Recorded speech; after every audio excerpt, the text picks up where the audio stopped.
Right, hello everyone. So today we continue rewriting the programming language that I am making, the cast, um, into Haskell, Camel. Last time we did the Lexer, this small simple one. It's not exactly the one that I had in the OCaml implementation.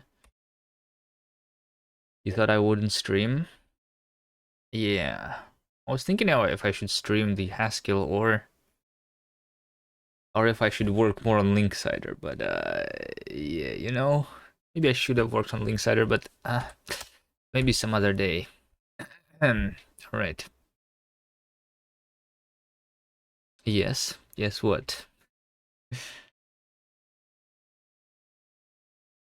There's 2 weeks until the Ludum there. A little more than 2 weeks, 17 days and 11 hours.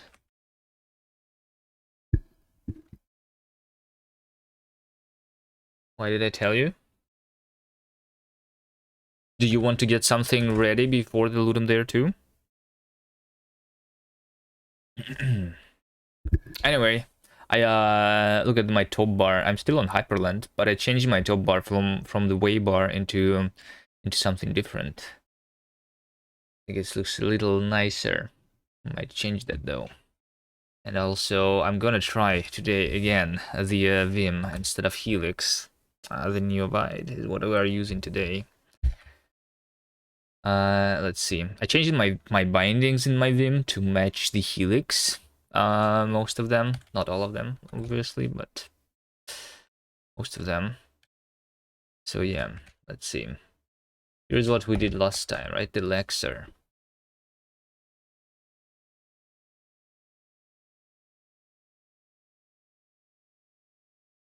The Lexer is over here. And the way this works is we will just run, right? And we say hello world. And this is going to result in the list of tokens. The first token is hello. The second one is a comma. The third one is a world. And the fourth one is the exclamation mark. Pretty simple, pretty simple. Right. It's not exactly the way it was working in the OCaml version, though. Cast lang cast. Maybe I should make it exactly the same. I mean, it wasn't perfect in the OCaml version anyway either. But it's mostly about like the punctuation, I think.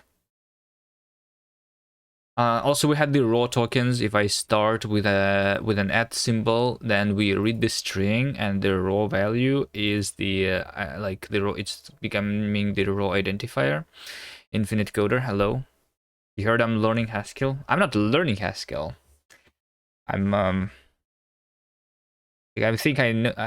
I mean, yeah. I guess I am learning Haskell. Can't really say that I know Haskell if I have never written it, right? But yeah. Like I was saying, I know Haskell in theory, but not in practice. You know? So yeah. You also was learning Haskell on some of your streams, I think, recently, right? How far did you get? Did you rage quit it? Or is that okay? Anyway, so today I want to parse the thing into the AST, right? So what we do here is we make a new file which is going to be called. At this rate, I'm going to finally know more Haskell than you do. Nigel, hello.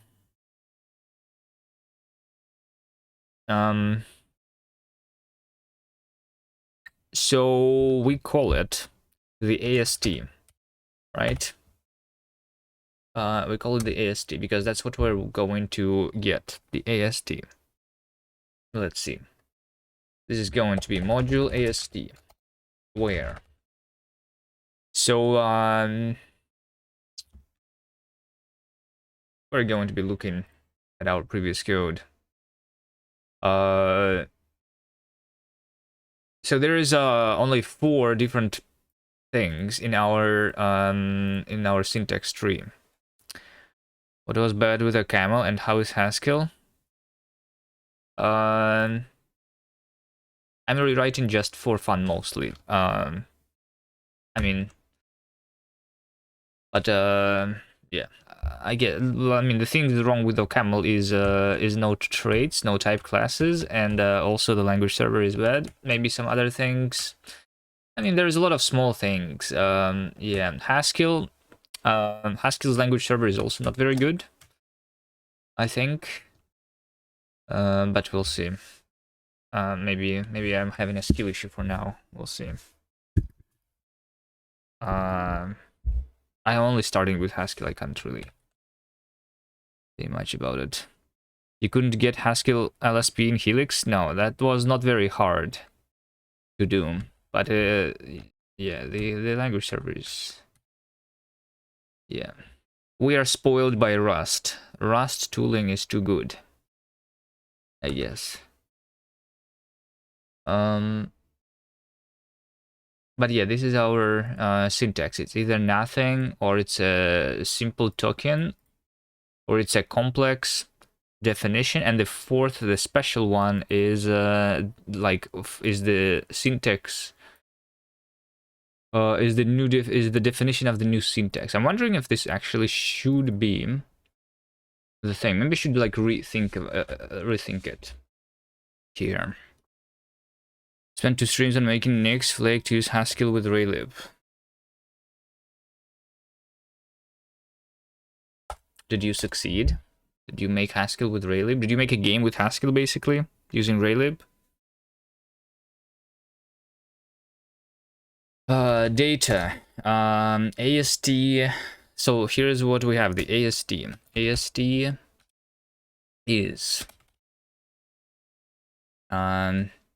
is there nothing. So you're still writing this Pong game on streams. So like in theory, our AST is just nothing, or a simple token. A simple token.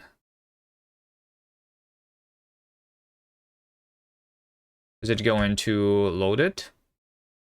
May not be listed in our cabal file. Can we like do this with the language server? No, language server cannot do the action to include it in our cabal file. Over here we need the AST module to be specified. Some errors on the language server. AST loading the module. Okay, LSP restart. If I restart it,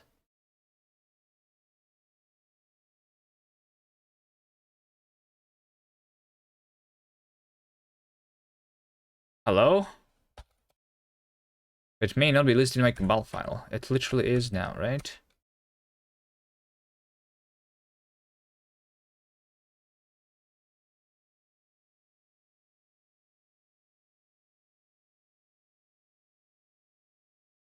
I need to change the file a little bit so that it actually like thinks about it. Okay.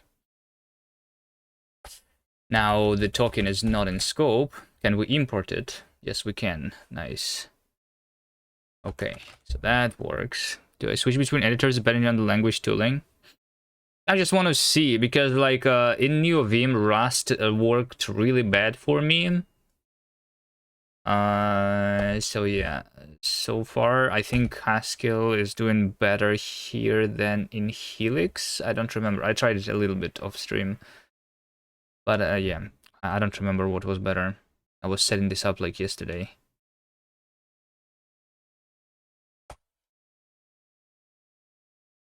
It's a mood thing.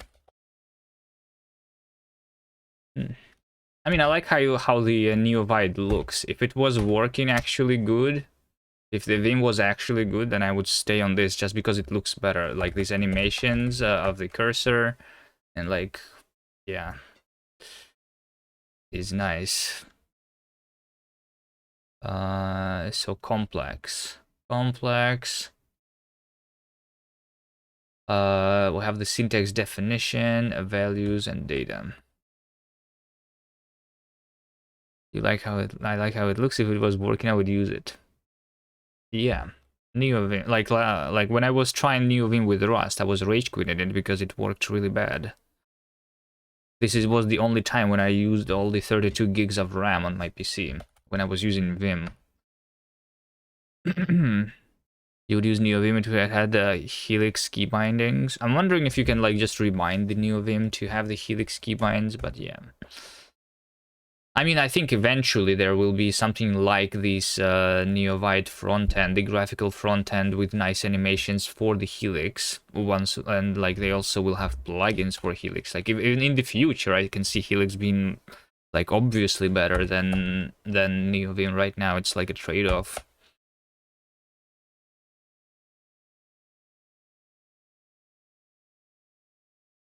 There's also the Cocoon. Yeah, did you try the Cocoon? Definition. Syntax. Definition. Values. String map T.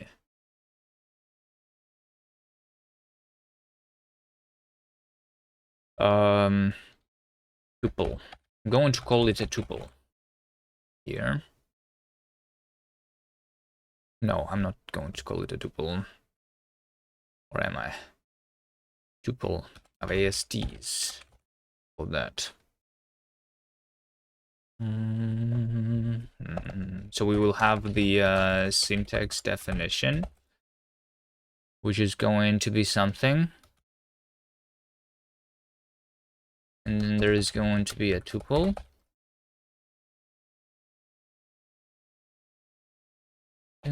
So previously in the OCaml version, when I was specifying the syntax node, I only had the named fields, but similarly to how we did the tuples, having both named and unnamed fields in the language itself, I think for the syntax definitions it would kind of make sense to do the same. So like unnamed is the list of things. So this is tuple A, right? Like that.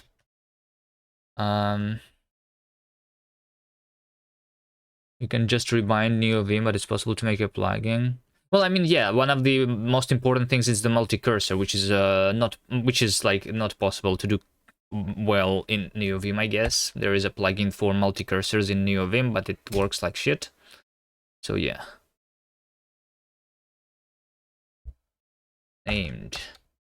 So in Haskell we have just map.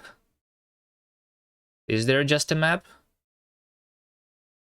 And we do double colon map.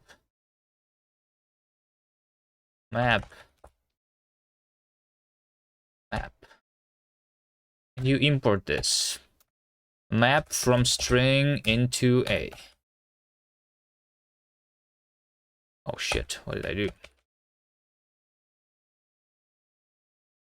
I probably explained it, but why are we rewriting Haskell? For fun.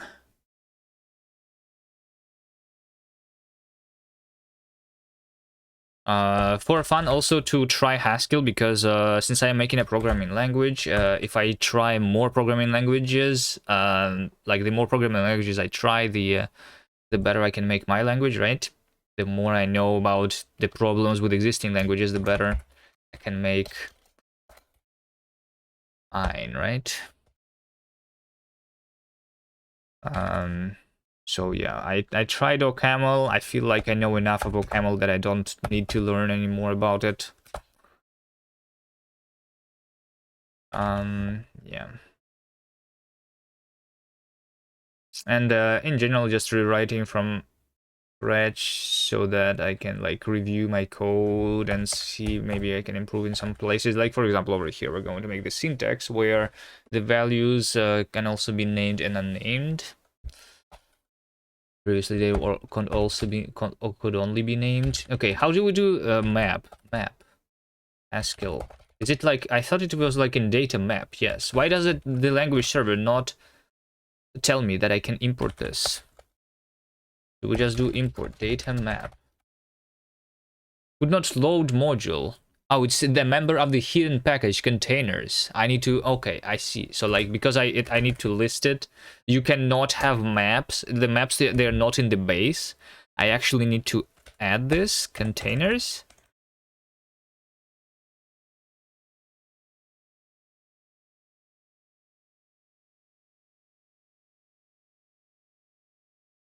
Mm -hmm. The programmer isn't hyper-polyglot, they're doing something wrong. Well, I mean, it depends what your goal is with programming. If your goal is just earning some money, you can just learn the first language.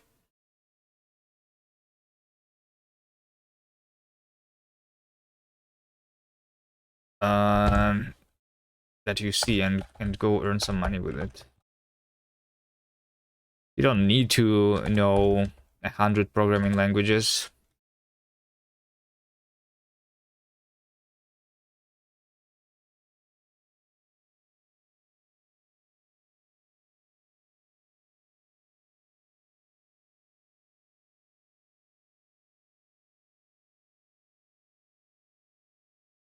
Okay, is it loaded now? Map? Looks like it's loaded, but apparently the map has no documentation. In the Haskell, that's a big problem with like. Wait, hold on. No, it is. No, it is. It is. It's just like the language server took a while to figure out what the map is and what's the documentation here. Okay. At least 5 and then another 5 scripting languages.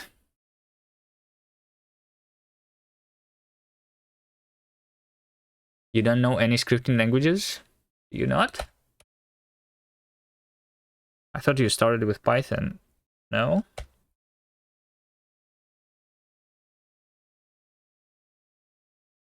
Okay, tuple is something which has named and unnamed fields. Potentially in the future we're going to have like the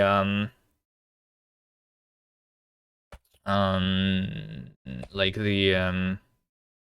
the keyword arguments and args, which is like just an extra list, something.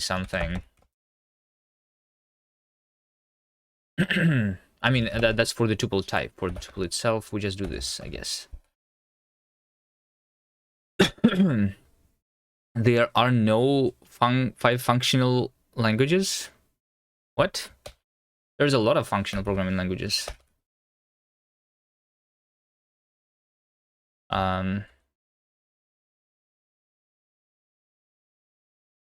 Haskell, Okama, Scala, Rust.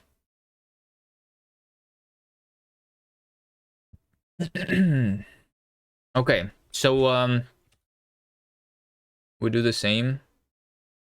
I think. So there is like an extra data associated with the with every syntax node though, which was going to be like the span information, but we can be generic over the data that we associate with every node. You know. So yeah, we say data. Can I do this? Can I do that? Parse error on input data. Why is this a parsing error? Do they actually want me? Wait, what? It only works with a single. Oh no, it's because data is a keyword. Never mind. I thought it was only working with a single letter names.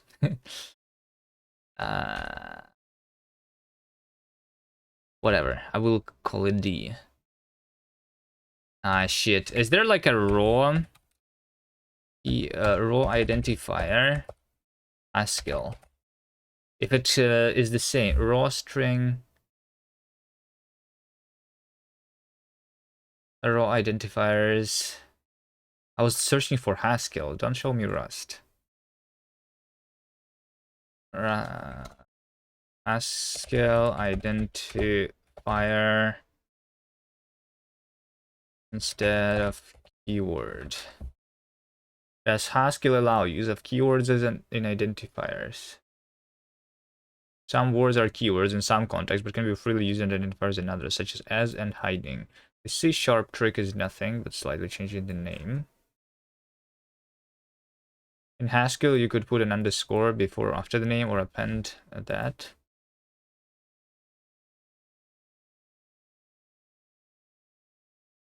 I mean, I can do that, yes. Annoying.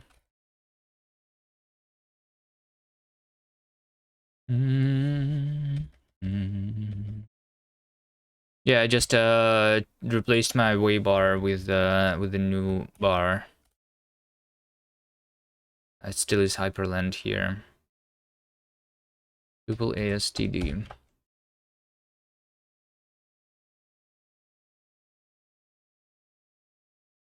Simple. Token. And data.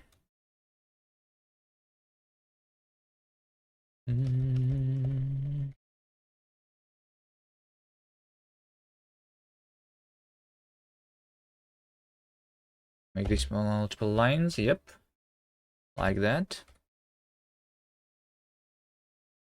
So since, hold on, in Haskell, since when I'm making a field, it's making me a function, right? If I was to say data underscore, this is a function, right? Hold on. Who is data? Data is a function which takes the AST and gives me this data. Yes, okay. So like I don't need to introduce this function myself. Okay. What about the values? What about a definition, right? Because this is also the same. Can I not have this function specified? Like, this is bad though. So like, I can on accident try to get the definition of the of some AST node, which is not the complex AST node, so it does not have the the definition field, and it's going to throw me an exception at runtime. Is that right? I think that's how Haskell works. Can I disable it? The degeneration of these functions. And instead, let's just use the dot syntax instead of what I'm using.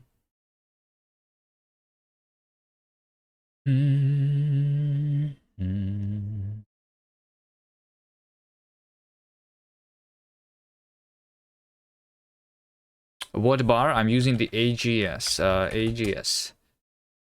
AGS bar.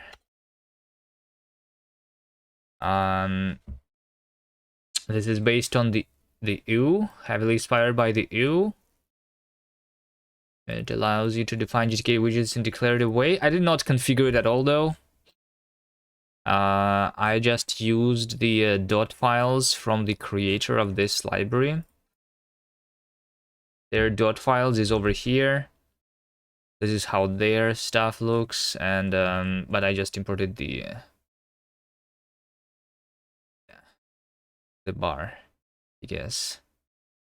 I will configure it more so it looks like, I don't know. I'll change some things about it, I guess. I don't need this, for example, the applications, maybe. I'm not interested in customizing it yet.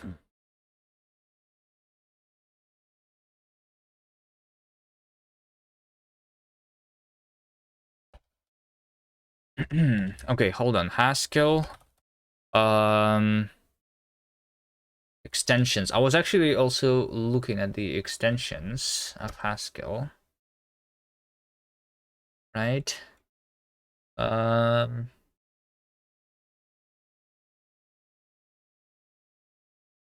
This is not listing all of them. Use of language extensions. List and description of language extensions. No. I was looking something. Haskell extensions. Language extensions. Overview. A guide to GHC extensions. I think this.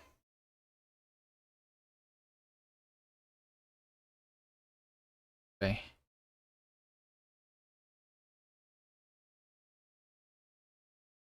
There was something about the field.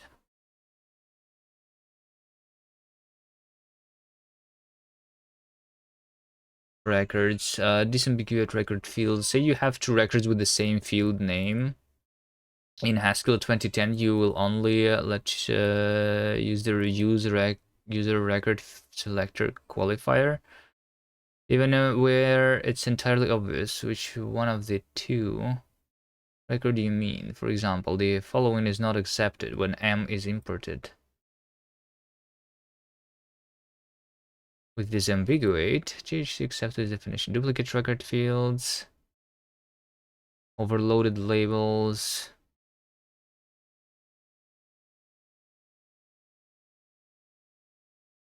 Hashtag foo is the sugar to from label foo.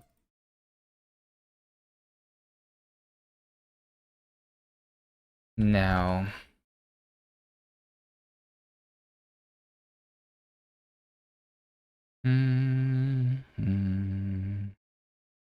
pattern syntax. What do you mean pattern syntax?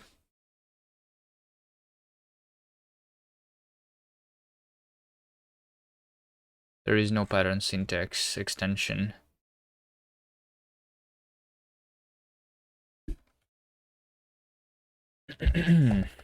I thought I saw it somewhere. Like you know what I mean. Let me show you here an example. I guess. Can I go into the GHC into the interpreter here, right? GHCI load. Okay, no modules loaded. Load app. Like, how do I do this? Haskell, go into GHCI with, I don't know, Cabal GHCI. Is there such a thing? What can I use with GHCI? Cabal REPL. Cabal REPL, maybe? Cabal REPL. Is that a thing? Okay, so if I say AST, no, do we do AST.AST?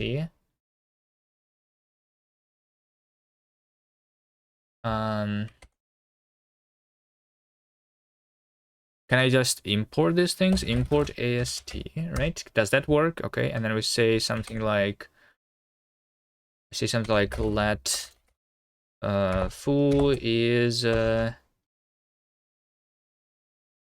I do type descriptions here too? Foo is AST, which is like nothing. Is AST with like string, and it's over here. I have the data being the test, right? Is that how I do it? My prelude nothing does not have the field data. Okay, now we have the name clashes too. Okay, that is also annoying thing about the Haskell, because there is a maybe, and in maybe we also have the nothing. So like if I have multiple like types with the same named constructors, that doesn't really work. Rewrite the languages Nix in Nix next time? No, thank you. Nix is bad. The language.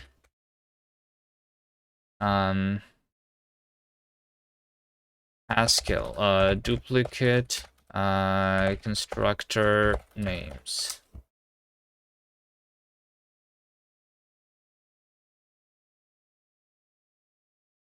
Gotta make a language for making languages. Is Stack Overflow not working?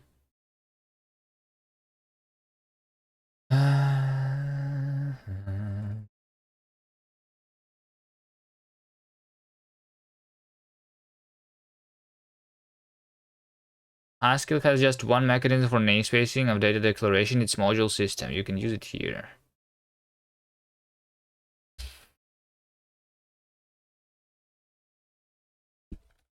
Okay, that's annoying. The fact that we don't have namespaces in Haskell, that's annoying. But I guess what I do here is I say this is like AST string. This is going to be like AST nothing, right? That's how we do it. So like foo. Can I do show foo? I cannot debug something unless I derive the show here, right? Okay. Anyway, so like there is the function. Since I have the def field here, right? The def. colon t foo. I think that's how we do it, right? So like show the type of foo. So this is the AST, right? And the type of the def, since this is the field of one of the variants of one of the type constructors of the AST. This is a function from AST into the definition of the syntax, right? But if I try to actually use this on the foo, right? Definition of foo, right? Then this is the syntax definition, right? But if I actually try to, how do I do this so that it's not lazy, you know? Syntax definition is this. Like, how do I force something to be evaluated? Haskell strictness. We just do exclamation mark somewhere, I think, right? Like, can I do colon d exclamation sd? Did you mean to add a space after the exclamation? Bang pattern in expression context? What do you mean?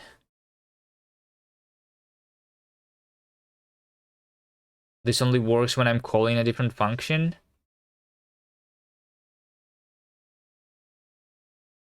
Did I play GC3? What is GC3? It's like your game or what? No, I did not. Garbage Collector 3. No, I'm not playing that right now. I'm sorry. I'm going to um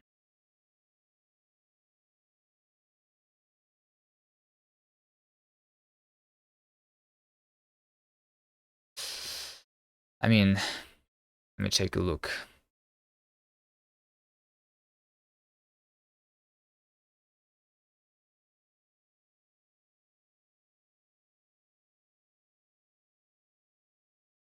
Can do it for a little bit.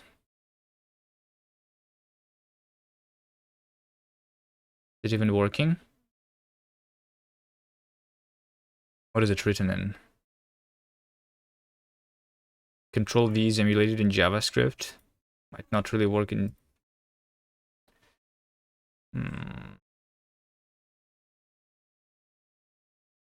I think your game is not working.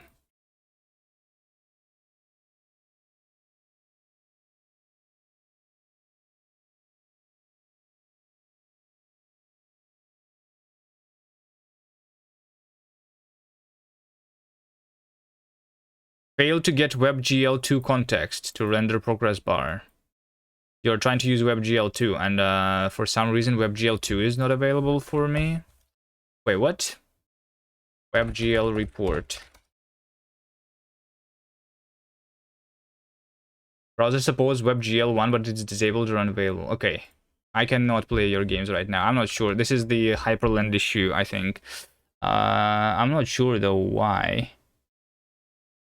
I thought it was working. Like I have WebGL in my OBS browser, which is, yeah.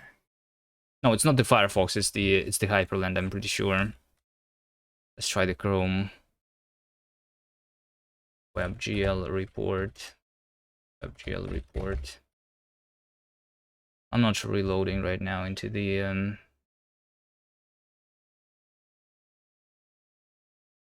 It's the most generic. Oh wait, hold on, it is. Wait, what? Why is my Firefox not supporting the WebGL? It's that's weird.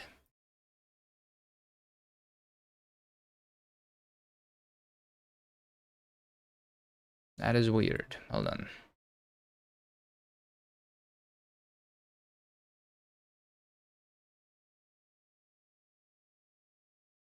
Hyperlend plus Firefox combo, yeah.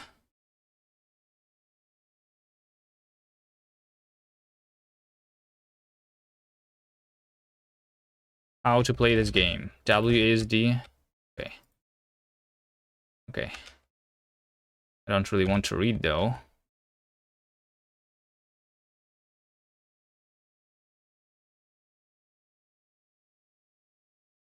I'm too lazy.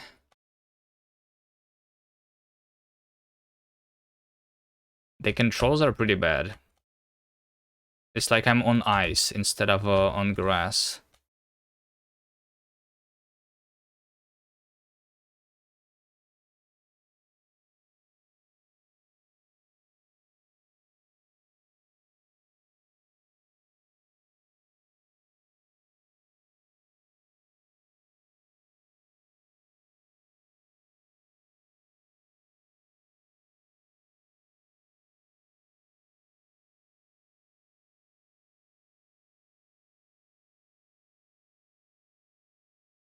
I'm having a skill issue with this game.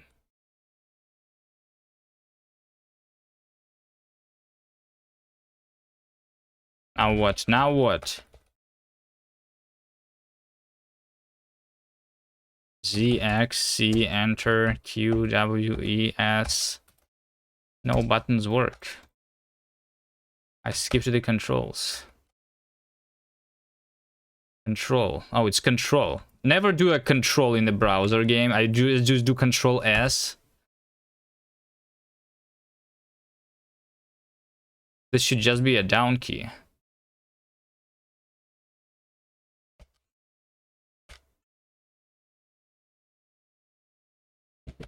All right, I'm not playing this. I'm sorry. I'm gonna be busy writing Haskell. Why is the controls like I'm on ice? This was grass. I was trying to like see why. So like this is the syntax definition, right? But like it's not because it's not evaluated yet. How do I make sure that it's evaluated so I get the error that I was going to have? I guess let's first then do the over here deriving show, right? Could not show tuple, yeah, and over here we say deriving show, and over here we say also deriving show, right? Like that. And then the token also should be able to be shown. Wait, but it is.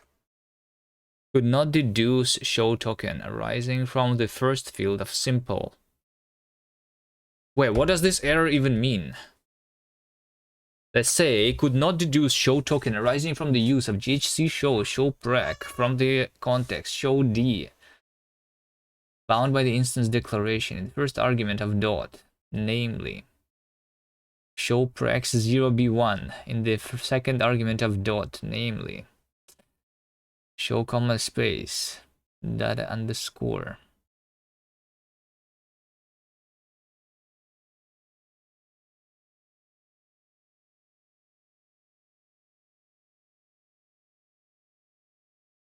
Could not deduce show token.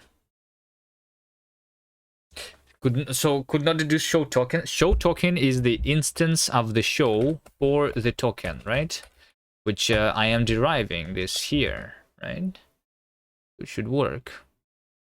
Floppy Gorley. What is that error? Cabal run. Wait, is this the error that doesn't exist? Okay. Language server restart, or I guess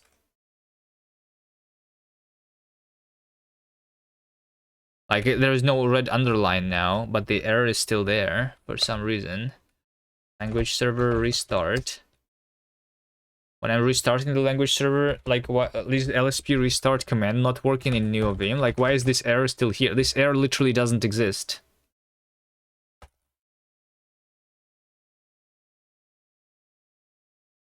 All right, I'm not sure if this is a NeoVim issue or a Haskell issue,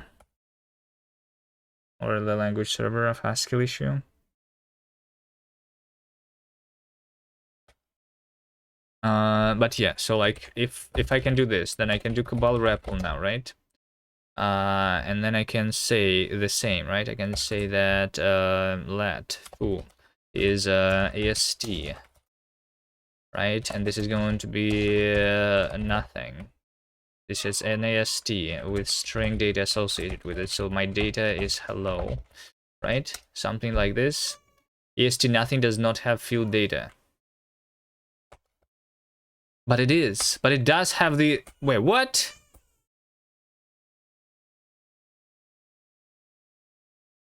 What's the type of AST nothing? A D into ASTD? Wait, what? No, it's not.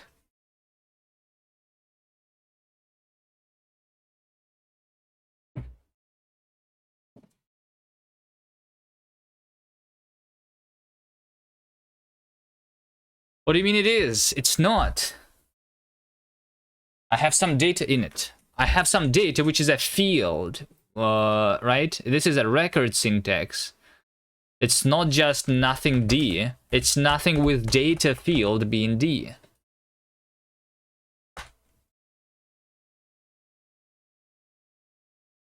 This makes no sense to me. Hold on.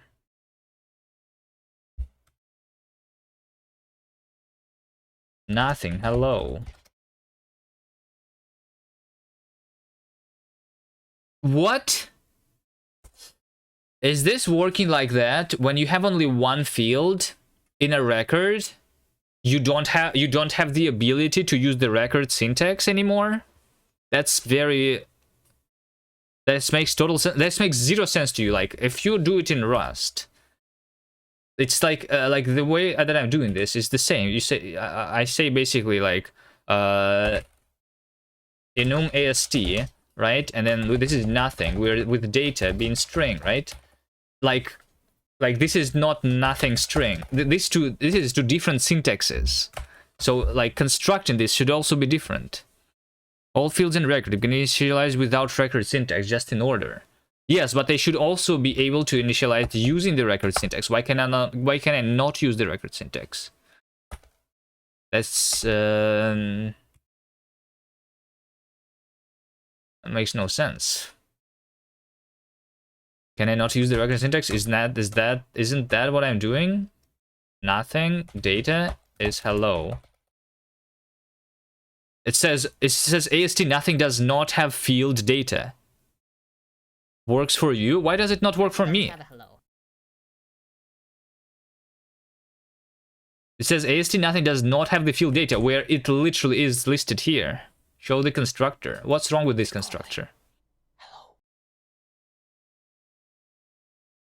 R? What is R? R what? R AST nothing? R AST? R is reload? But I didn't even change anything.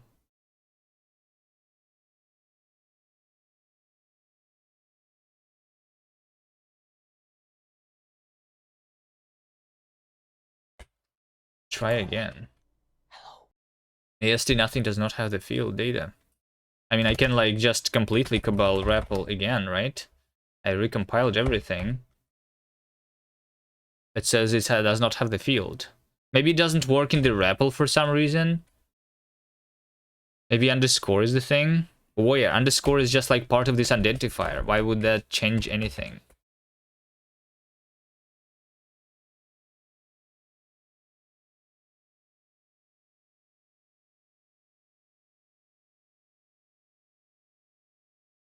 Okay, what is my token?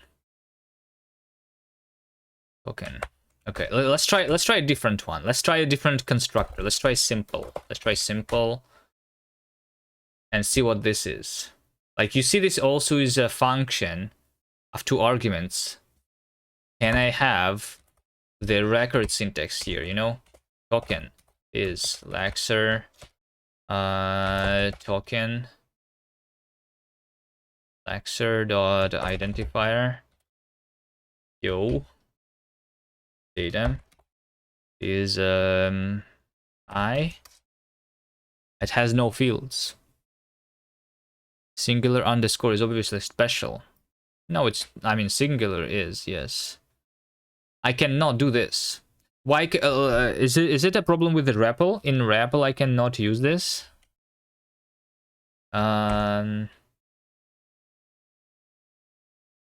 GHCI record syntax not working. Record syntax considered harmful.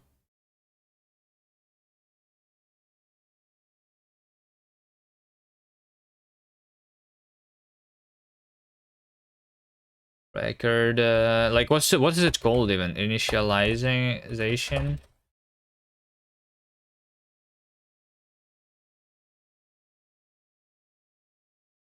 Is it private?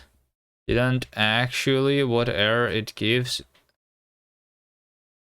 in that case? I mean, isn't, if I'm not specifying what I'm exporting from the module, isn't everything public then? Like if I don't specify what I'm exporting from here. And like what exactly is private? What exactly is private here? The record? Like I can still initialize the thing, you know?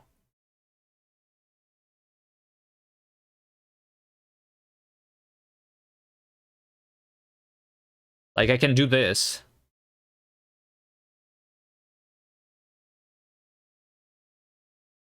It's not. It's like I don't have fields here at all.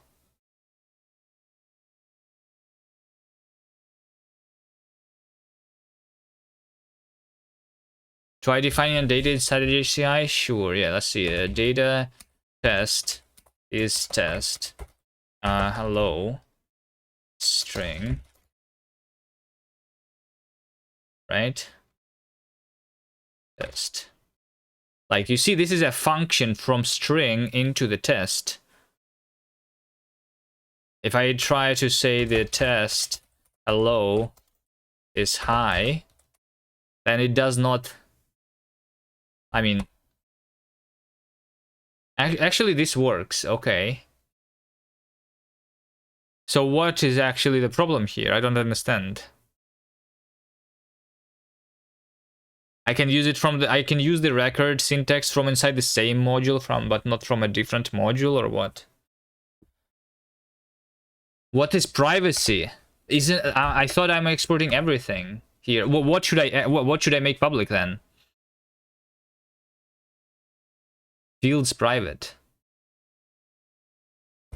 Haskell make record syntax public. Record syntax. Unique fields.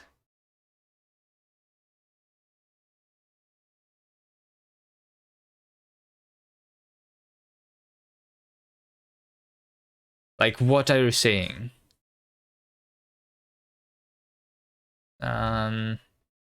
Is there is like Haskell documentation, Haskell reference? Is there such a thing?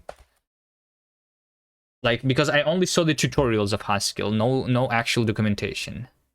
Like, there's only like this, learn your Haskell for a great good. But that's not the documentation, that's a tutorial. Is there a documentation for Haskell? Library documentation. Like, how does this actually works? Haskell language server, Haskell user guide. Haskell wiki, there's a wiki. Tutorial course, it's there. Google is like a different thing. It's searching for libraries. It's not a library thing. It's a language feature that I don't understand, right? How have I imported it? And to expose the structure by importing it. Where is this documented? How do I know that I need to export the structure by importing it? Where is it documented? How do I search for this? I did not import anything. Import AST. So if I say that, then I will be able to do like AST dot nothing data I. That works. Okay. So like if I don't import, then this does not work. If I import, then this syntax works. Okay. Haskell tutorial modules.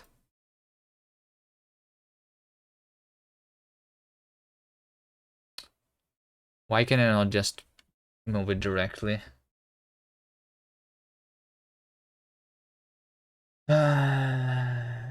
Qualified names, abstract data types.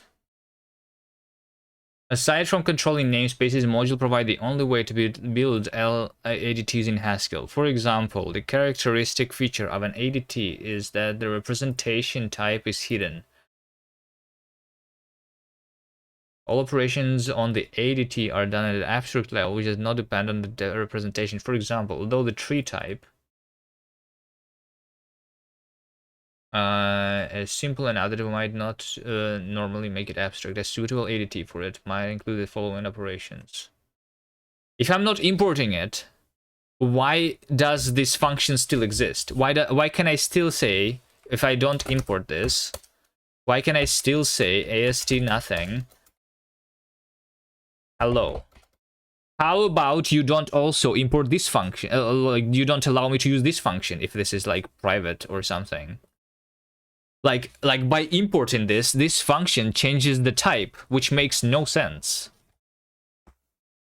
Like it's either imported or not imported, but like the way it works is that it's by importing this, it becomes a function of a different type. Imagine Haskell having a good module system. Those fields are basically functions that need to be exposed. When you say import foo, you only expose the top level type. Okay, that's the that's so weird. Is there an extension for Haskell that fixes that issue? This is the worst thing that I have ever seen in a language. So in order to have the record syntax, we need to have the function. Even although the function is the getter, the function is not the setter. The function that we need to import is the getter of the field. So if I have the getter of the field imported, then I can initialize the data structure. This makes zero sense. What if I import the function with the same name as my field from somewhere else? Is this going to work then also somehow?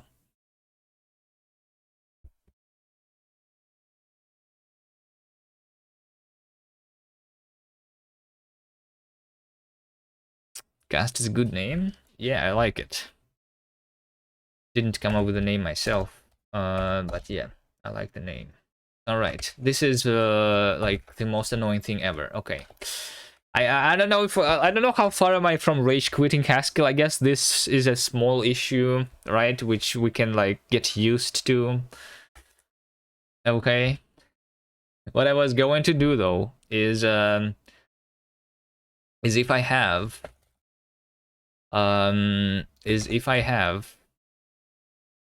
modules is one of the main reasons you don't use Haskell a lot. Like, it's actually so annoying that you don't want to use Haskell at all. Yeah, I can see that. Like, it's not like the modules themselves. It's like, what is the reasoning behind, like, me not being able to do that? Why do I need to import? I don't understand. But maybe I just don't understand. I wish I actually saw the documentation. Like,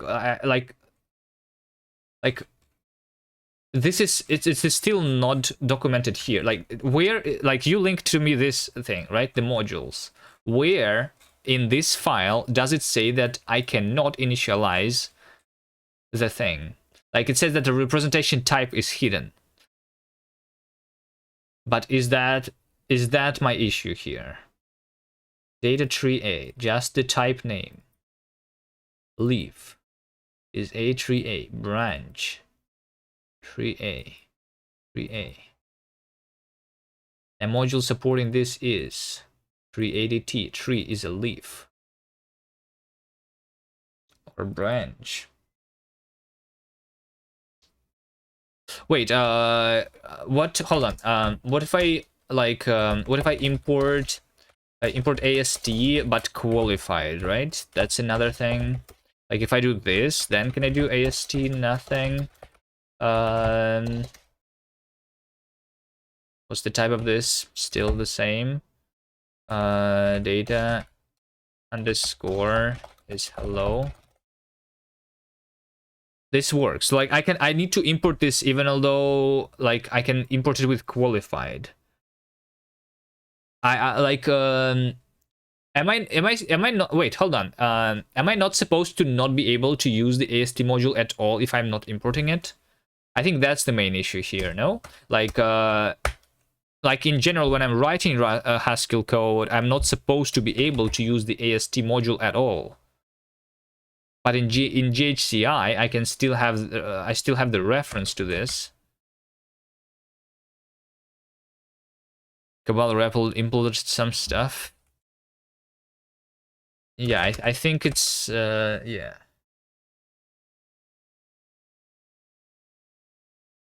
That's weird. Haskell fun. Hello, Silburn. Do you know Haskell?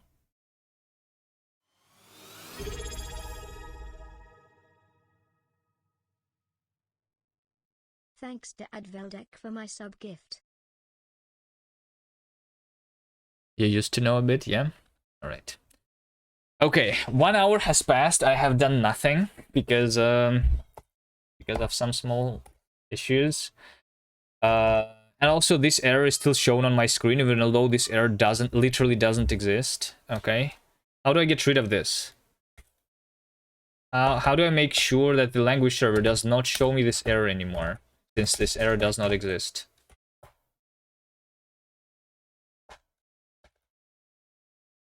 Is it possible for it not to show me fake errors? No? Okay. Okay. Anyway, so here we are. We have this is our AST. So when we construct the complex AST node, here's our syntax definition, right? And we need to specify what it is. The syntax definition is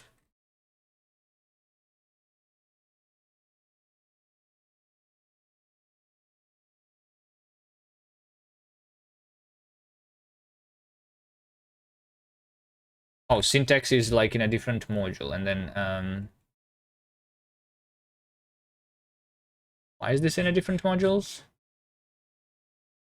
Because this is just me constructing the state machine, I think, right?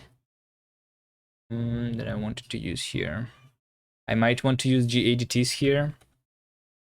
Okay, what do I use the GADTs for? Over here? What exactly do I use the GADT for?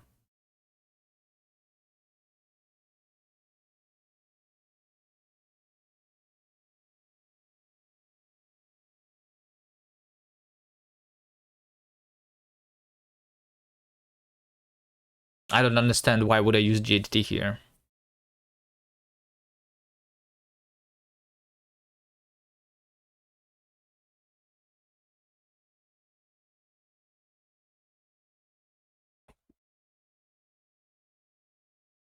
You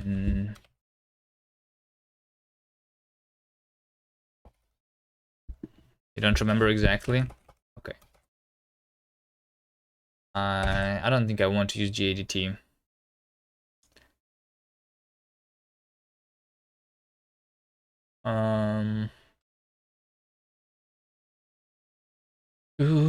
Anyway, so like the syntax definition, since in my language the syntax is dynamic, we should be able to create our own syntax when writing the programs in our language. So we define the syntax by having a name, by having the associativity. Associativity defined in HHC generics. No, I won't have my own associativity. Associativity is left or right. Deriving. So associativity.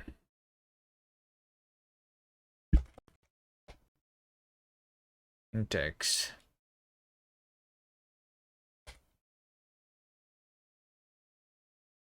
Definition. I mean, make this longer names here.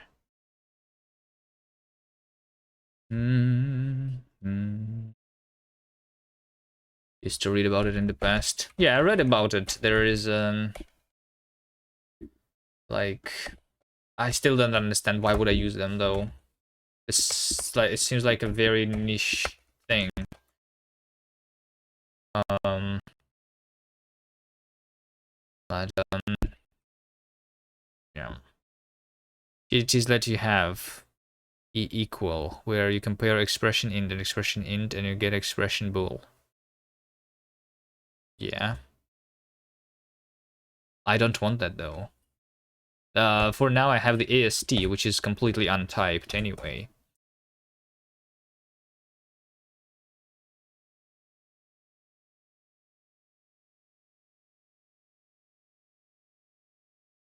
Like, you basically can treat different constructors of your algebraic data type as different types, but at the same time, kind of the same type.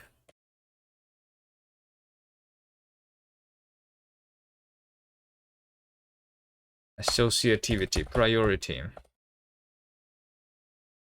What is the priority? I just used the floats here.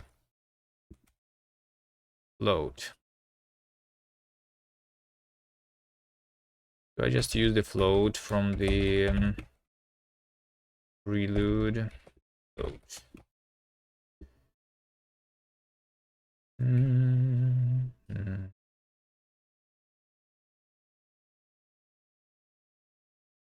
I think the LSP restart command literally doesn't work, by the way.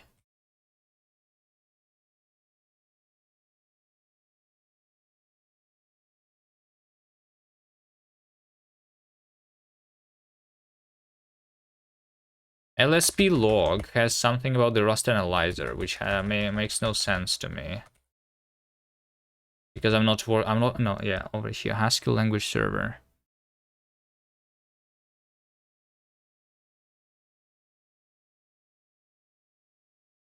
No, I don't see the errors.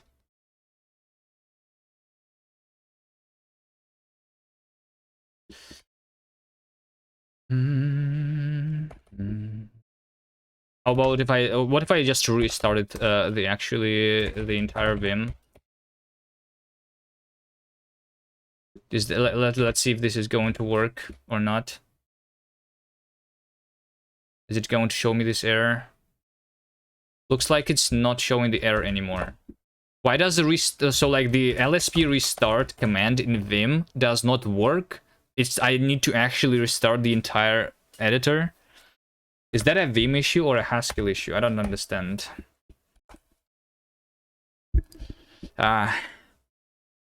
We might rewrite this from scratch in Rust. Like if there's going to be more of these small issues, I'm just going to rage quit, you know, and go back to Rust.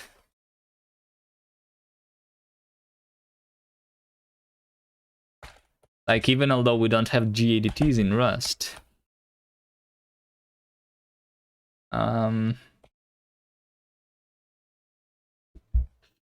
Okay, in our language, the syntax definition looks something like this.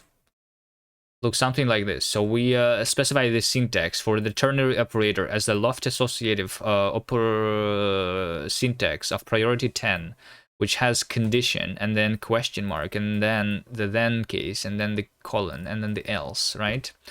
So why Rust? I thought you were writing Haskell to learn Haskell. Yeah, but like, if it's that annoying, I mean, I will probably get over it at some point, but it's, I don't know. Like, it actually is annoying. But yeah, we will learn a little bit more about the annoying parts of Haskell and maybe not the not so annoying parts of it.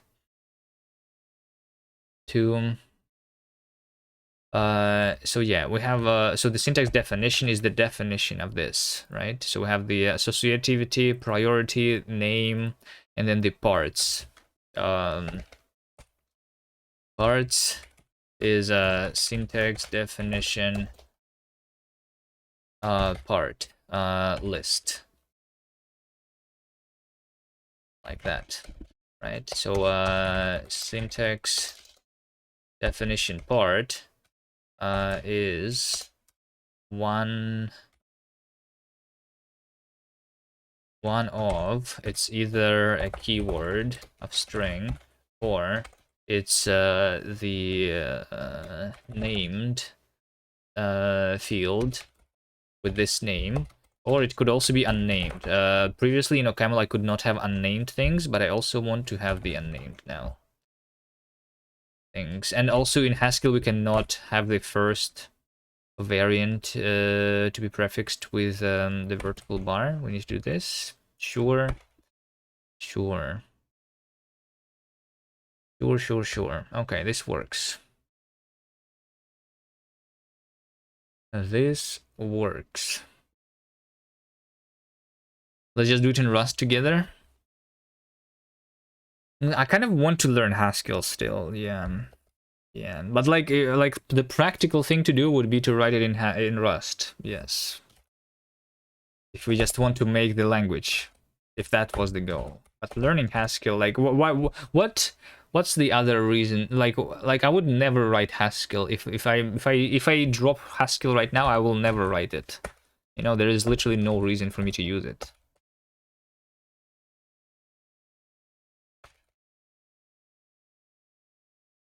Ooh, Haskell, Chroma, Sans Serif. Hello there. Syntax definition part. Okay. Haskell parser combinator library is cool. I'm not going to use any libraries. I'm going to write stuff from scratch. Yeah. Because I don't want to learn Haskell libraries. I want to learn just Haskell itself. I'm going to create this module. Syntax. When I create a module, I need to also specify this over here in the cabal. Sure. And then we have some errors. Write it in Python. You want me to... You want to see me suffering or what?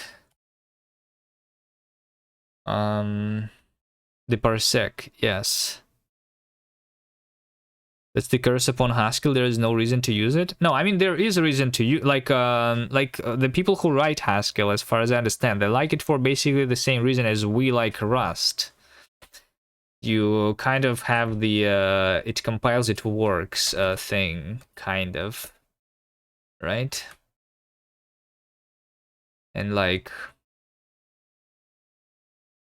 make the incorrect data representable and stuff like that. Like the philosophy is kind of similar, I think.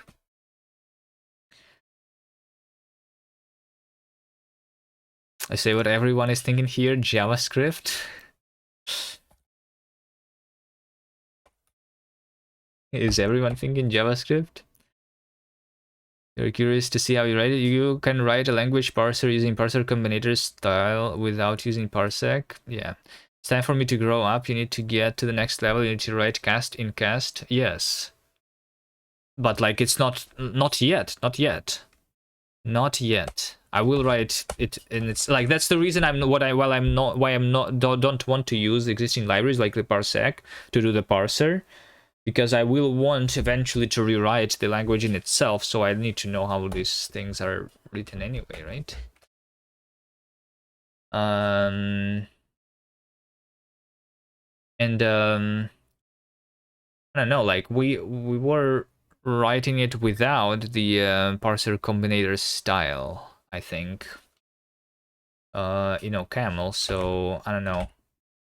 I was thinking of rewriting what I had in OCaml almost one-to-one, which was not in the parser combinator style, because yeah, I don't know, but maybe I can do something. Module syntax where.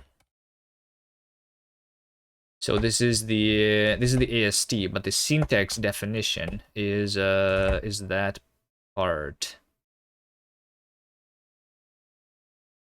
Syntax, no. Syntax, HS, this one. Not in scope, type, constructor, or class show. Did I hear about making the first implementation as small as possible so you can rewrite it in the language as fast as possible? If you make it as small as possible, then then it's going to be annoying to write it in itself, though. I think the reason for learning Haskell was because how it changes how you think about programming. Yeah, I agree with that. So like I want to try writing code in Haskell because it requires you to think a little differently than we would normally do. For sure.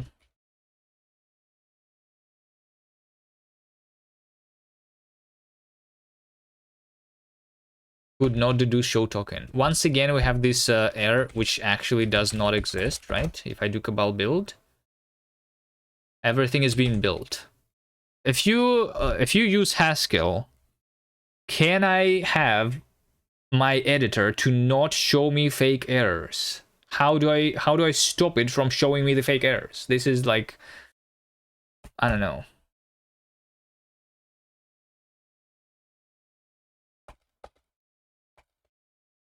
I mean, I got used to the OCaml's horrible language server.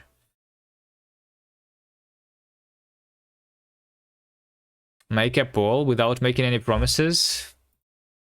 All right, sure. No promises. Wait. OCaml, Haskell, Rust. Wait, what was it? TypeScript, JavaScript? I mean, I'm not writing JavaScript. TypeScript is the only thing to consider here, but like even then, it's not really a thing to consider. Is this his configuration? HLS configuration. Haskell. This is Haskell tools for the NeoVim. The only thing that I have is the Haskell tools plugin for the NeoVim, whatever it does. I can try this in the Helix, for example. Then it would be just the Haskell language server. Projects, cast. Let's go to Helix. In Helix, we have just the thing. I think the way it works is like it breaks when I'm adding a new module in the Cabal something, right? So like if I don't import the syntax here, if I say go to the Cabal and I say that syntax is a thing that doesn't exist, right?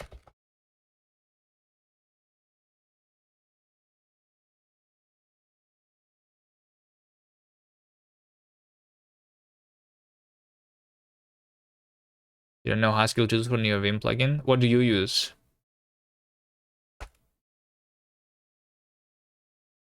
You can try VS Code too.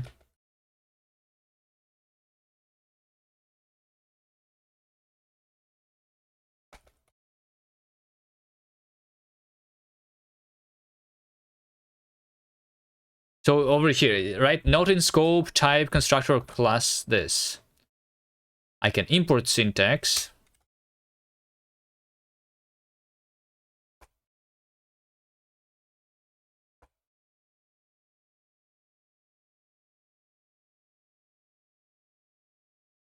Nothing works.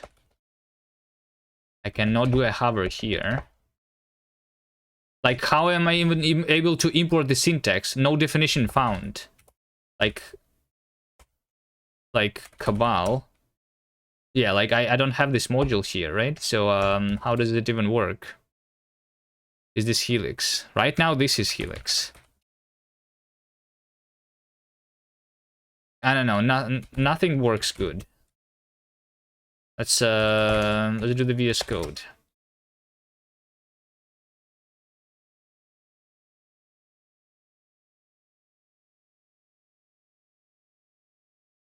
Let's see if the VS Code works. If it's going to break or not.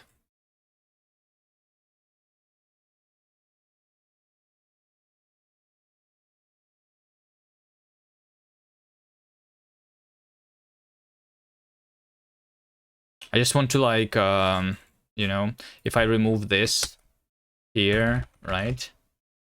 Because that's what I was working on, right?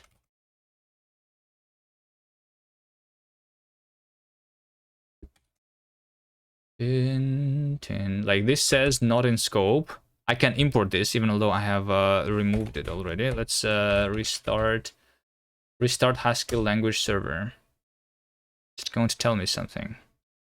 Do IntelliJ Haskell. Finally come back full circle. Import syntax. But there is no such thing in this syntax. Why do you... Okay, I mean, sure, let's import it. Defined as syntax. It's not defined there. Hello? Can you see? It says that syntax is defined over here at line 14. It's empty.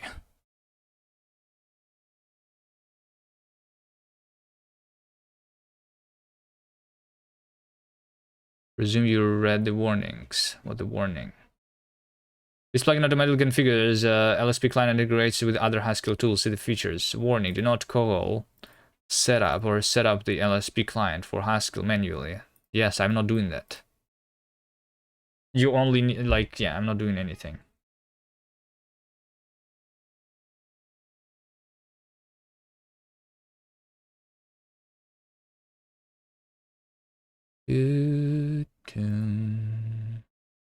I think it's like something is cached here. Anyway,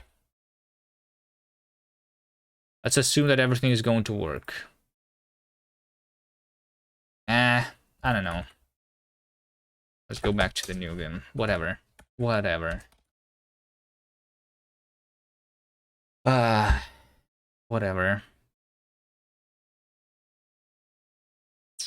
I'm just like wondering why the LSP restart command does not do anything. Why restarting the new Vim works, but restarting the language server does not work. That's the weird part. Okay, is there like maybe a new Vim LSP restart not working? Can this be a thing? LSP restart doesn't touch LSP again. Regression.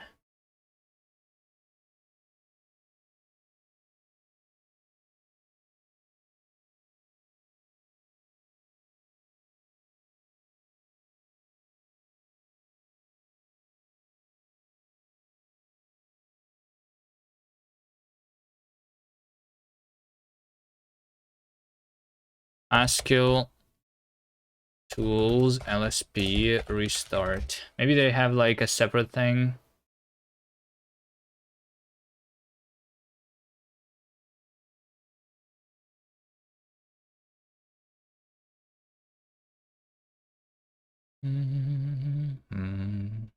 Or do you like say that what you use is you just use the LSP config HLS setup, so you just use the Haskell language server without the Haskell tools?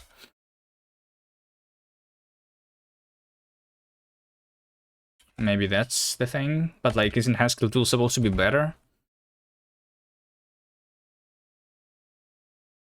Let's see, what do I do? Here's my syntax definition.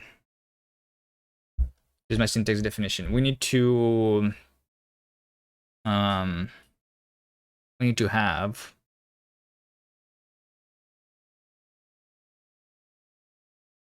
the thing where we what?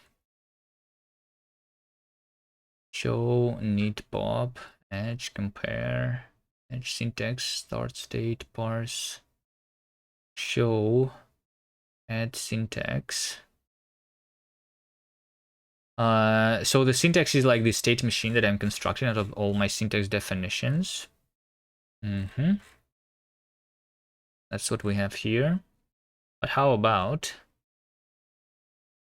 I also think about it a little bit more before writing this? Because right now there was one special thing, which was like the syntax for defining new syntax. So like to define a syntax, you do something like syntax, my syntax, associativity and priority, and then you say like a bunch of like names, keywords, and I guess underscore for unnamed is going to be, yeah. So like for example, if I want to have the syntax for the addition, so I would do syntax for plus, left associative, like whatever priority is underscore plus underscore, you know, something like this. And then we need to end this, right? The way I'm parsing this right now is this is the only like hard-coded thing that I'm parsing. Can I make it not hard-coded somehow? For that, like there is a fixed amount of things that I expect on the left side of the equal sign, but on the right hand of the equal sign there is as many things as we can have. Did I not think about this? Did I just rewrite 1-to-1 instead? Oh yeah, look at this over here, by the way. Haskell tools and like whatever I did in the Helix, I guess, the Haskell language server by default, they use different formatters. One of them is using the commas on the right side, and another one is having the commas on the left side.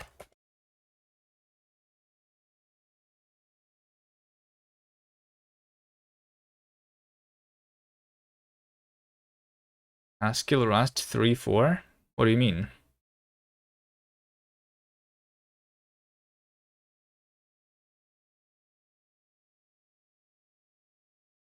Oh, there's the poll. Oh, okay. There is Rust and Haskell. Oh, okay. So no one wants OCaml and no one wants TypeScript.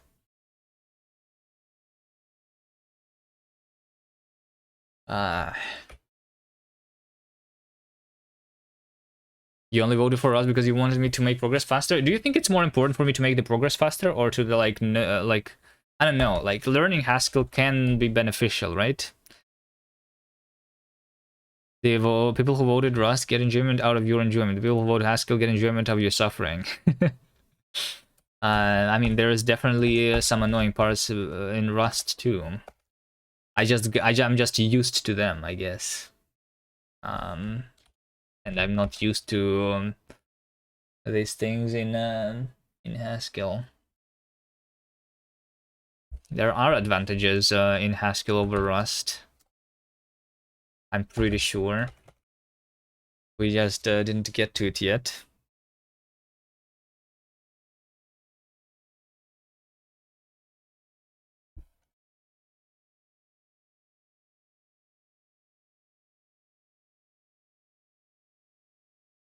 All right.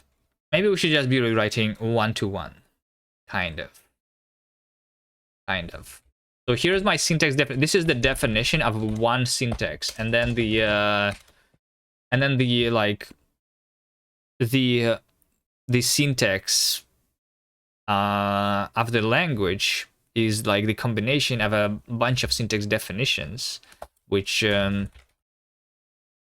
is going to be transformed into the state machine, basically, where we know we know what is a keyword and what is not a keyword. So this is a set of strings, right? Set of strings. In order to do the set, we do import data set. Import data set. Use new type instead. Deriving show. So we know what is a keyword, what is not a keyword. We know so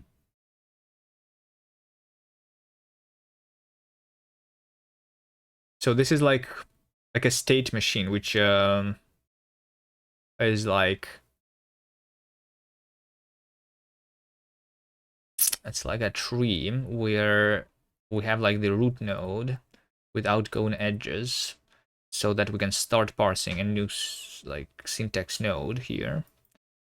The join is kind of a special one.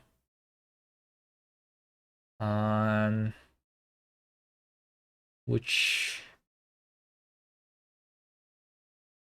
yeah, one-to-one is yeah, like I wanted to do it a little bit differently. It was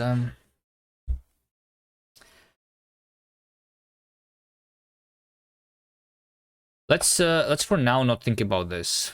Let's figure out the way we're going to use it, right? The way we're going to use it.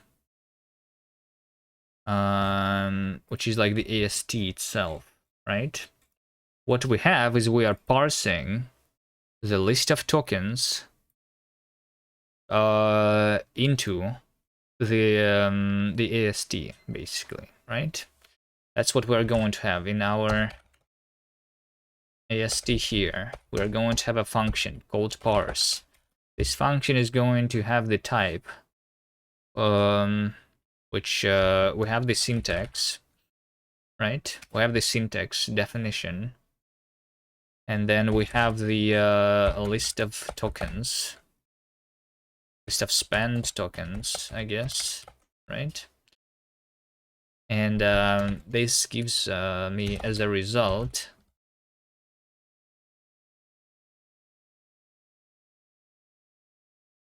the spend AST node, the AST node with data. Do I call this node?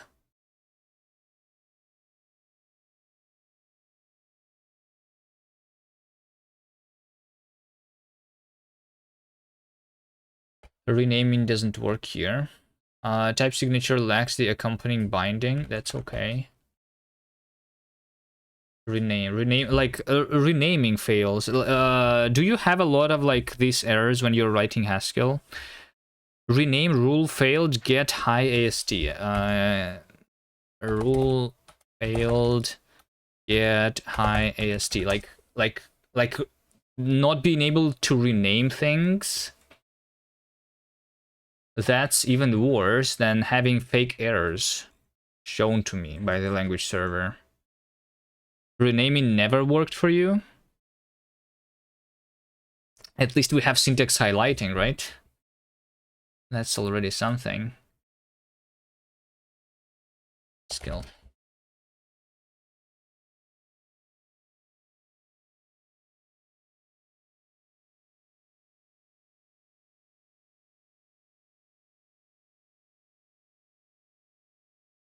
On rename.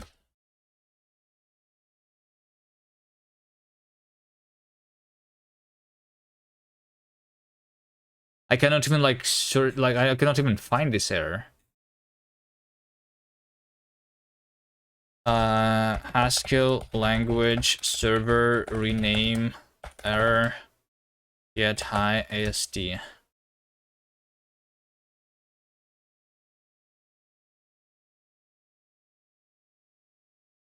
That's not the thing that I have.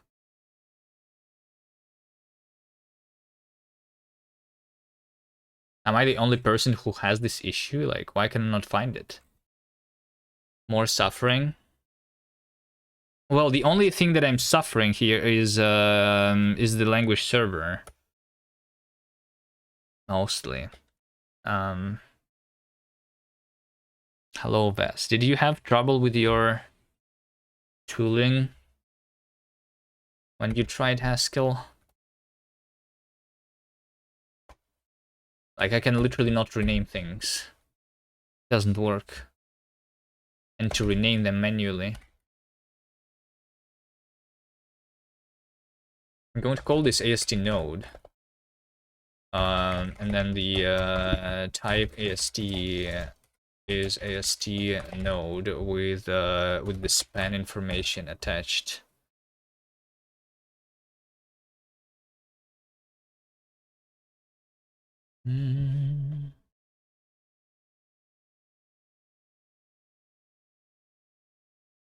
Parse is to do. Okay. This is what we want, right?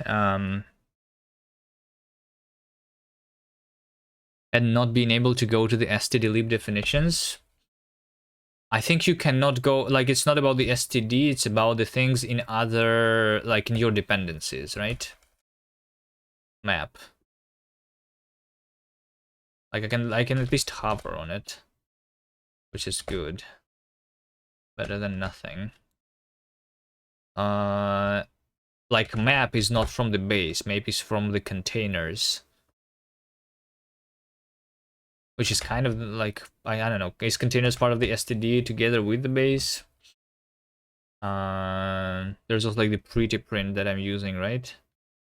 Pretty simple is what I'm using, the pprint. And yeah, can I go to the definition of that? No, I cannot. I cannot.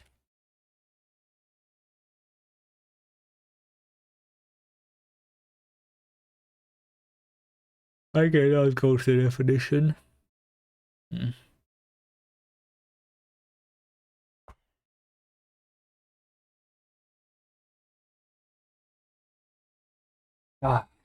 Index. I feel like I'm not making progress. I should just ignore all the issues that I'm having and make some progress, right? Is it that Haskell tool isn't reading my cabal file? No, I mean it is. Haskell tools is still working using the Haskell language server, just like setting up some things in addition to the Haskell language server. It's not only working in Vim in using the Haskell tools, the same issues were in Helix, where I only set up the Haskell language server.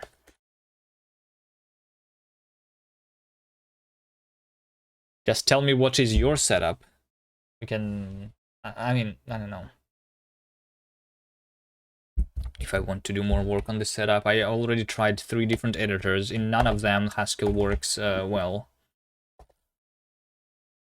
It's almost like I should just write Haskell using the plain text editor and use the command line to try and compile it. Like that would be more effective, more productive, so that I'm not being distracted by the by how bad the language server is. Ignore Haskell, make progress in Rust. Now that you say it, and I'm having these issues, I want to use Nano.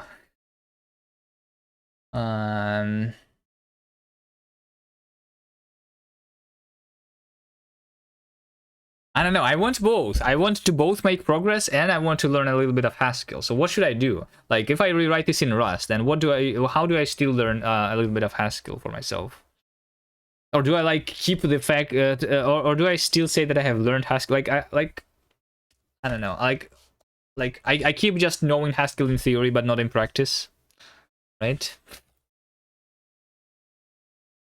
Transpile my language into Haskell. Yeah.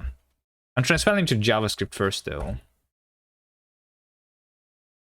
That maybe someone can write a transpiler into Haskell at some point.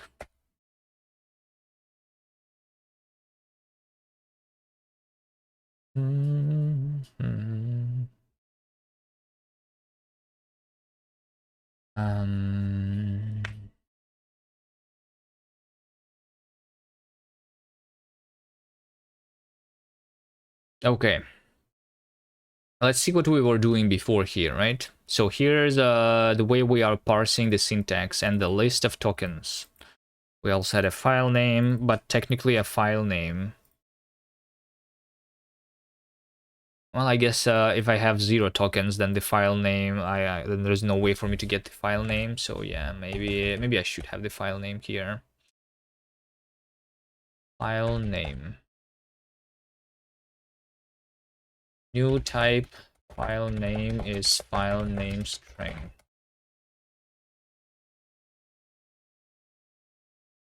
So file name and the list of tokens in this file that I'm parsing. This gives me the result, which is the AST.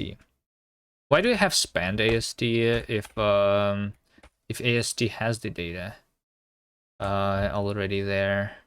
That's all I need to do.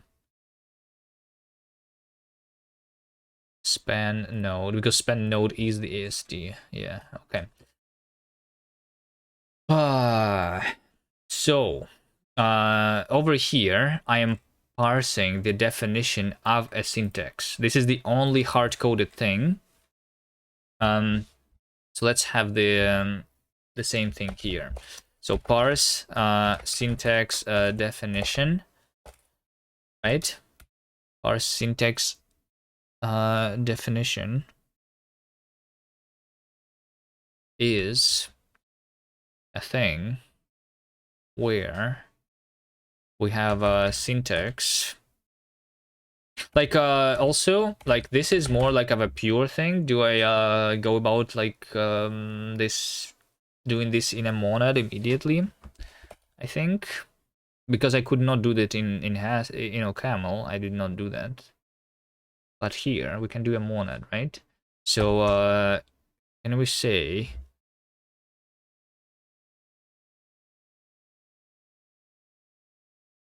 monad, like similarly how I did it in the little lexer? You see over here we have the parse.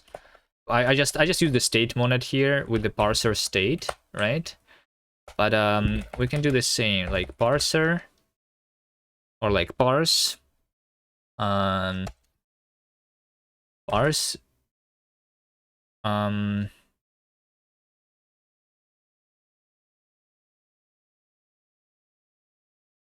is the state, parser state, like this. This is the state monad, right? Like that.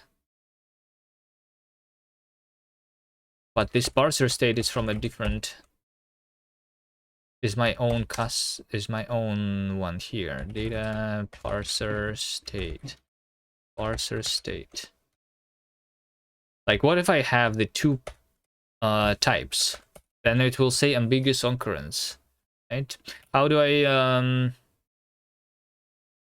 replace with qualified? Use local definition hiding other imports. 6. Is it going? Yeah, it's going to hide this one. Okay, nice. Nice. So maybe actually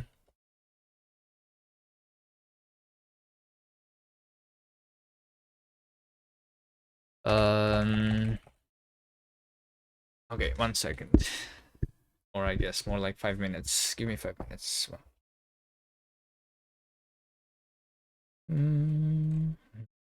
All right. Bathroom break. Even though it's not a bathroom break.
Okay, I'm back.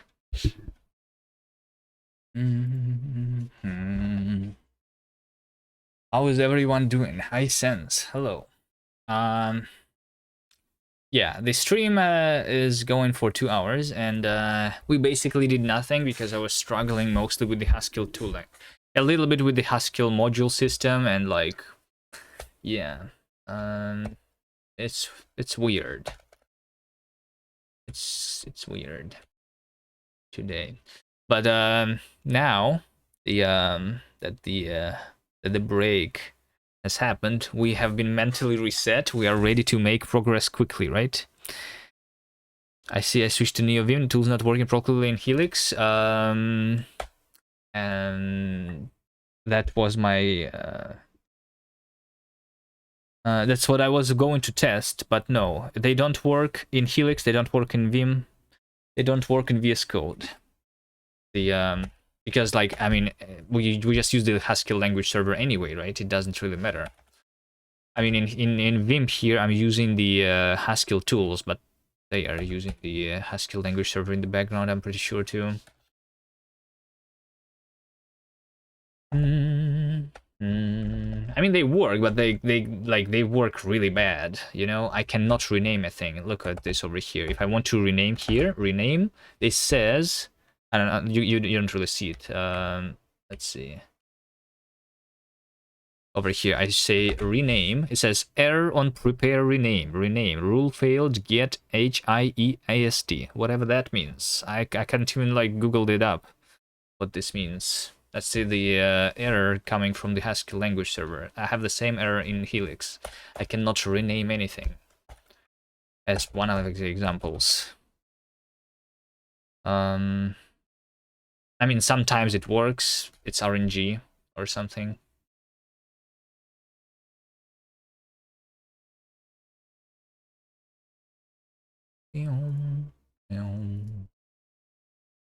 Here's the question. The way so the reason my AST node has the type argument, because I want to associate some data with the AST, with every AST node. Is there a better approach of doing this? Because every single variant has the data field, right? And I need this to be the type argument here, because this is a recursive data structure, right? So that when I have the node inside a node, I need to say that the same data is attached to that thing. That is one way of doing this. Another way of attaching data to the other data is to wrap it in a different type. So, for example, if I want to have the token that is not just the token, but the token with the spend information attached to it, I can store it inside the spend structure, right? But this only works because this value is not recursive. Is there maybe someone would do it somehow differently? Just wandering through various streamers, and I gotta say that text made me snort. Fantastic stuff. Activate Linux. Canonical says hi.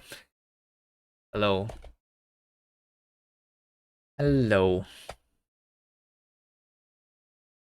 Not in scope, type constructor token. Add token to the list. Yes. Span. Add span to the list. 5. Okay. At least like these code actions so that I can import things automatically. That works in the language server. Spend. Add spend. Okay. Just landed to hear the question, but I missed the context. Can you repeat, please?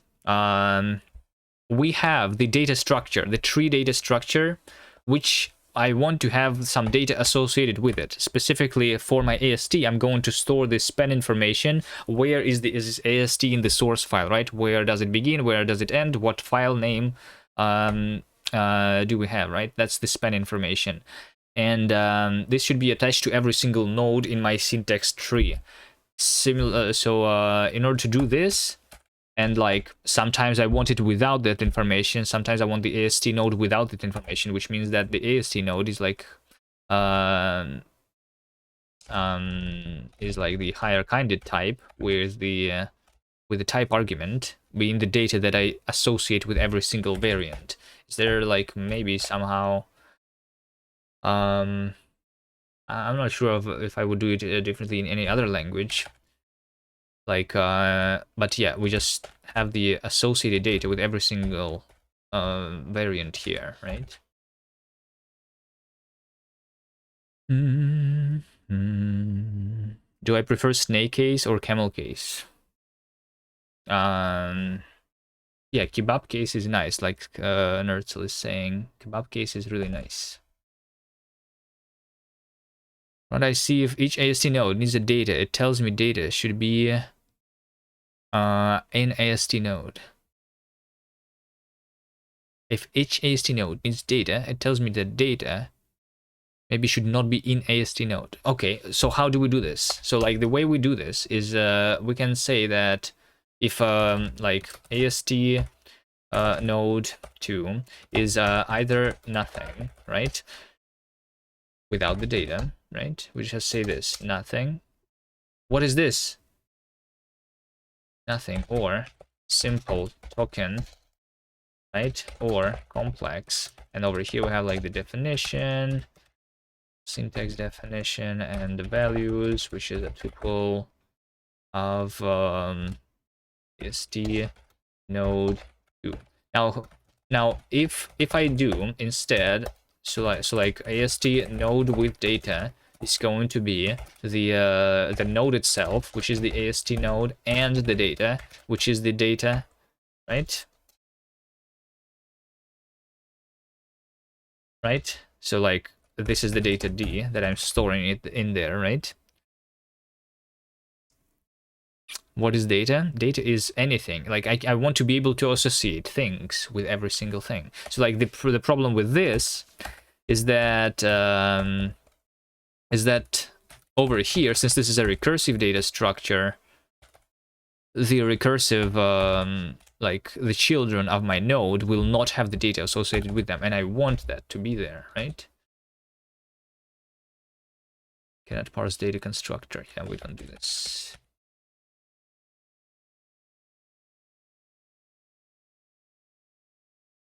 You like kebab case for configuration, but snake case for language identifiers?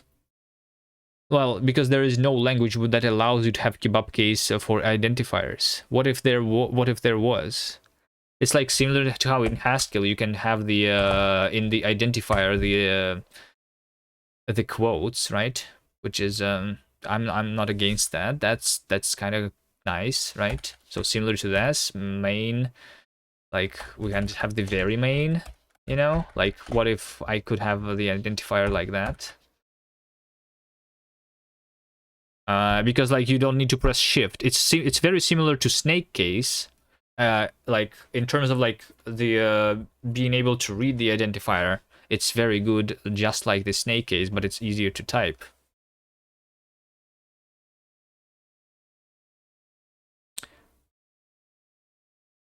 Not sure which LSP you have, but it most likely supports case calls. So if you want syntax definition, you can go syndef and figure it out. Syndef. It's syndef.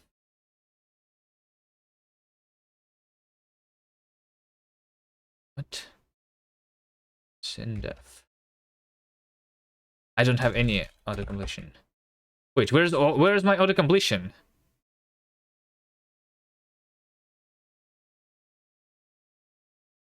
Syndef.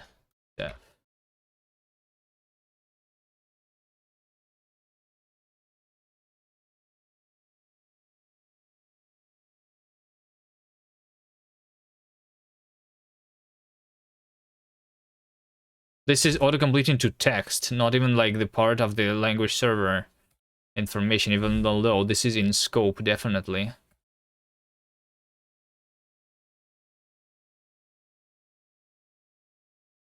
You notice no typing difficulty increase with this 2 fingers instead of 1. What does nothing data represent to me? This is an empty node. So basically this is an empty, like when a file is empty, it's going to be parsed into nothing, right?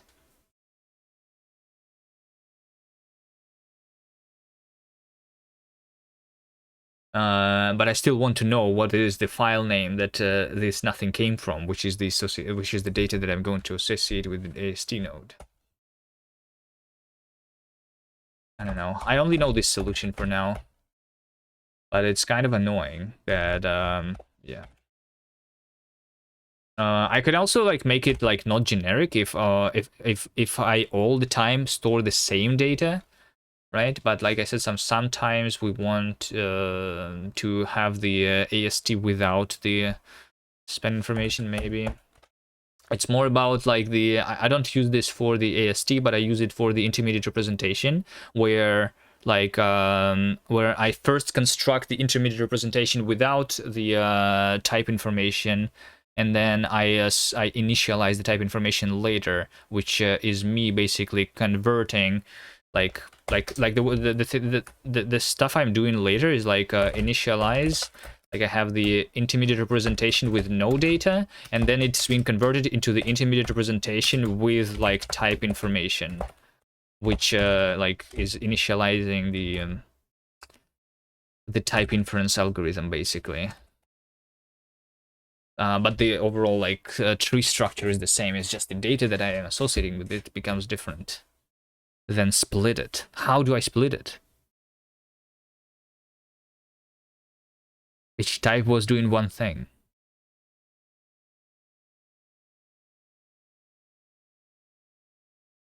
Who's using them on NetStack to keep track of things? What does that even mean?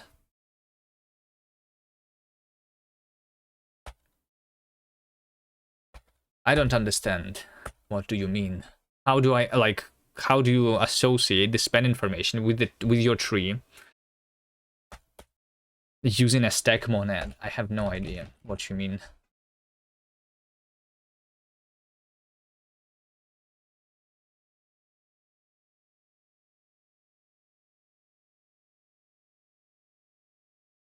You're using a stack of mono transformers. Why? So what? Like, okay, what do you like? How do you get as a result the tree with some data associated with every node? I want to have a recursive data structure with some data associated with every node. And yeah, like I think this makes sense. We have the definition of the structure, but the data is like the generic. You don't call it generic. You can call it like the type argument here, right?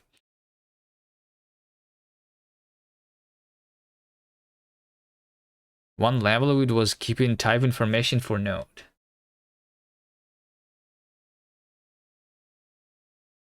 Okay. But how do you keep the information for node? Do you have like somewhere? So like, how do you do this? How do you store the type information for node? That means that you only have one current node, right? And like if I'm doing the if I'm going, no, I don't understand. I don't understand at all. What do you mean here? The monad held the dictionary and could do the lookup. Okay, but like there can be two different nothings. The dictionary doesn't make sense because then how do I differentiate between two simple tokens? So like when I'm writing my program, right? Over here we have the Haskell, right? We have this import keyword which is specified over here, specified over here, specified over here, and over here, and over here, right? This is the same import keyword, which would be the same simple token, basically, right? But the data that I associate with the same simple token would be different because it like the data that I associate is where it is located in the source. That is different. So like the dictionary should also like what? So then I should have the ID associated with every single node. Yes, but it was held in another structure. In which structure? I don't understand what you are proposing at all.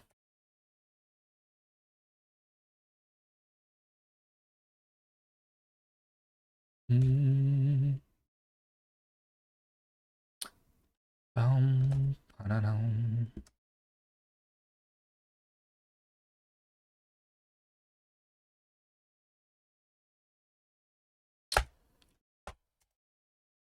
All right.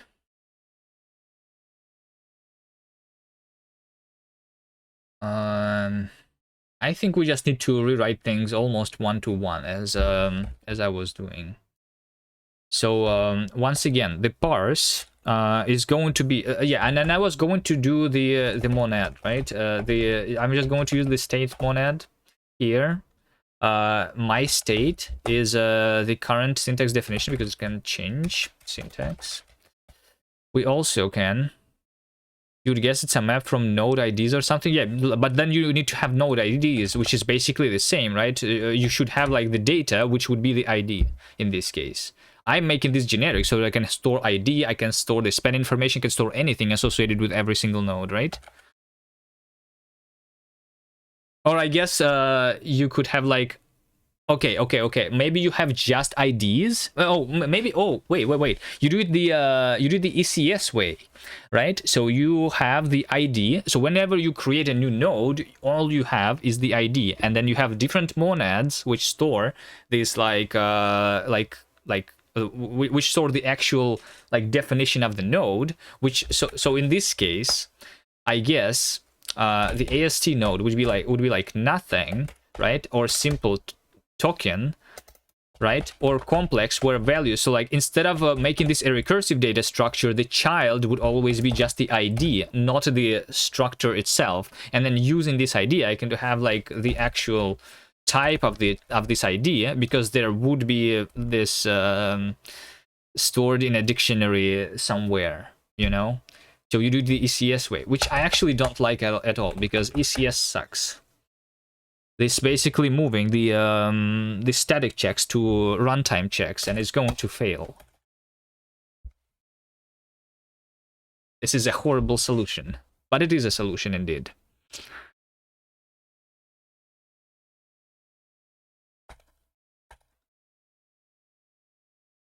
When you use stack, monad stack, you use state T, for example. You have another monad transformer. Yeah, I'm not there yet. I know that there is monad transformers that exist. As my current understanding is that it absolutely sucks, but I will not assert that yet, because I have not written anything with monad transformers yet. Only just with monads. So yeah. I will not say anything bad about them yet until I actually write some code.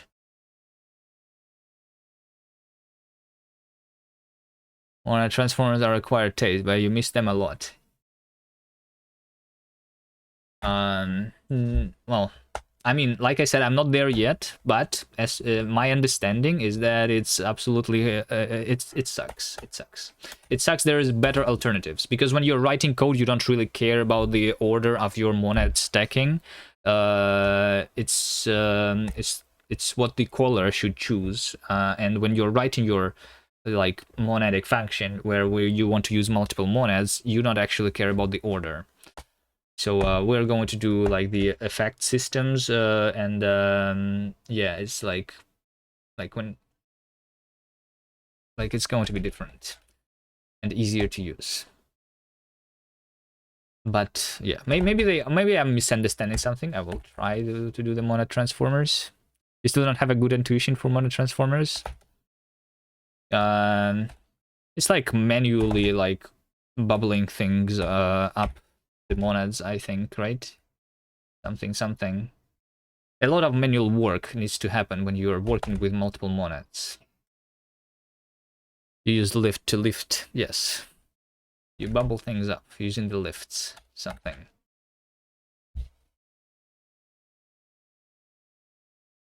You don't need to see how deep. Yeah, but it still sucks. It still sucks. Like, what if you didn't need to do the lift? But like like there's a lot of noise happening in the code, you know, which you actually don't care about. Like you just want to log something, or you just want to like I don't know. What is the most common monads? Like you just want to get the state, right? Like if you have if we are working with multiple state monads at the same time, right? I just want to get the state. I don't want to like have the lifts written before every single get operation. Give me Rust. Not in the code where you use it. No noise. Well, maybe we have different definitions of noises. Um,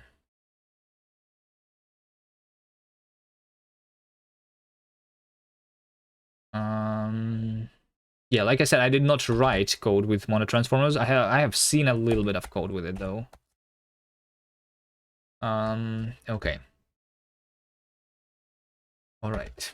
For now, we just have the normal monad stuff like this. We not have trailing commas. That sucks. So yeah, when I have the parse state, what I'm doing is I am parsing currently a file name. Wait, hold on. Yeah, I will do this. We are parsing the file using this syntax, and these are my tokens, which is just a list of spanned tokens. Okay, that makes sense. This means that I don't need the file name, because parse is not this thing. It is just parse is just this parse into the AST, right? So we just get the AST as a result. If I'm starting in Haskell, your 2 cents is to keep each type to 1 row and combine types. Add roll to existing types. If I was just starting with Haskell, I would not understand what you have just said. And wait, hold on. Do I still understand what you said? Each type is 1 row and combine types.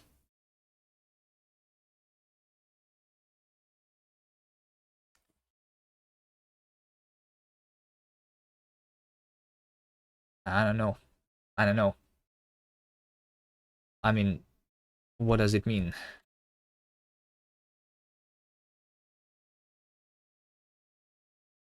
Hello there? Survival 137, hello. Okay, here's my state, right? We have the syntax, the file name, the list of tokens that remain to be parsed. Right? And we just go like that. Then also we're doing it recursively, but we are parsing like until we see something of a certain priority. That's the inner function here.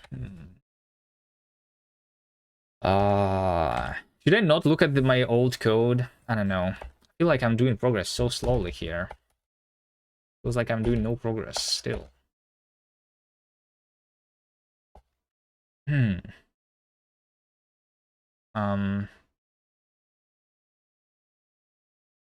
Like there's a bunch of things that happen in my parsing. Pum pum pum pum pum pum pum.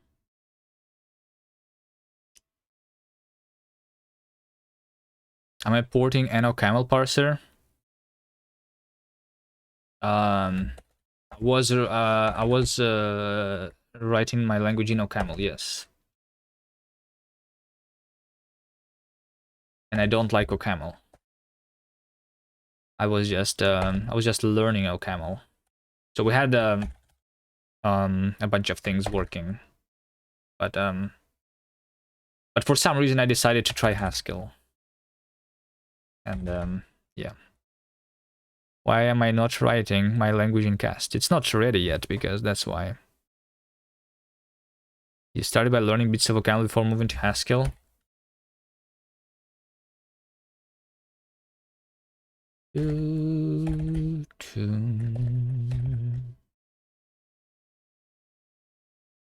I think Haskell is closer to Rust though than to OCaml. At least in the type system. Syntax is closer to a camel though, yeah.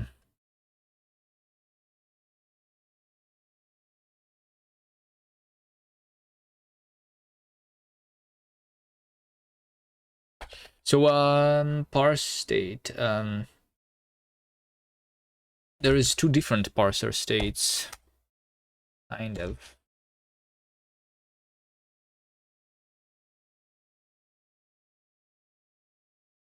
You use the parsec. Yes, I'm trying to not use libraries specifically, on purpose.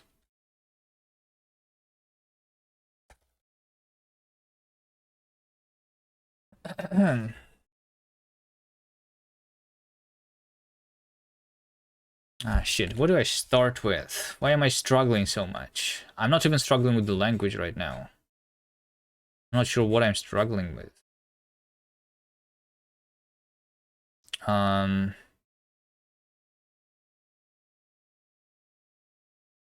Like,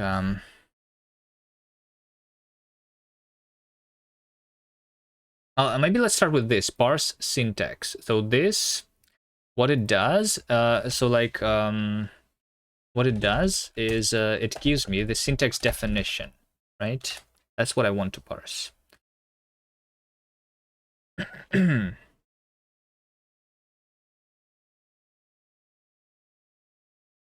So maybe, okay, maybe what you mean is that we should like keep things to like one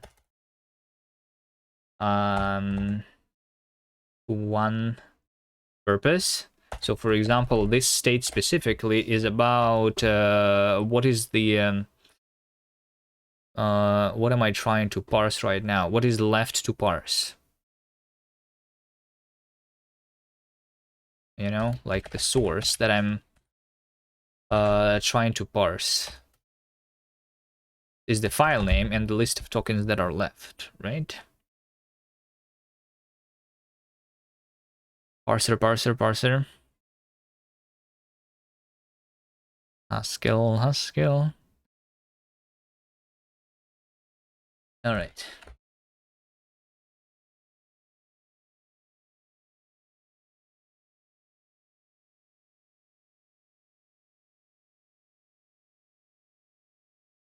So if I have multiple states, then I do what? So you say monad transformers. Haskell working with multiple state monads. Best way to combine multiple state monads. All right. So are they going to show me the transformers here? We do lift monad transform t. We do the state. Where's the state t? Is it also in the state? Or do I not need the transformer? I have the monad. What is happening here? Hold on. Import monad state. Instance monad state. This is not an accepted answer. This is an answer, the only one. Because there's 2 Haskell programmers on the Stack Overflow, right? Multi-state. Wait, hold on. There's control monad multi-state. What is that? Deprecated. Use control monad trans multi-state. Multi-state team. Like if you can I have this as a link? Can I search something in the package? Multi-state. Control monad. Google.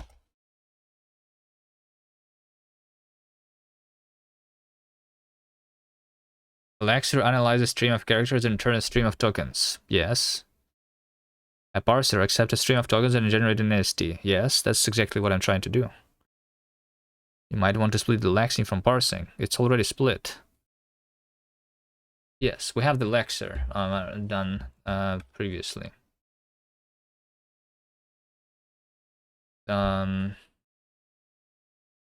If you want to know more about what am I building, we have the website built for the language.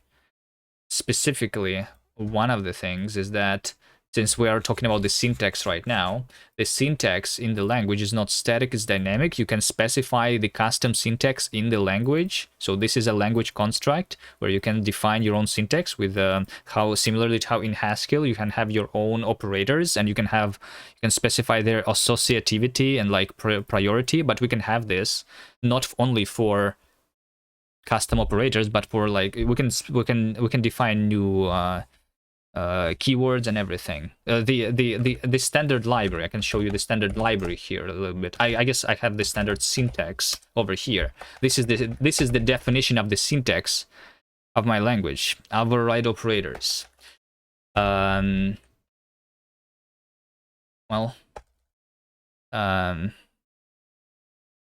It's not really overriding operators, it's defining operators, right? You cannot override things, you can like define new things. You cannot override. Yeah. But yeah, the only built-in syntax is the syntax for defining new syntaxes. That's how my language works. And then yeah, like I guess dealer TW says oof because you can like abuse this and like make something that's completely unreadable. That's why a lot of people complain about C++.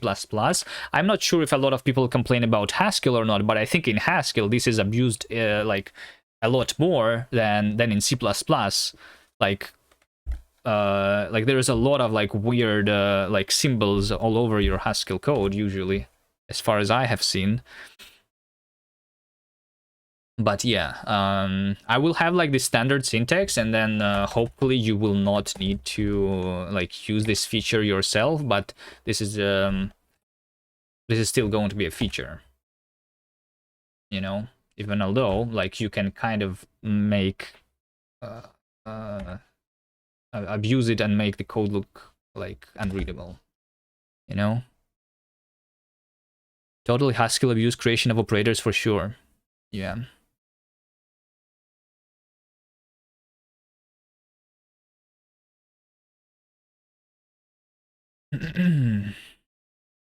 So yeah, because like in Haskell you cannot define your own like your own keywords, so you have to use the you have to abuse the keywords.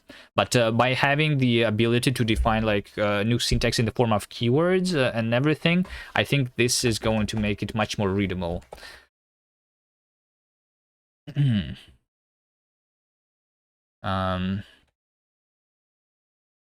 Because instead of weird symbols, we're going to use actual words. At the very least.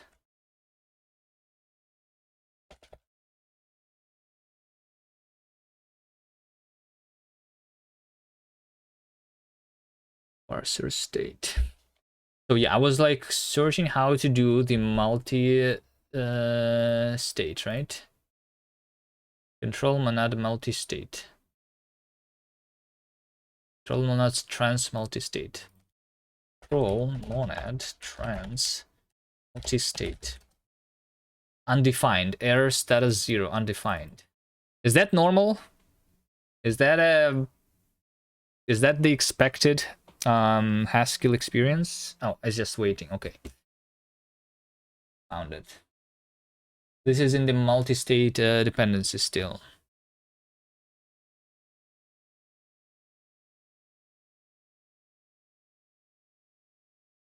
A multi-valued version of MTL state / t state t monad state. Do you advise that I use this or use the state t, right? So the state t is already in the still working. Why is it so slow?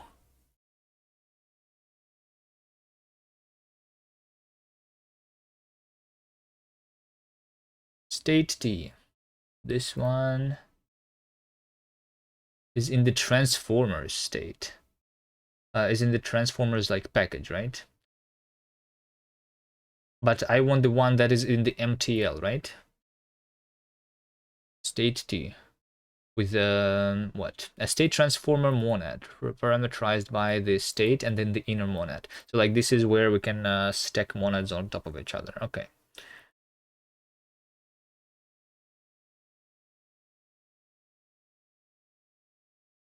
So how do we use this?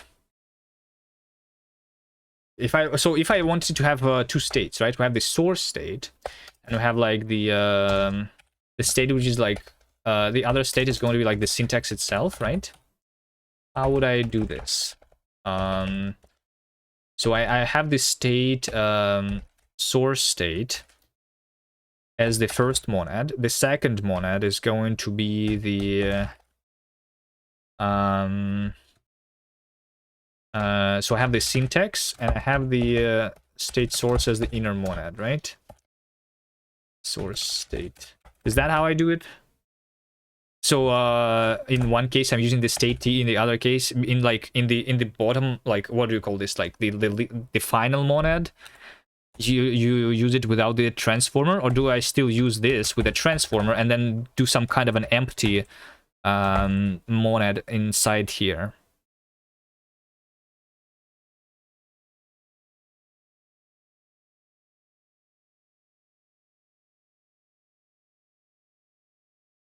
How do I do this? So like do I just do an empty monad so that I use state t's everywhere? Just do state. But like over here, I need to do state t, right? Because how do I combine two monads? There should be the outer monad. So like the outer monad should be the t monad, so that it can have the inner monad, and the innermost monad is just the normal one without being transformed. Is that right? So this way we can have two states, the syntax states and the source state at the same time, right? Okay. Looks weird to me, but okay.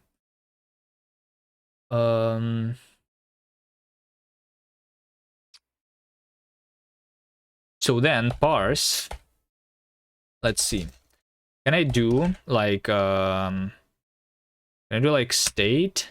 So like syntax. If I want to get syntax, I would do get, right? This is a function with no information available. Because I need a do operator, of course. In Rust, you added to the stud at least some words. Did you understand some words when I was like doing the cast? What about OCaml?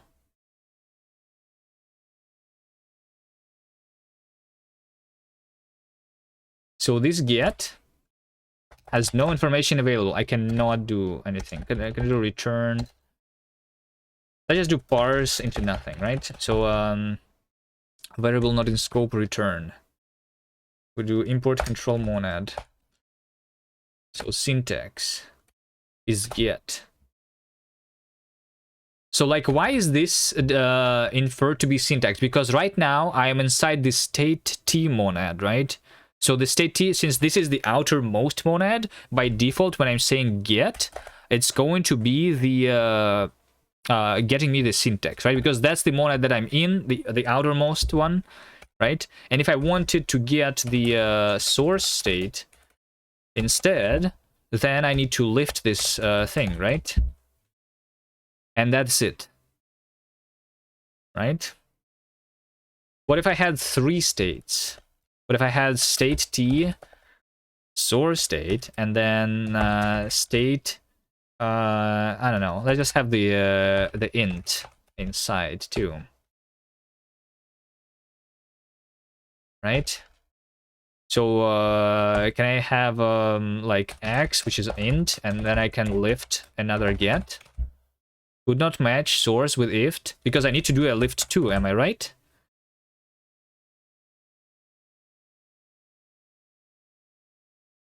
Or is it lift m? No, lift m is a different thing. Hold on. Or is it like lift? Yes. How do I do a double lift? Didn't someone just say that I need to like lift it once, independent of the depth? Where is the tutorial of the monad transformers? Monad transformers. I think we are not getting anything done today. I'm going to just learn a little bit of how to write things.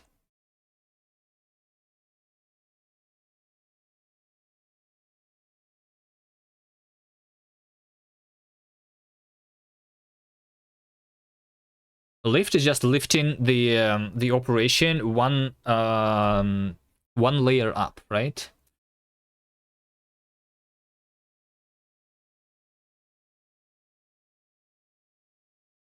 We will now have a more detailed lift function, which is critical to in day-to-day use of one transformers. The first thing to clarify is the name lift. The one function with a similar name we already know is lift m. Lift m takes the function.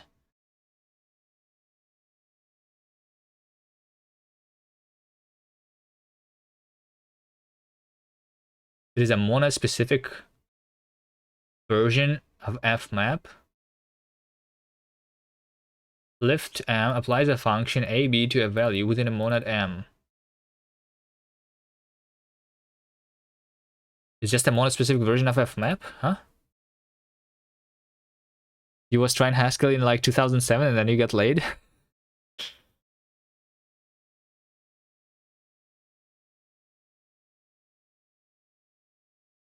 Lift I/O can be convenient when multiple transforms are stacked into a single combined monad. In such case, I/O is always the innermost monads, and we typically, yeah. So okay, so like there is a specific lift I/O which lifts the when the I/O is the innermost, okay, and then it lifts it whatever, right?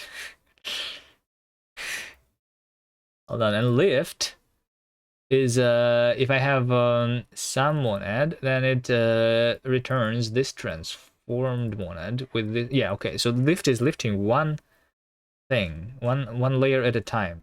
Can I lift multiple layers at a time? Lift from any depth.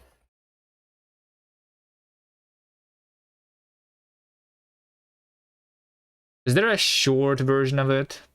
Of the tutorial somewhere? Real world Haskell. Is there Haskell in the real world? Let's take a look at the code here. Where's the lift? This directory is lift m filter get directory contents. Like why do you even use lift m is if this is the same as the fmap? Because it's more specific. Do you understand the code better?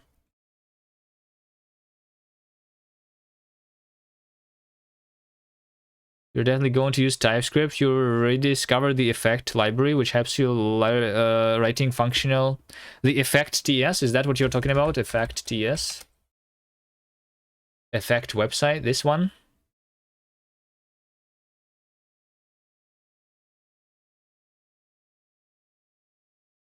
Effect website, yeah, that's what you did, yes. Okay. Yeah. I think effects is much better than the monad transformers that I'm looking into right now. Let's take a look at how they do the pattern matching. You do match type string number pipe match not high or else. Okay, I'm not gonna lie, the way it works in TypeScript here is ugly. This looks ugly. Wait, what do you mean match not high? So like it matches everything but the high string?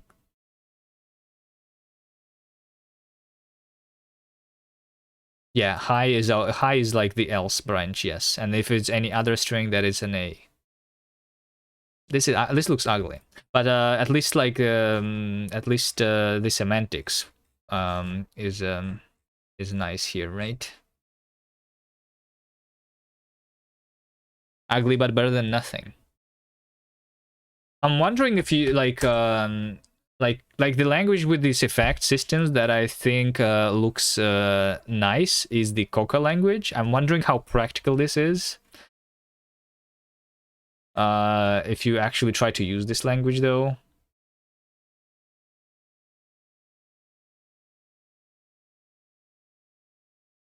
Coca mentioned, yeah.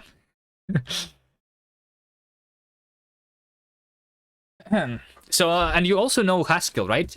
Here's my question: is it so like if I want to combine multiple state monads, right? Over here, we need to use the state transformers then. State transformer is something which has basically one monad and then the inner monad, right?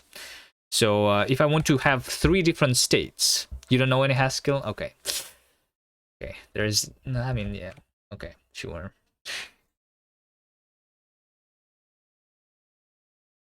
Daily mention of Coca achieved.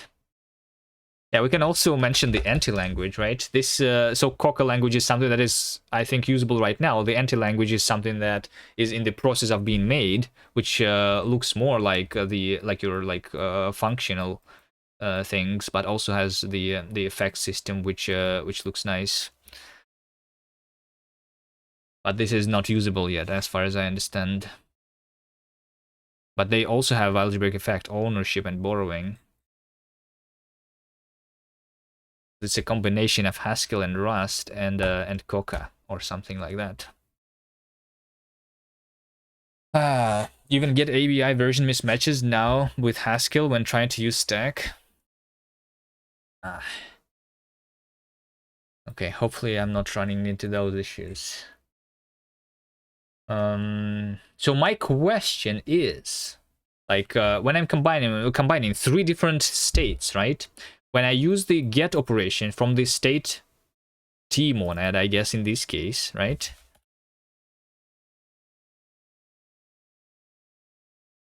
So get is something which works with the monadics with any monad which is a monad state, right?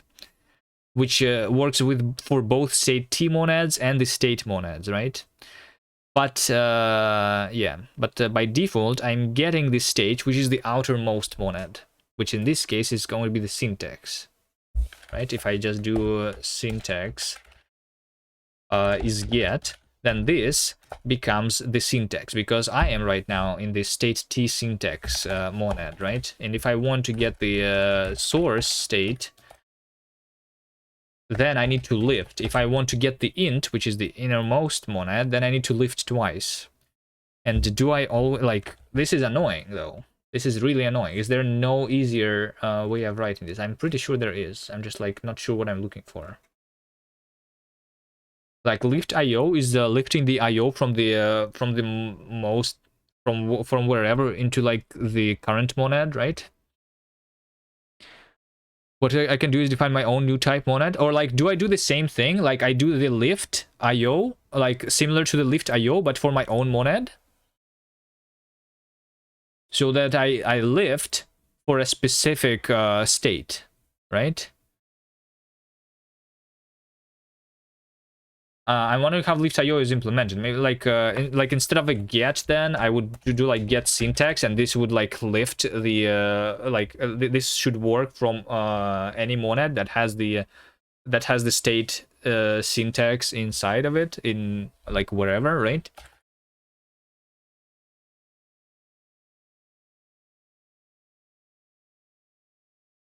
Moving down the stack.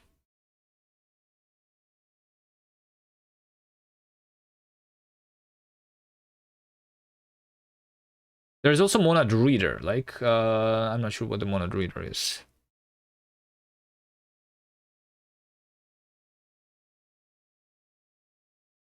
Type class monad syntax. Yes. Yes, like you create the instance of the monad syntax for every monad that has the thing in it, right? So for any monad transformer where the inner monad is the monad syntax, or if the root monad of the monad transformer is the state T syntax, or if we are not working, or like for the things that are the monad state, with the state being the syntax, right? These are the instances, the 2 instances that I need, right? For checking the top of the stack and anywhere, and for going lower. But is that the actual solution that I need? The lift function lets us achieve the same effect by lifting get from state T into reader T. Yes. When explicit lifting is necessary. Our case, in which we must use lift is when we create a monad transformer stack in which instances of the same type class appear in multiple levels. Oh, wait, hold on. So they are saying that the lifting is only... Wait, the lifting is only necessary...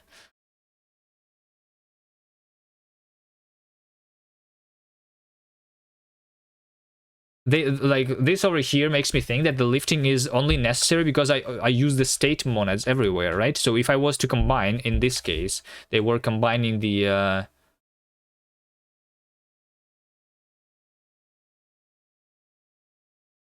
so like the app is the one with the reader, has the reader transformer and the state monad at the same time, right? App is reader T, app config, state T, app state IO. Yeah, they also have like the IO in there.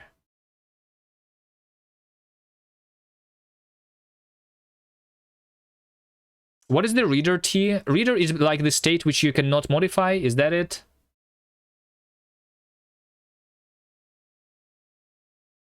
A reader is something you can read but not write? Okay. So because you have the app, even although the state is inside, you can do the get here directly, even although I'm not inside the state monad, because the get is the function from the monad state, right? Which is implemented for everything that contains the state anywhere in the stack. The only reason I need the lifts here is because we have the monad transformer stack in which instances of the same type class appear in multiple levels, right? That's why I need the lifts here.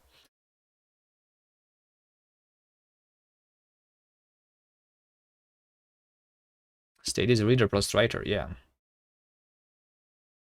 In this way, we can like, but like the monads, but we have these multiple state monads, which are of different, which hold different types of the state. Can we not use the type of the state to like not make it manual still?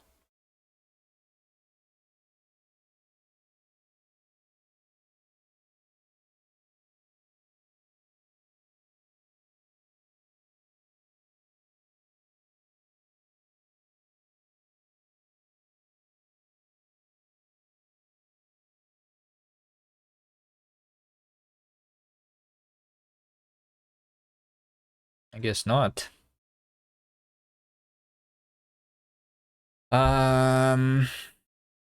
Haskell, the monad transformers, multiple states with different types. Monad stack with multiple of the same transformer. Use a transformer and lift to get to your inner monad.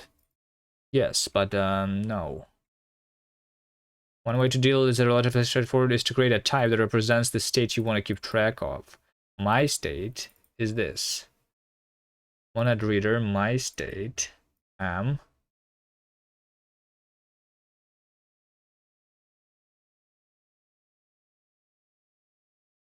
Get bool, get car.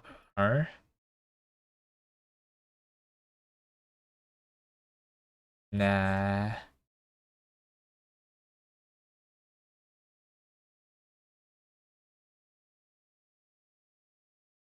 Dealing with big tower of monad transformers. I'm working on a project with a fairly pipeliney design. Each function in the pipeline is responsible for doing a small task, but certain parts might generate errors, either string, mutate various forms of state, and in general, require more monad transform all composed on top of each other. First, I thought it would be smart to separate it to little transformers, each to be responsible for a specific behavior, and that allows each function opt in only the behaviors that it really needs. But it turns out to be awful when I want to pipeline two functions with a different monad tower. For example, with state T, I need to unpack the state and repack it in a different level.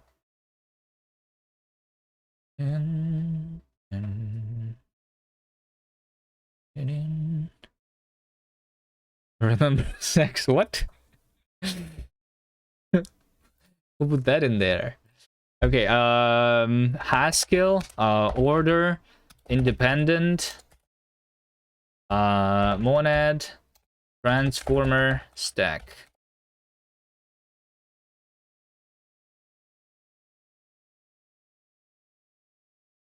I think I'm not writing any code today.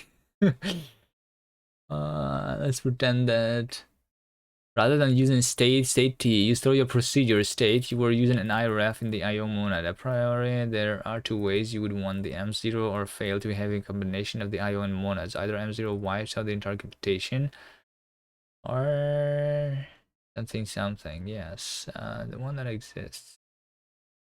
Fortunately, you're using state procedure state, whose effect can be rolled back rather than IO. The monad transform you want is state t procedure state maybe 1.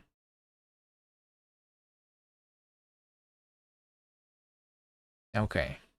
All right. I cannot find the solution. Maybe I need to. Okay. What I'm saying is that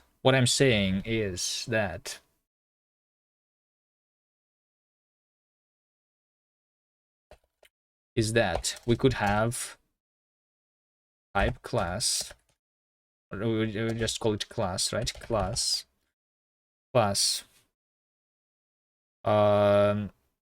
source state monad m. Could GPT help? I don't know. Use the find com. In Haskell. I'm like not sure what I ask anyway. In Haskell. If is there alternatives to monad transformer stacks? Like what else would you use? Extensible effects approach. Okay, hold on. Do we actually use the effects? It takes the wait, hold on.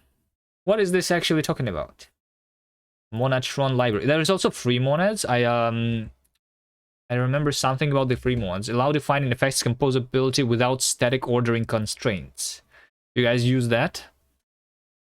Do you guys know what a free monad is? I remember reading something about that someday. Don't remember. Monadtron aims to make the monad transformers more modular. Limitations of the monad transform. Modern transformers have some inherent limitations compared to extensible approaches. Enforce static ordering of effect layers make it difficult to compose interleaved effects. Requires explicit lifting rules when combining transformers. It can lead to boilerplate explosion as more transformers are added. There you go. So we don't want to use the monad transformers after all, right? But the extensible effects, they are more complex to understand. I think we can understand it. I think I understand the downsides of the monad transformers already. Like since the effects is what we want to have in our language anyway. Let's see how it works in Haskell. Extensible effects. Can I have a link?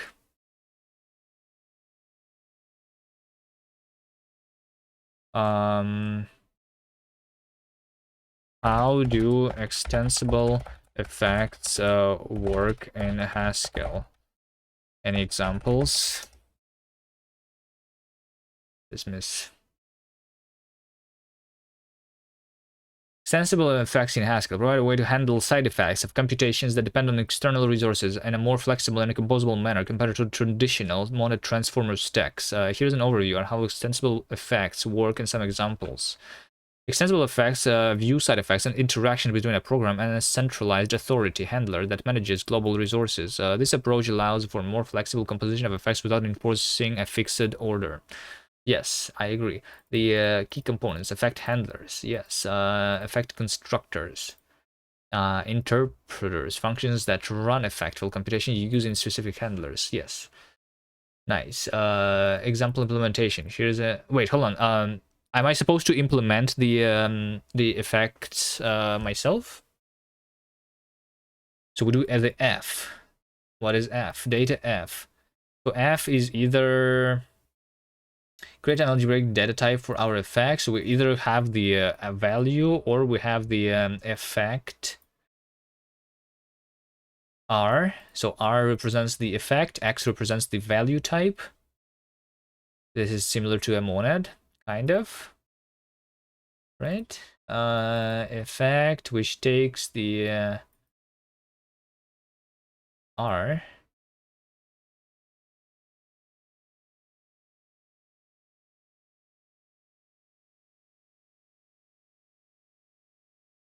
Effect handler, run F.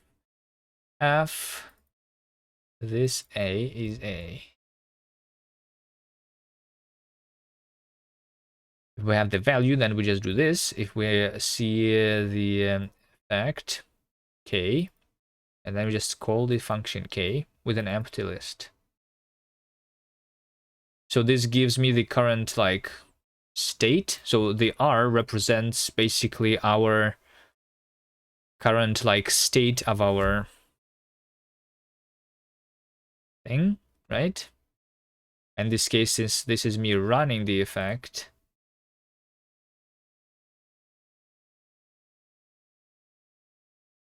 I just give it the initial state. Is that so? Effect constructors get int.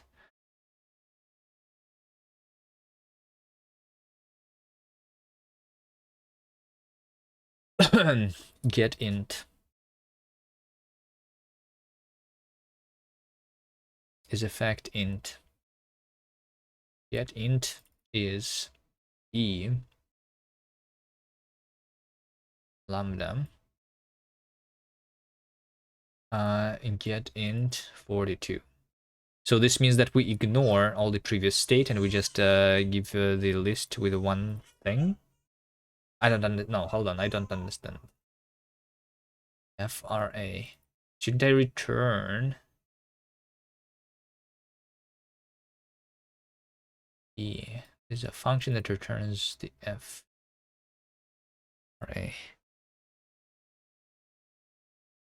G80T. Oh, wait, hold on. This is G80T? Yeah, this is G80T. Indeed. Yeah, so the value is X.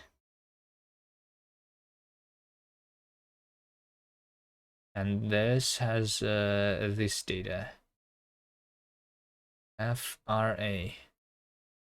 FRX.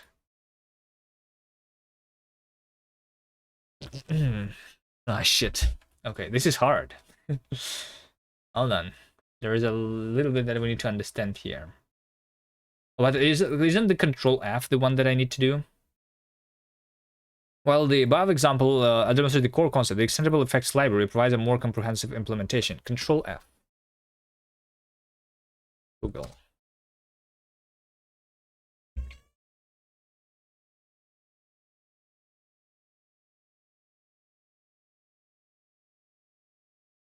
Is someone DDoSing the Google? Because it takes like half a minute to respond. Control F.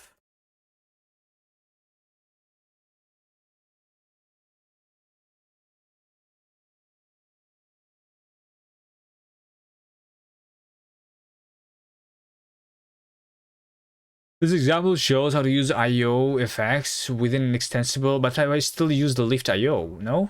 Run F. Lift I/O. Or do I like lift I/O to, I don't know.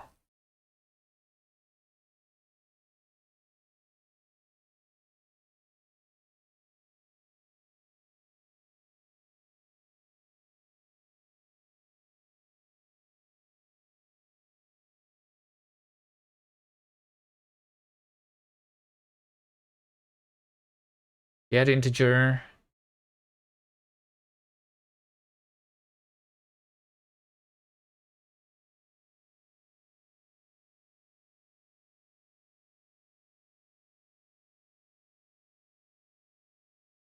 No results found. Wait, what? What is the control F? Is this thing lying to me?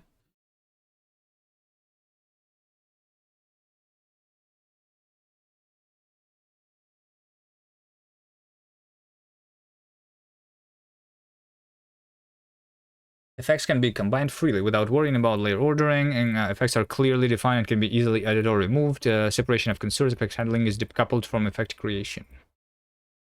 Yes. Oh, Control FF. No, I wanted F. You type effects.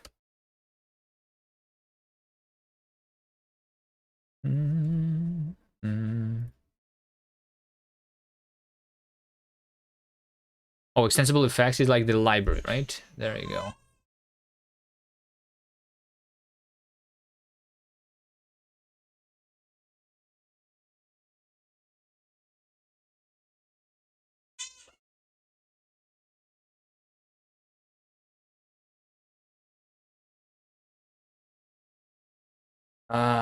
Okay. The package introduces data types and type class constraint effects, an alternative to mono transformer based approach of multi-layered effects.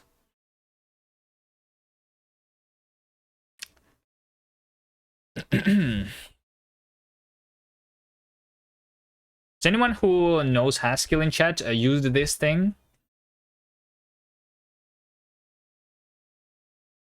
How do you do the mono transformers?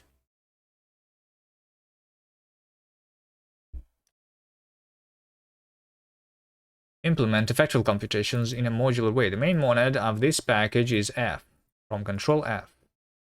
Dot F. RA is parameterized by the effect list R. Effect list R.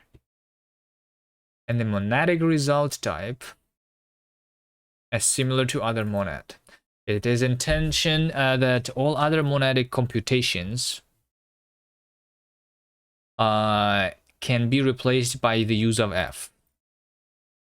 In case you know monad transformers of MTL, this library provides the one monad. You know, it's a common question, but why not Rust? Because learning is what I'm trying to do. Rust would be chosen if I wanted to make progress. But I want to learn a little, like, I don't know. Yeah. There's a lot to learn, though, it seems.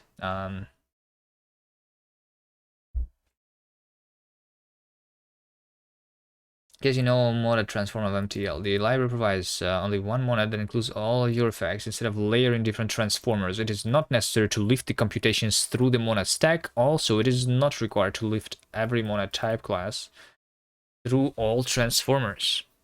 It is not required to lift every monad start type class, like monad error, through all transformers. See, this is nice. To experiment with this library, it is suggested to write some lines within GHCI. Recommended procedure: get extensible effect by doing the following. Extensible effect. Okay, let's, you know what? Let's go to the Cabal. I think extensible effects sounds actually nice. Extensible effects.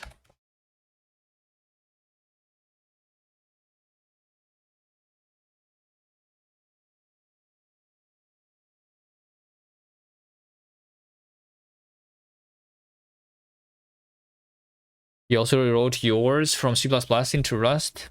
Your language, you're also making a language, right? I mean, C++ and Rust are not that different. Haskell, though, is pretty different. It's, yeah, I think. I mean, in Rust compared to C++, you need to like worry about the borrow checker, but the lifetime is still like a thing that exists in C++. It's just implicit versus being explicit in Rust.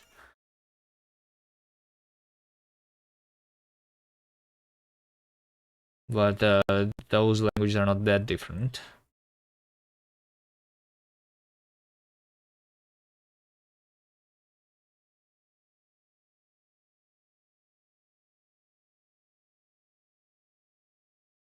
So we do the state effect instead of the state monad, right? The state effect provides readable and writable state during the computation. So get member. What is a member? So yeah, the most common effects are the exceptions, which is like not the Haskell exceptions. This is like the controlled exceptions, right?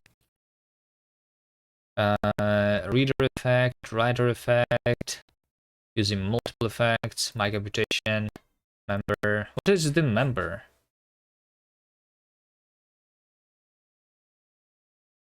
functions containing something like f x ra fra handle effects. I don't understand it. Hold on. The transition from the longer list of effects. X R. What is the? So this is a special operator. So like colon is for constructing lists, and quote colon is for constructing the list of effects, right? So we have the effectful computation, which results in a value of type A, and the effects, the list of effects that we have is this list. Right? So functions which have the list of effects, and then they handle the effect X here. So since they handle the effect X, they get rid of this from this list of X, and they are being the tail of the list.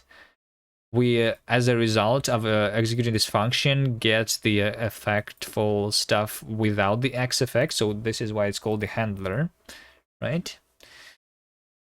The transition from the longer list of effects to R is a type level indicator that the effect X has been handled. Depending on the effect, some additional input might be required to some different output than just A is produced.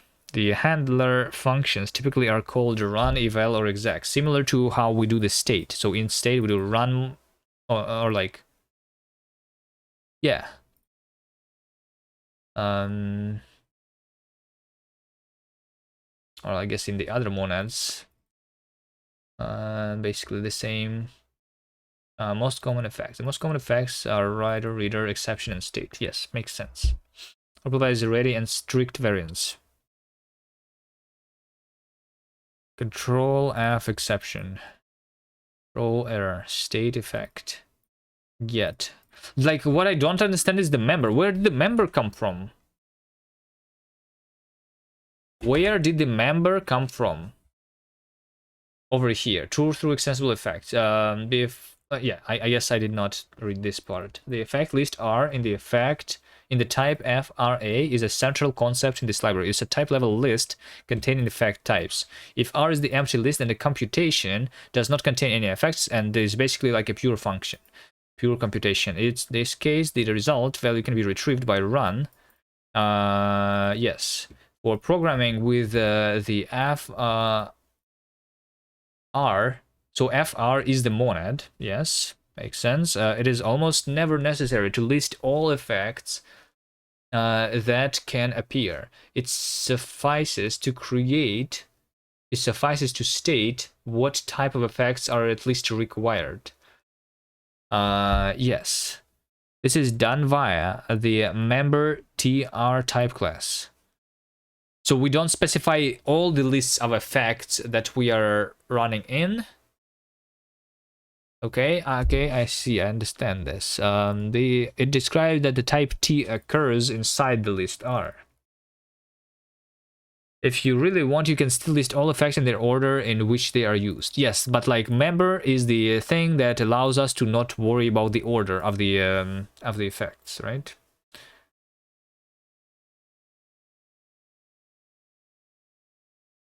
So yeah, we say that, so we have the effect RA, right? And then we restrict this function by saying that inside our effect list R, we have the exception effect. Okay, I can read this. I understand this now. This is easy, actually.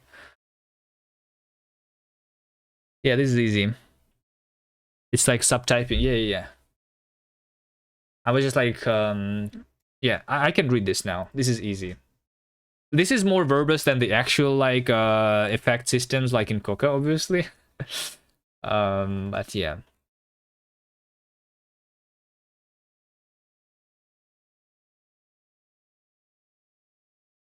Okay. I feel like we can do it now. Could not deduce show token. Okay, I need to reload my Vim because whenever I added dependency to the Cabal, the language server, and like the entire Vim is breaking. Right. Now we actually write some code, I think. It's been 3 hours. Okay. Do I actually write some code? So we don't do the control monad state, right? We don't do this. We don't do that. And we don't, and I don't construct my own like monad transformer stack as like a separate type, right? What we do is the parse is f r, and then like the result is nothing, right? So now we need to import control f, right? And the and by this I'm saying that the R list is a list of like any effects. Basically, I don't care about the effects that about the like the R is the list of effect handlers, right? And we don't care about that here. It can work inside any list. Yes, makes sense. Makes sense. Now now get. How do we do? They do have the get. Control F state lazy strict is control F state. And which way do I use, lazy or strict? Does it matter?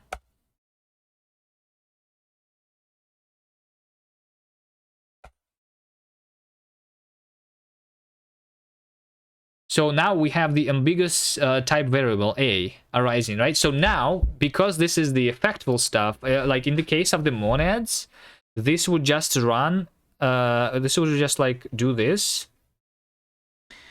in the on the outermost monad on our stack, right? On the outermost state monad in our stack, I guess. But now we don't know much, but we can say what is the type here, right? So if I want to get the syntax, then I need to specify the type here, I'm assuming syntax, and we just get the syntax, right? But then it says, like, then it says that no instance of 5-element state syntax R arising from the use of get. Like, this error message is, like, I understand this, I think, but this error message is bad. But what it actually says is that in the list of R, we need to specify that we can get the state of the syntax, right? So we should say a member state syntax. Only then we will be able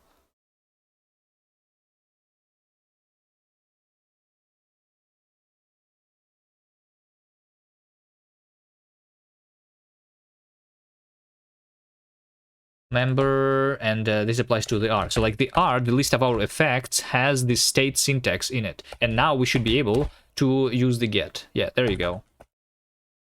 The error is kind of bad though, that we get. And then, so now I don't need to lift. You see, this is the entire reason I was looking into this. Now we don't need to lift anything. It basically is going to be determined by the type here, right? And then if I want to specify multiple effects, we use the comma, right? So we have member state source state R, and we have member state int, right? If I want to get the int there, R, like this. So now this is very easy, right? I mean, this looks much nicer than with the monad transformers. The thing that does not look nice is listing the effects, right? Because in an actual language with the algebraic effect system, we would write something like parse is the function that returns this, but requires the state syntax, right? State syntax and state source state and state int, right? So like the way it would look in cast, I guess, right, is parse is this parse is actually, hold on, and there is like no arguments. to this function, right? So we do no arguments and then this returns nothing. This is how it would look like in cast, I think, right? And we don't use commas, we use the vertical bars here.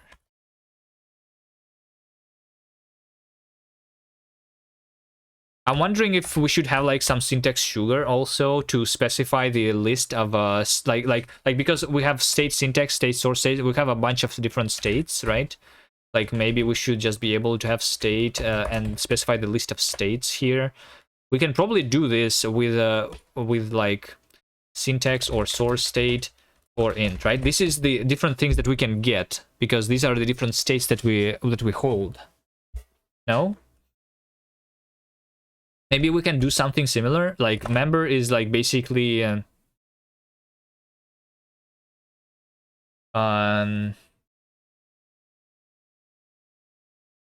member. So this is taking the monad and this monad needs to be in the list of monads, right? And this gives me the constraint.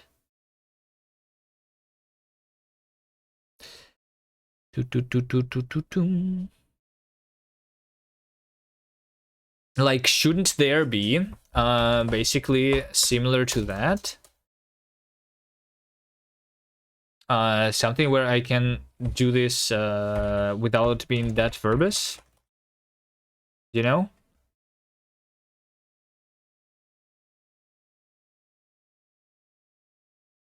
Like you know, something like if I could write like members instead of member, you know, like because member lets me specify only one member, right? But if I wanted, if I could use the list at the type, can we use lists in the type level in Haskell? So if we say members, state syntax, you know, that's like the first step, and then state source state, and then state int. That would be like the first step to write it a little shorter, right? And then we could also say that like this could be something like states, and then we specify the list of states similarly.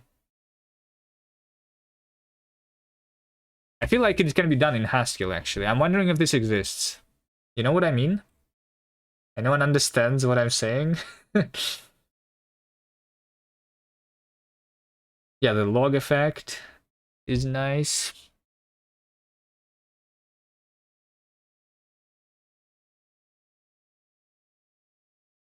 Limitation, ambiguity, flexibility trade-off. The extensibility of f comes at the cost of some ambiguity.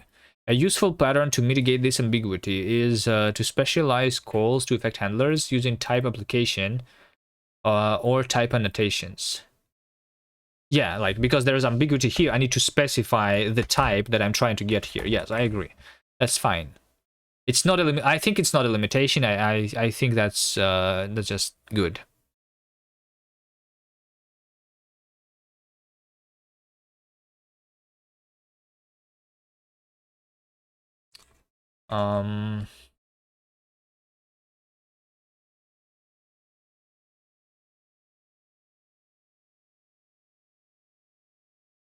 So where do I see the can I see all the things in this package?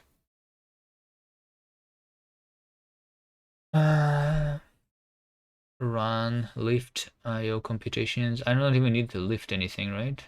I mean the reason for me to like lift is only necessary if I want to run the normal monadic stuff, which is not written using the effects. Then I can just yeah. Then I can just do this. Yeah, that makes sense. So I lift from wherever. Yeah, and yeah, okay. Lifted. So there is the lifted, yes. Lifted MR. Lifted MR, okay.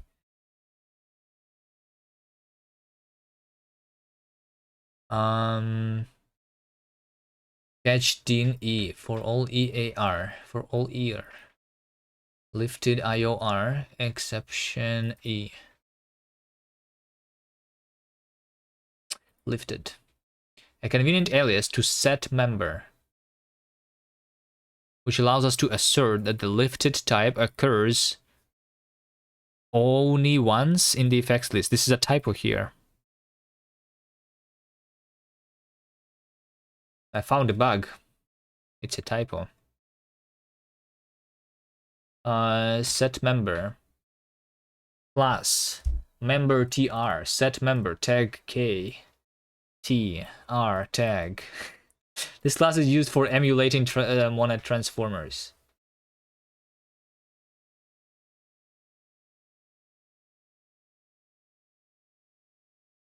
Oh, wait. The class member tr is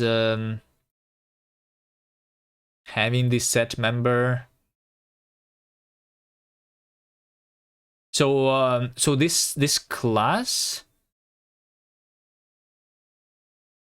Wait, what is set member? Is this like the associated type of this class?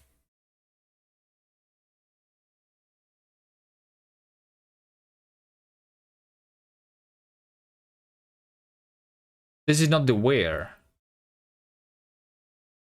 Or is this like, well, like when you introduce a class, isn't there supposed to be a where clause with a list of members of the class? No?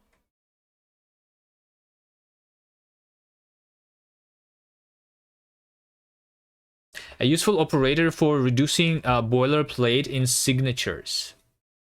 The following lines are equivalent. Member, exception E, R.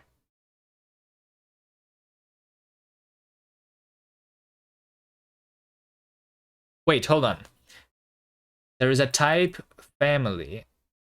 Yeah, so I just have a list. What is this symbol?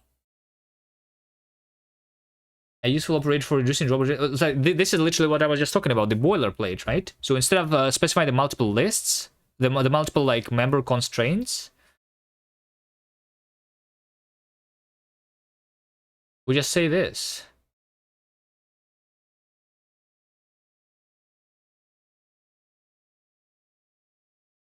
Isn't there a typo here though? Like, am I not supposed to use the less than colon operator somewhere? This looks like a normal list. Hold on.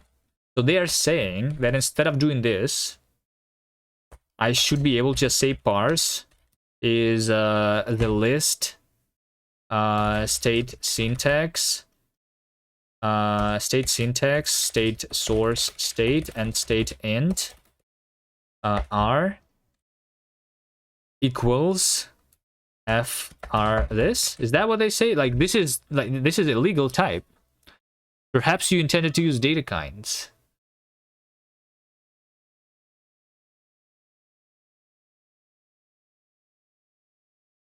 The where in Haskell is before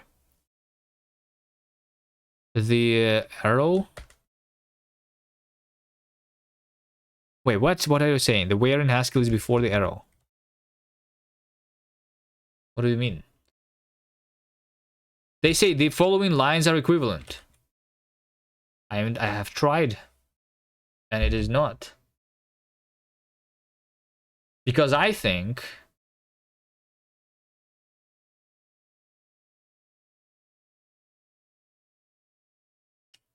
what did I think? If you mean the type constraints. Oh, wait, hold on. Yeah. Okay, hold on.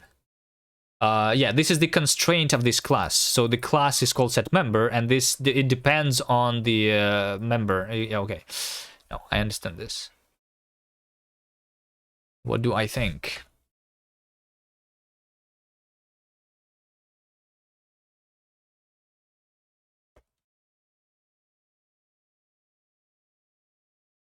Am I reading this incorrectly? It says a useful operator for reducing boilerplate in signature. The following lines are equivalent. Member X, member this, member that. And that's exactly what I tried to do. I have tried to do member state syntax, member this, member that. Like why is there a normal equal operator here? Equations. What, like, how to read this documentation? Why Haskell? Because it's fun, Davey, right? Data kinds extension? I guess that's what they told me to do. Perhaps you intended to use data kinds. Like, I don't understand what it means, though. How to read this code? Why not in Go? Because Go is the opposite of... Naruto doesn't have a hello.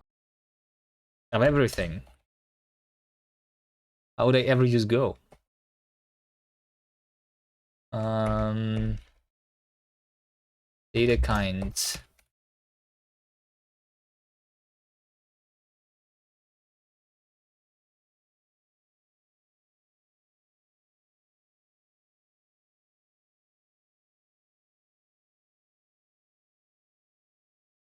Now it says multiple declarations of parse. Like this equal still does not make sense to me.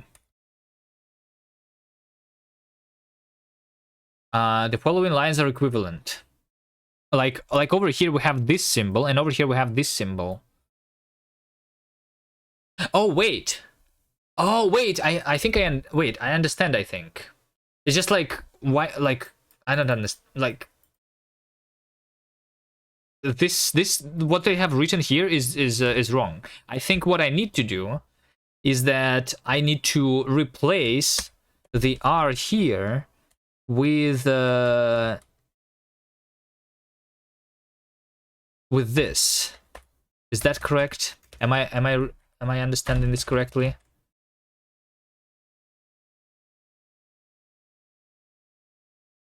No. I guess I'm not understanding this correctly.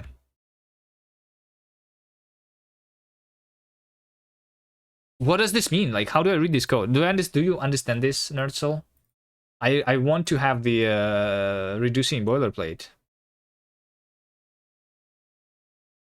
Check the top page for docs.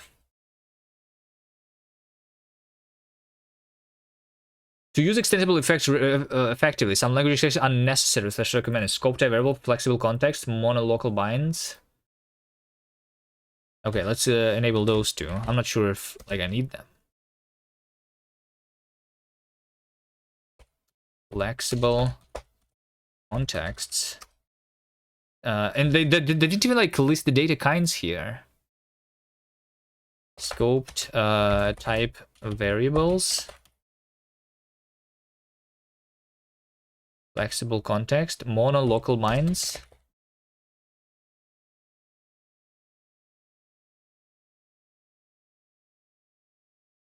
I don't think that's it though.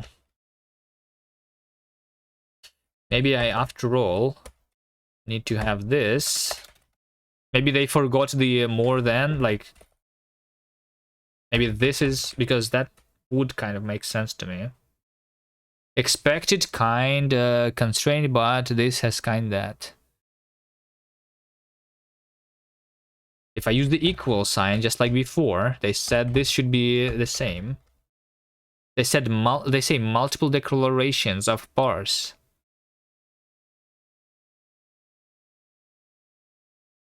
Where is the other declaration?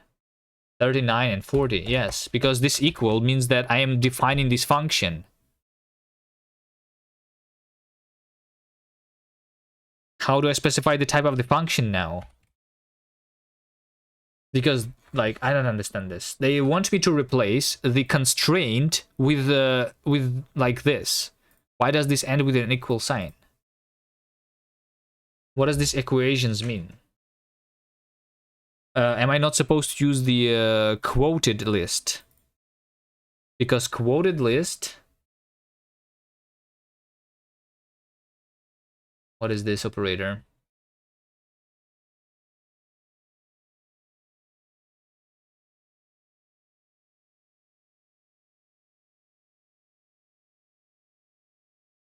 Oh, wait, hold on. Type family. This... R. I think they forgot. So, like, I need to use this operator.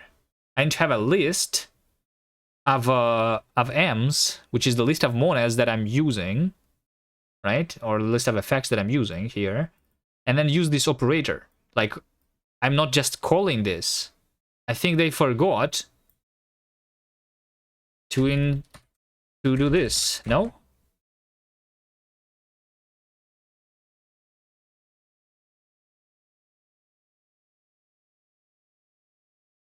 There you go. It works. Like, okay. I found 2 typos in this documentation already. Why am I supposed to be guessing what, like, okay. How do we do a pull request to this? This is completely wrong. This over here is completely wrong.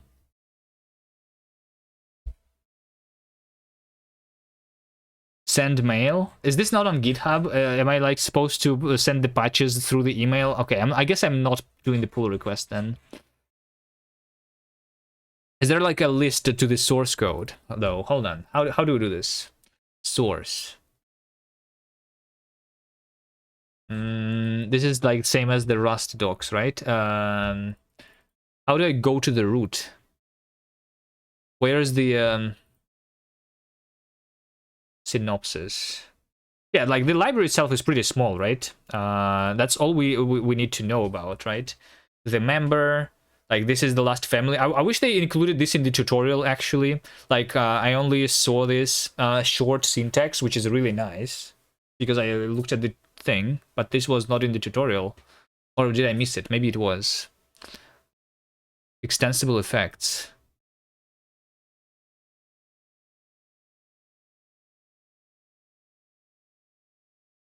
Like, do they show me the list of effects using the list?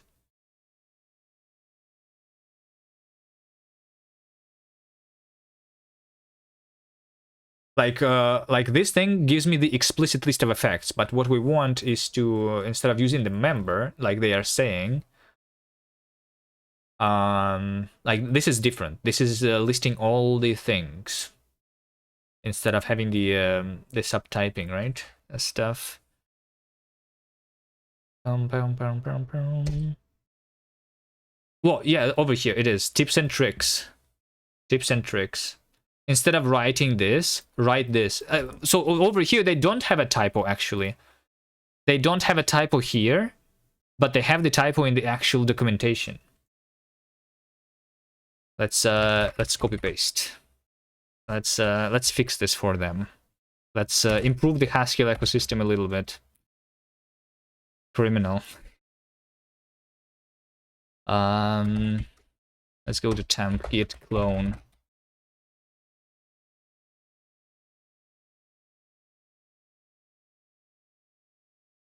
So far though, I like this library.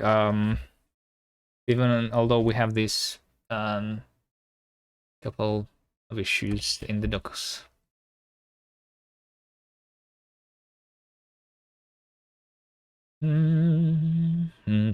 So what am I searching for? That they were all academics and don't do typos. Well, you see, like Haskell is checking a lot of the types, but typos are not types. So typos can still happen, you know, because they are not being type checked. That's a pretty big typo, though, you know, like this over here is a pretty big typo, I think.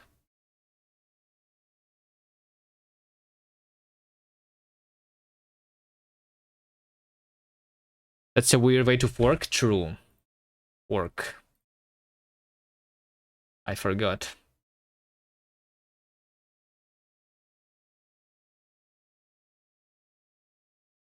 I could edit the code right on the GitHub website. No need to git clone. True.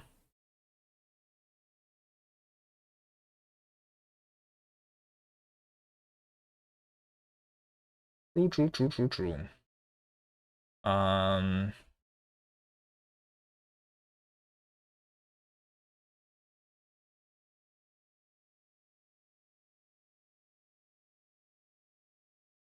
But I will clone it anyway. I'm just going to clone my version, right?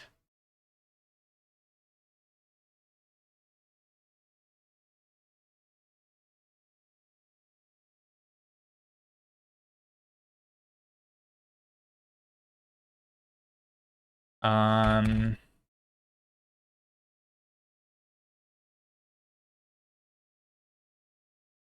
type family.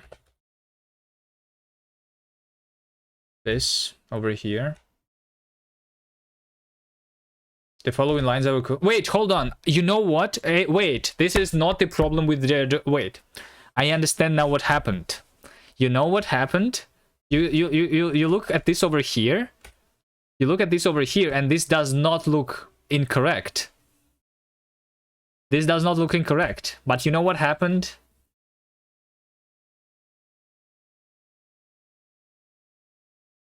Like, is this Markdown, or what do they use for the Haskell documentation? This is being so this is being converted into. Oh yeah, because it's a link.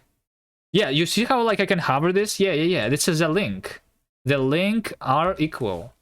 The link are equal. Colon. Is that Markdown syntax, right? I wonder where it leads. It leads to the colon. Yeah, so like colon is the link address, and then after space, after the link, you have the thing. Is the Markdown thing? Markdown to Markdown preview online. Is there such a thing?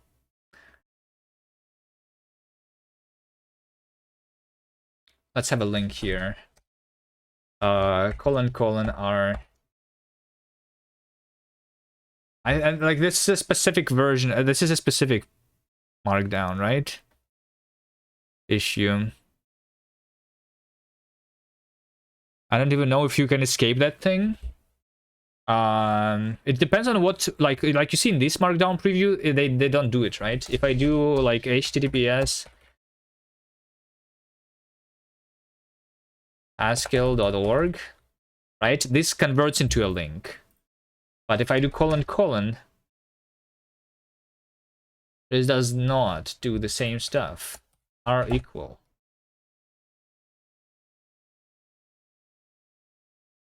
Like hackmd is the doc generator's fault. So should I but like, shouldn't you be able to escape it anyway over here? Should I not fix it for them? I should generate the docs locally. Is there the Nix files here? No, they don't use Nix.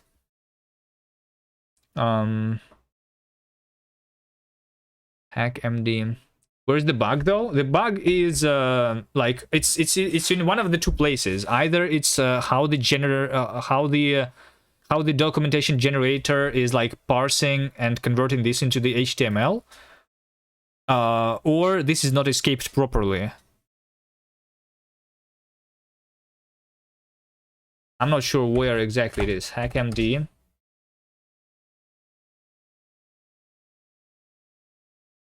It's just a different implementation. Like, we need to use the same implementation that the Haskell docs are using, right?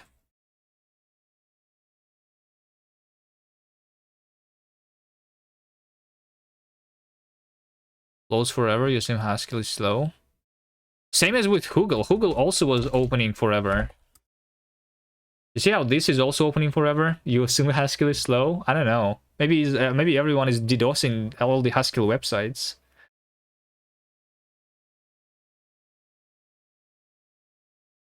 Like, you see, Hugel at least does load. I can install Hugel locally. Cabal install. I don't want to Cabal install. I'm using the I'm using Nix, so I can probably like have it in my Nix packages maybe. Just Haskell packages Hugel, I guess, is what I install. Terminal GUI for local Hugel. Is that a good thing?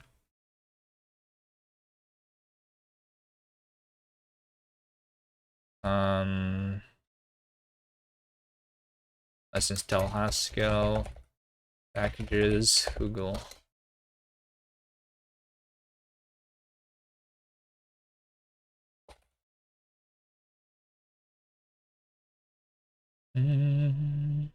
Undefined variable Haskell packages.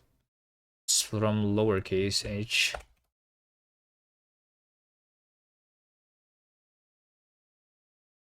Nix comes with a web server too. Does it give me like the binary Google? Anyway. should I work on the language, or should I try to fix it for them, or at least like report the issue? Maybe I don't want to fix it myself, but like report an issue at least, and they will figure it out. I'm not good enough with Haskell yet to fix it for them.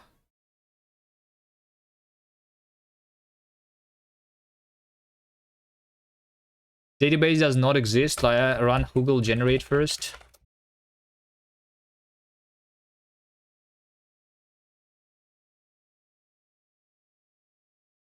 Just open an issue. Yeah.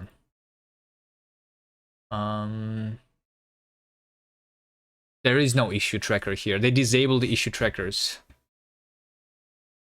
Why do they disable the issue tracker? Because the issue track... Oh, wait, hold on. This is my fork.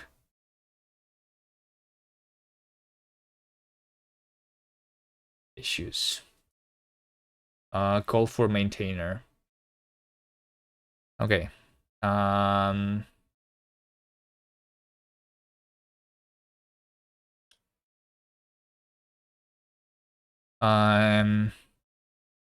is the issue in the doc generator? I'm not sure.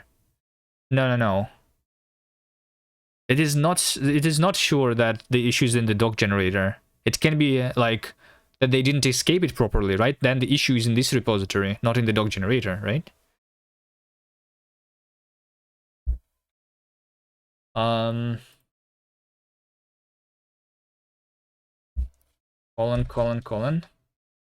Operator, documentation. Is there a spec on that comment content? Maybe, I don't know, like it depends on what is you like. I don't know about the Haskell tools, what is used for generating Haskell documentation, and that tool that is using that is like generating the documentation has a specific version of Markdown which treats this thing as a link for some reason.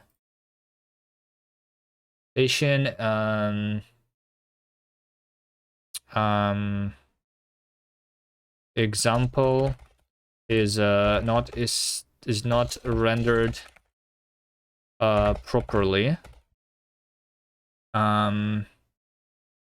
in source code.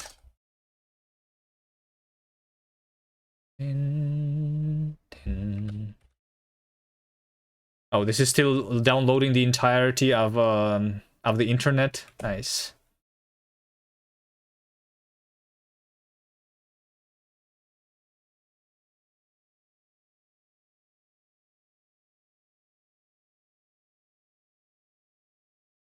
I'm wondering if I'm going to use this.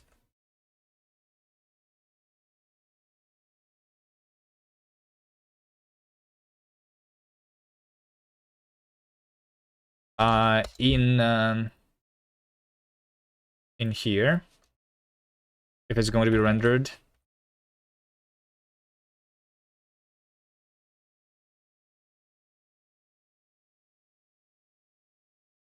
I mean, this is code, right? So it's not even supposed to be like parsed as a link at all.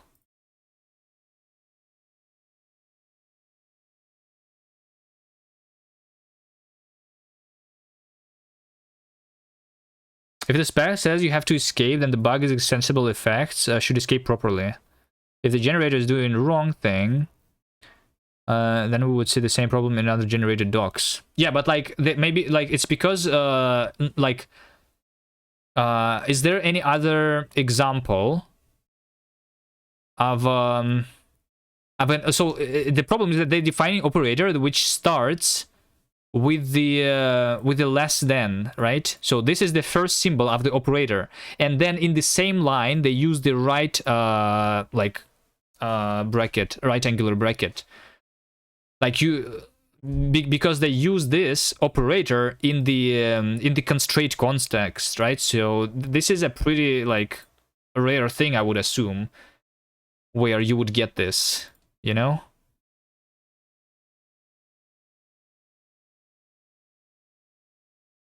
How do I call this on the hackage, right?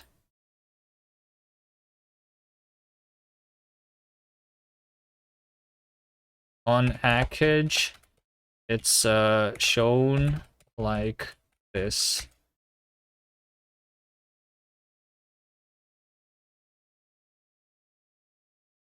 Is it going to be the link there still?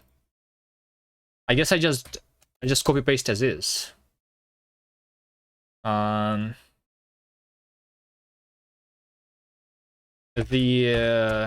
colon less than colon r more than colon equal colon is treated like a link for some reason. Okay, is that good enough? Like I'm not a Haskell expert. Is this a good way? Or are they going to blame me that I did not fix it myself?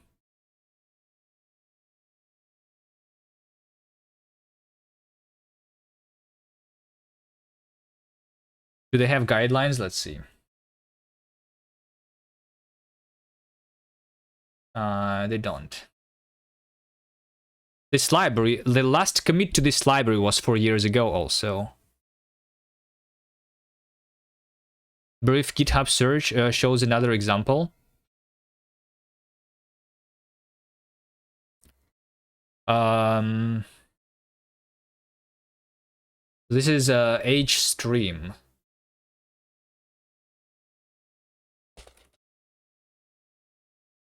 Do I just Google for it?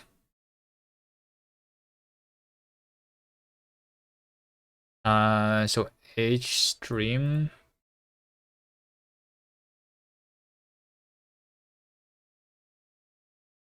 Yeah, I see line 110, but like that's a little bit different. This is a singular operator instead of two separate operator. Ending with Ali with a huge raid. Yo, hello there. How are you guys doing?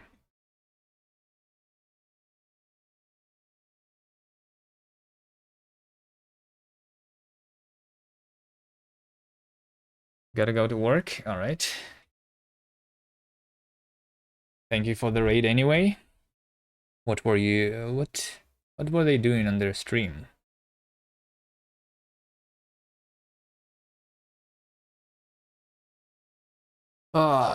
Lopsided pixel. Hello there. Hello, guys.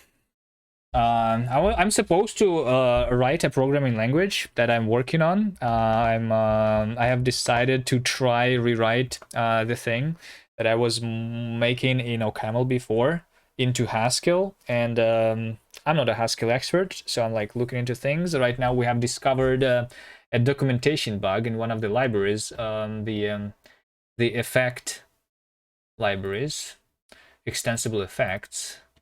In the documentation, we've figured out that there is an issue in the rendering of the docs. Line 110. Right? So I should search for hstream something, right? Defined.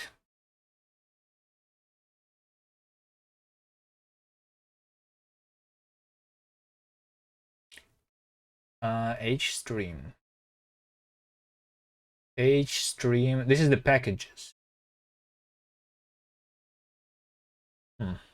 Maybe like if this is the hstream, do they have the link to the documentation here?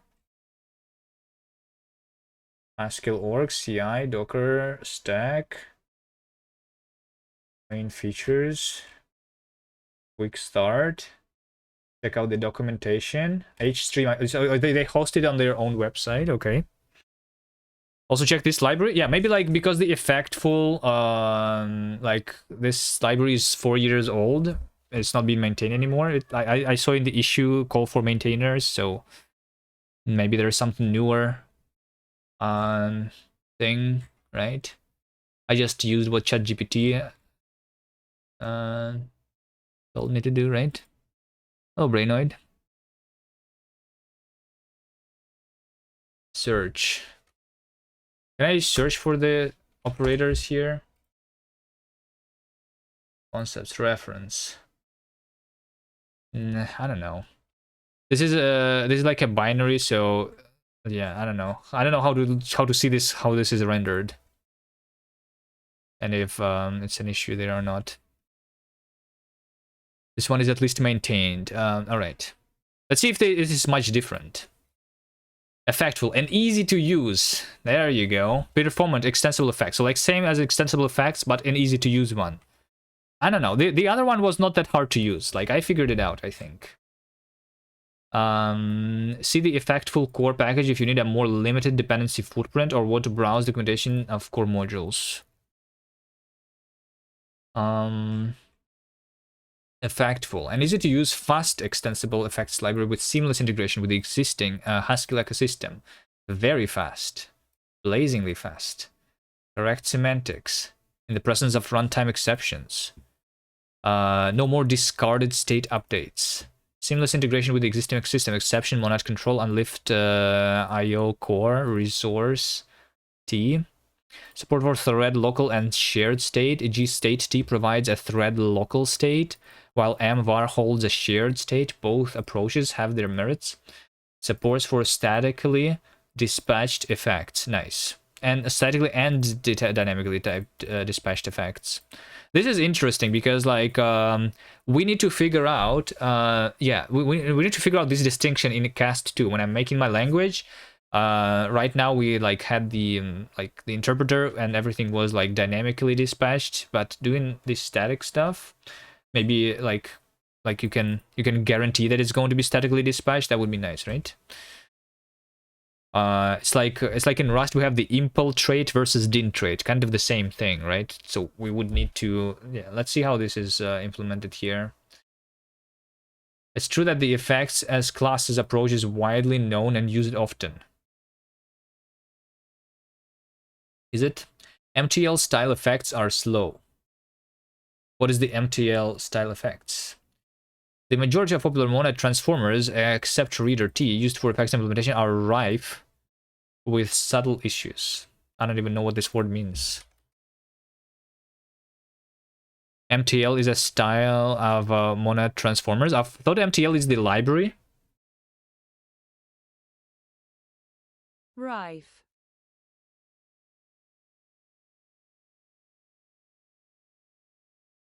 Not a style.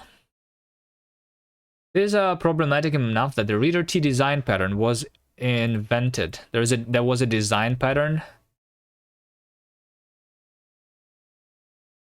Is there like a modern tutorial on how you write Haskell? Like is effects currently widespread in Haskell? Because the one person who was talking about the Haskell today in chat was talking about the monad transformers. And I think, and as far as I understand, the monad transformers are annoying to use and the effects are nicer. No? So am I wrong?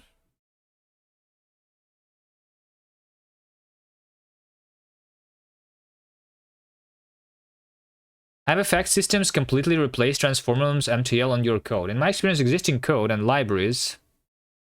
Is there a dark mode? No? Okay.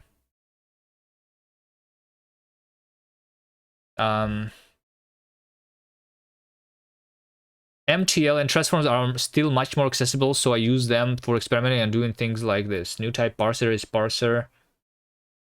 Parse deriving function applicative alternative monad via state T string T. I don't know, like if I think effects are really approachable, accessible, and easy. No? For architecture, yes. I don't think I would choose MTL over effectful clef for a new project. Yo, Justin.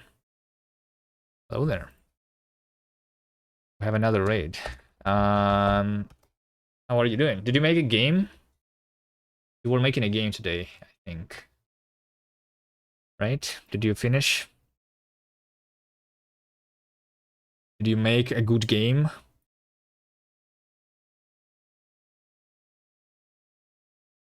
I'm researching Haskell today, guys.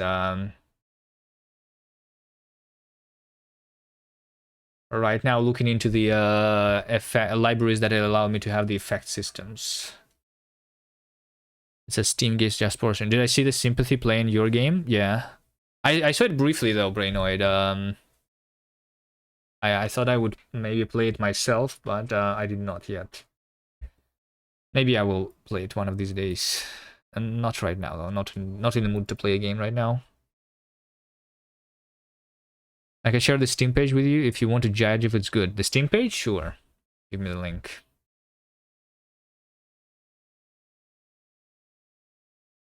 Tower of Madness. Isn't this the is this a new game that you're making? Or the old one? No, this is the old one that you already had, right? No, it's a new one. Oh, this is the yeah, this is the game that you're making. Yeah. I looked at this before. Similar to Outer Wilds? It is.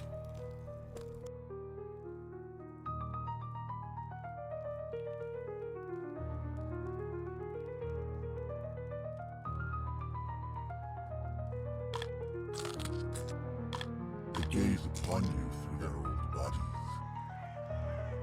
Ascend the tower with haste. Nice. I understand nothing here in the trailer, except for that it's pretty dark here.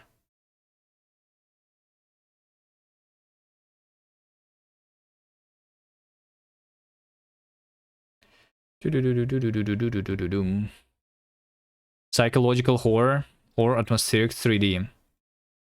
Is Outer Wilds like, why is this similar to Outer Wilds? Is Outer Wilds also a horror? Like technically you go into like the there is like a one of the planets which could be treated as horror, I guess. It's horrifying when the planets explode. Yeah, and you relive that horror over and over again, right? That's what's happening in the Outer Wilds.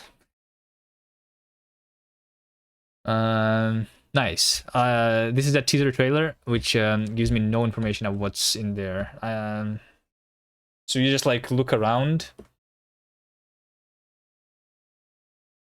I didn't see much horror happening in the trailer too. New full-length trailer next week. Nice.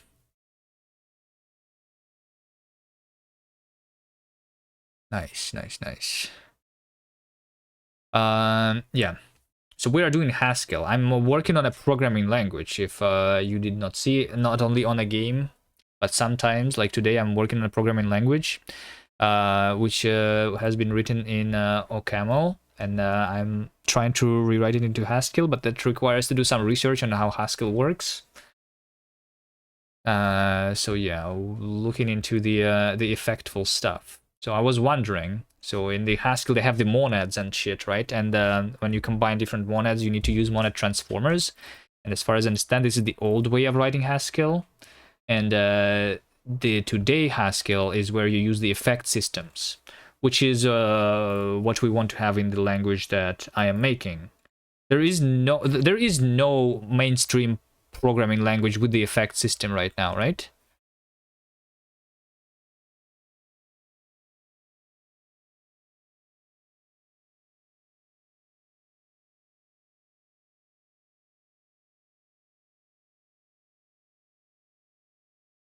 Maybe Scala if you squint hard enough.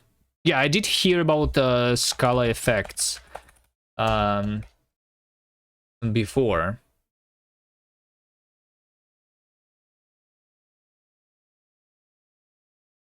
So Scala is a relatively main. I see. Yeah, I guess Scala is the most mainstream language which has it, right? How popular is Scala anyway?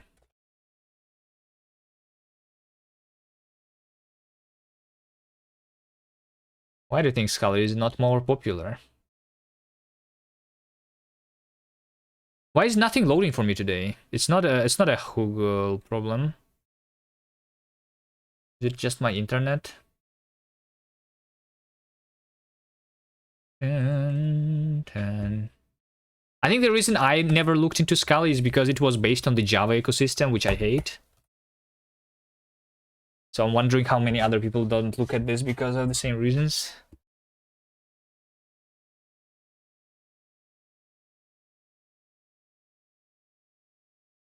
I feel like Kubiman woke up one day and decided making his own engine wasn't enough. He needed to make his own programming language to show his true Chad nature. Yeah, that's basically what happened. Java allergy is the reason it's not more popular. Okay. It has a bunch of cool things. Like one of the things that we have in the language that I am making is we don't just do algebraic effect systems in cast. We do the context system, which using the context systems we do the we are going to do the effects, but it's more general than just having the effect systems. And Scala is the only language that I know of that has this. Context parameters, basically implicit parameters. Actually, hold on, no, that's not true. I was looking through the Haskell extensions, and Haskell also has the thing which is called implicit params. Do you guys use this? Implicit params. So this is an extension for Haskell that allows the definition of function expecting implicit parameters. So the next step will be making a custom engine with the custom program. Yeah, like I originally thought that I would make the language before like the Ludum there, you know. Do you do game jams, Justin? The next game jam that I'm going to participate in is the Ludum there, which is in 2 weeks, right? Yeah, I think my internet is slow today for some reason. 17 days. But I guess I think the language would be ready if I was not trying out to write it in like Haskell right now. This is going to like delay things a little bit, I think. You did Kuds Gem? Oh, wait, hold on. You also did the Kuds Gem? We won the Kuds Gem. What was your game? Jam? Ludwig Jam 2023. Your donkey game made it in the video even? Nice. Or were you on the team with Evan that time?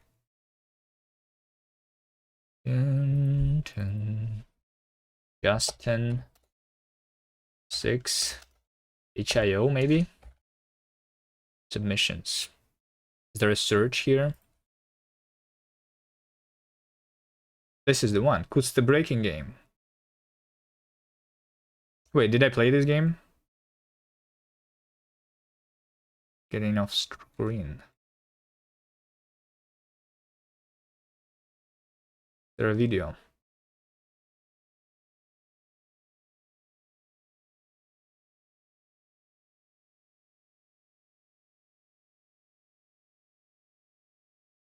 My browser does support WebGL. I'm sorry. I mean, I could play it in the Chrome. For some reason, my Firefox doesn't support WebGL right now in Hyperland. Anyway, nice. You won the donkey jam. That's cool. That's cool. I did not participate in the donkey jam. We were going to, but then, yeah. Then couldn't figure out what we're making. You won Kutzmania? Your bet's Kutzmania?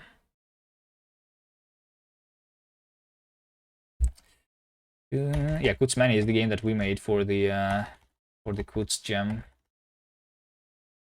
I don't need this.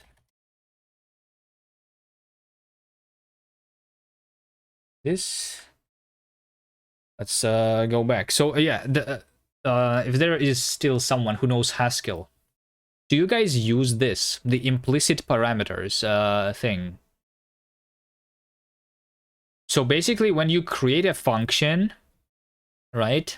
For example, this is a function that allows us to find the smallest element, right, the least element in the list of in the list. In order to know what is the smallest element, we need to be able to compare things with each other, right? So instead of doing a type class ord, we have this function accept a second argument, which is the comparator. But in order to like not be very verbose, it is being implicit. So we call this not implicit arguments. We call them context. We call this context-aware programming in cast.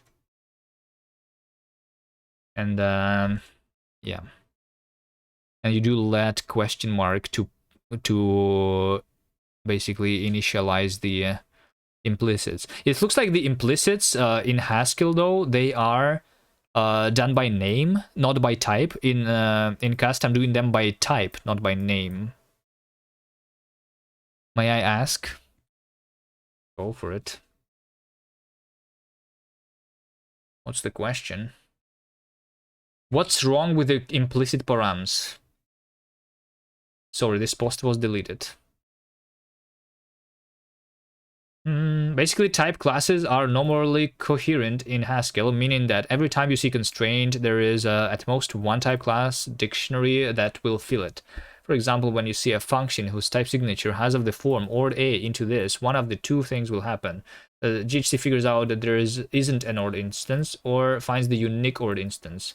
If I call this function in two different places and make A be int, both times, I'm sure that the same dictionary will be used in both places. With incoherent instances, you can subvert this guarantee. But normally, coherence is a nice thing that helps stuff. The way implicit param works is that it relies on incoherence. I don't agree with that reasoning here, why they are saying that implicit params are bad. I want to have both type classes and implicit arguments.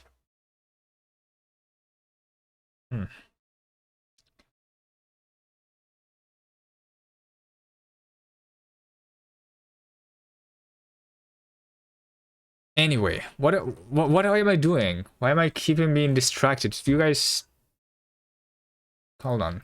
Let me go back to the last distraction. This one. Have effect system completely replaced transformers. If you use effect system, do you still use transformers MTL somewhere in your code? If so, where? For architecture, yes. I don't think I choose MTL over effectful for new projects. MTL isn't going anywhere at my work code base that I bet as common. I mean, basically they are saying that they use it for the legacy code that they don't want to rewrite. I use effectful over MTL everywhere except for streaming libs, at least in the case of Streamly. I don't know what that means. We've been happy using fused effects for a couple of years at work. There's also fused effects and not effectful. Fused effects versus effectful. Is there like a comparison of all the effects? The issues with the effect systems. Potentially being faster than traditional MTL. Decompose nicer than monads.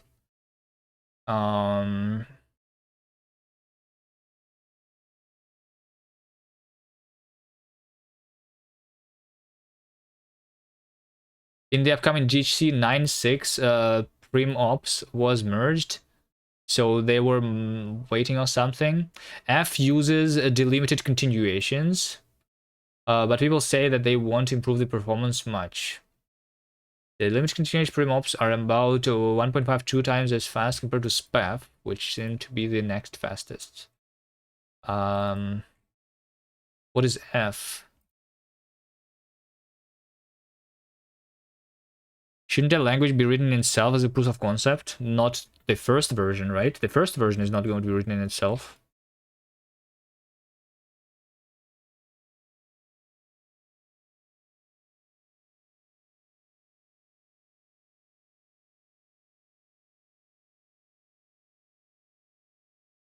Which effect library do you recommend? I saw fused effects. Okay, there's F, poly, semi, fused effects, freer, simple. A fork of a fork of a fork.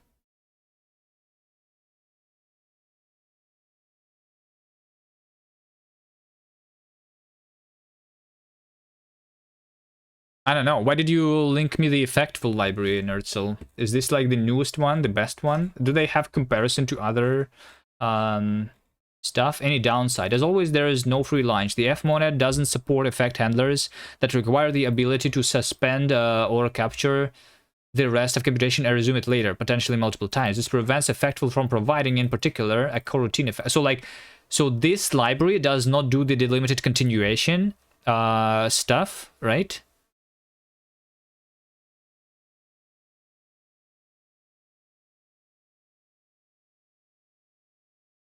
All of which sounds terrible along with machine learning. Wait, what? What does sound terrible?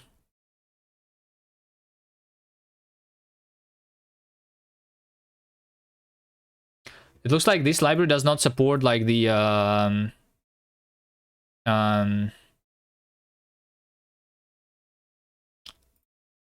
coroutine effect. It doesn't support the handlers that require the ability to suspend or capture the rest of computation. I'm wondering if I will need it or not. Like, I mean, I will need it in order to implement the effects in my own language, right? Haskell, Rust, Cast, and all. They all sound terrible. What sounds nice? Terrible is a relative thing, right? If they are terrible, then what is the good thing? You're very late to the party. When should one use functional programming? When is it a big benefit? You disagree? Disagree with what?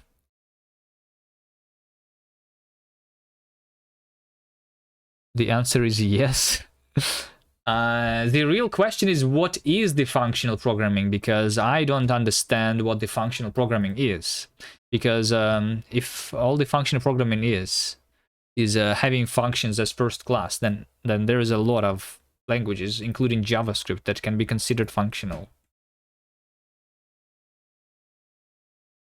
I think it's the question is more about like the way you write your code. Like, you can write your code in declarative versus imperative way. I think that's a distinction that I understand, not whatever functional means.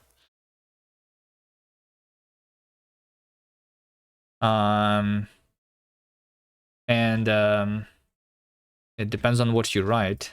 And like even in a language like Haskell, you can do both ways. You can write both imperative and declarative code. Like when you do the, yeah, like the do notation is literally the thing that allows you to write imperative style, right?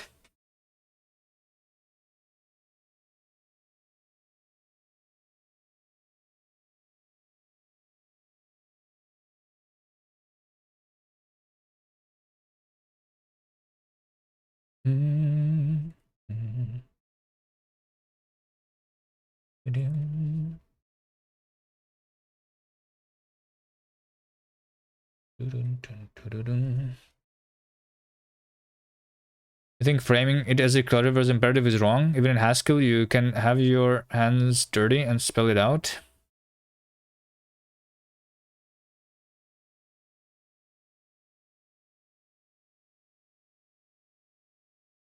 What do you mean get your hands dirty and spell it out?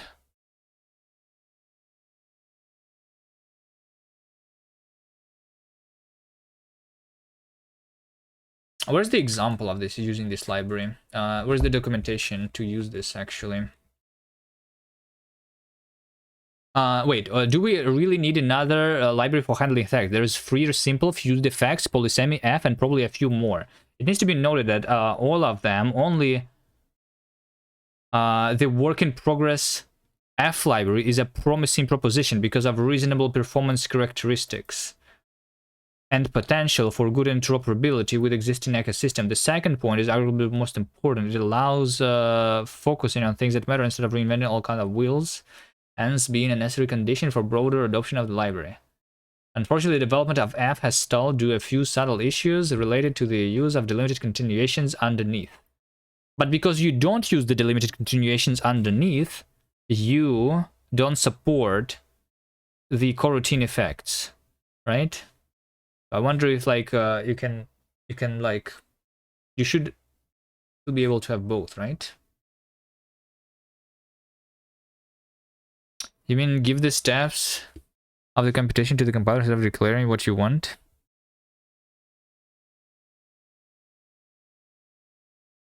Well, I mean, you can write code in both ways, but there's still like like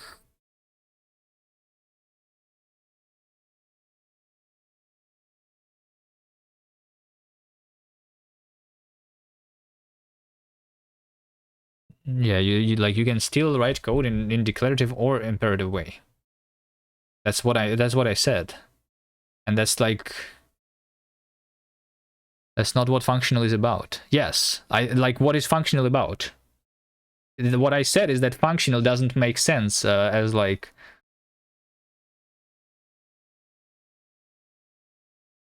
because everything is functional. What is the definition of functional programming anyway? Definition. I think I searched this before.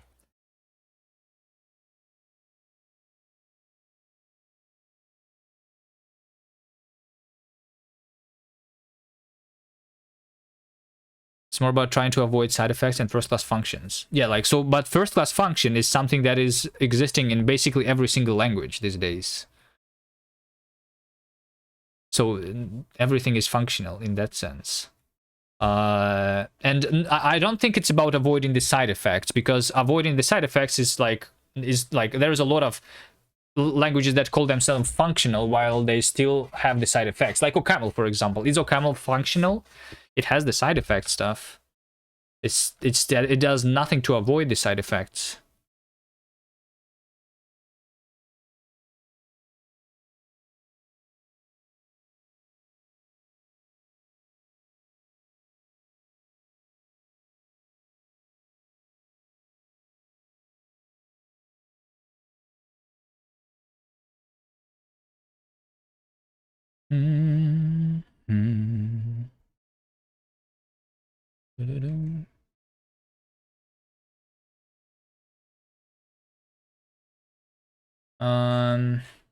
Okay, where's the tutorial? Tutorial, please. Tutorial. Effects for less. No. Slow. Any downsides? Summary. Package structure. The library is split among several packages. Okay. Effectful core package contains the core of the library along with basic effects. Is aiming for a small dependency footprint. Okay, so I need to add all of this, right? A package re-exports public modules of effectful core and additionally provides most features of the unlift.io package divided into appropriate effects. What is unlift.io?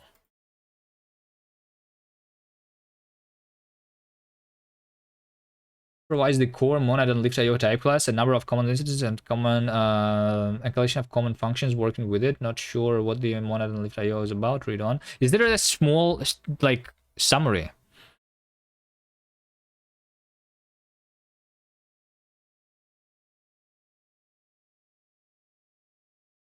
Of me using the effectful library.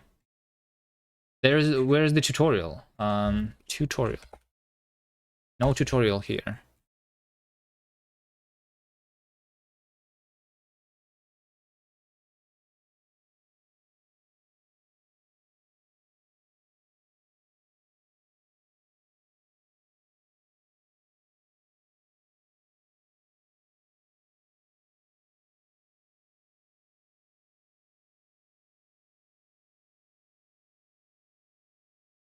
Haskell effectful tutorial. Or like documentation or something. Where should I be looking at?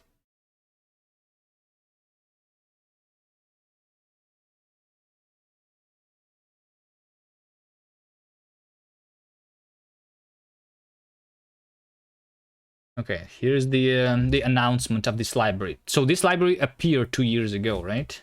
Relatively new one. Over the years of writing Haskell professionally, I got more and tired of boilerplate related to MTL style effects. along with the complexity of monad control, settle issues of monad transformers that people new to the language, does something something. I started working on it after the effort was stalled due to a few unresolved issues.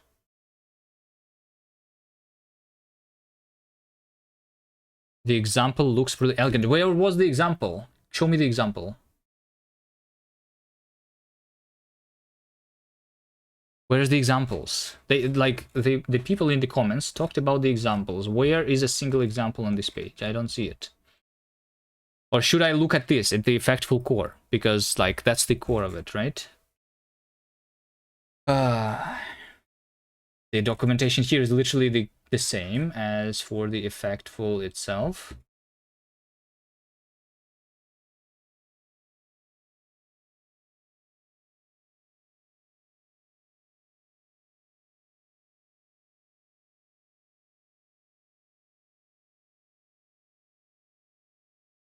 What are you guys talking about?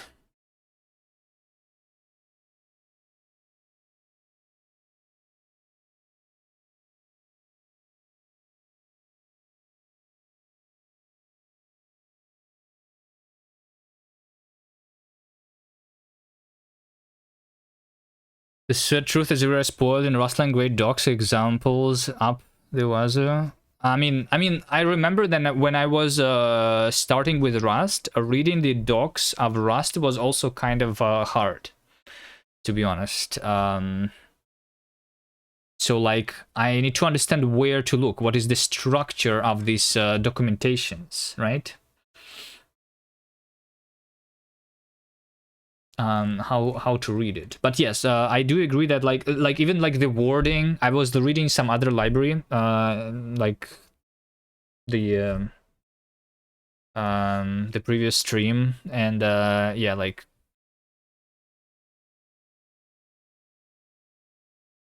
the words were not very understandable for me, for some reason. I mean, the words that I use in this readme are easy to understand. I understand this, but I just want to look at how do I start, because they talk to me what is the motivation. I understand the motivation now. I have the motivation. Show me how to do it. Am I stupid? Where do I need to look here? Benchmarks. Like, I don't care about the benchmarks. Effectful, concurrent. Like, do I need to click at one of these modules to understand what I need to do? Sure, let's click on the effectful environment. An effect for querying and modifying the system environment. What is the environment? Environment variables? Or you mean like get executable path, get program name, get arguments? Okay, yes. So effectful. So this is basically like the standard library, right? Instead of using the built-in functionality, using the IO monad and stuff, right? We can get the environment variables and set the environment variables, I guess, right? And this is giving me the standard library using the effects. This is nice. Okay, but what is the so what I am looking for is the core, right? The effectful core. And yeah.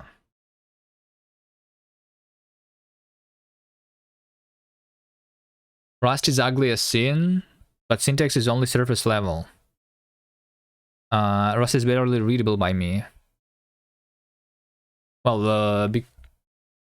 Well, yeah, you need to have a little bit of experience with it. When I just started with Rust, it was also hard to read existing code. But yeah, syntax doesn't really matter much. Can you rechat, please? Effectful core, effectful. Okay. How did I know that I need to click here? This is the introduction. How did I know that I need to click here? How would I guess that I need to click on this thing? Can you tell me how did you find it? That's the skill issue that I have right now. Introduction. Haskell is one of the few programming languages that distinguishes between the pure functions and functions that might perform side effects. For example, a function int string cannot perform side effects at all, but a function int io string can perform any side effect.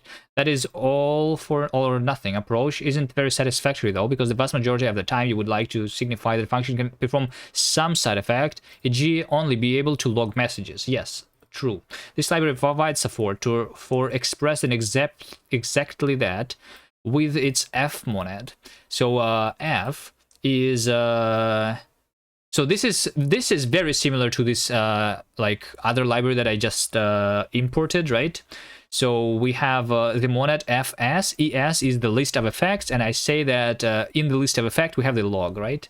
There you go. This is literally, I can already read this because I tried. Just use the f in monad. Yeah. Okay, this is easy to understand. Nice. This tutorial starts nicely. I like it. It implements support for extensible effect with both dynamic and static dispatch. For more information about each type, consult documentation in effectful dispatch dynamic and effectful dispatch static. When in doubt, start with dynamic dispatch.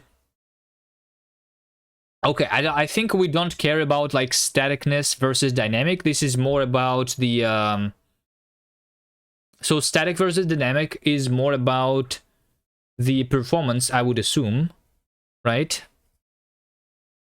And we don't care about the performance right now, but eventually I will want to know how they do it here, I guess.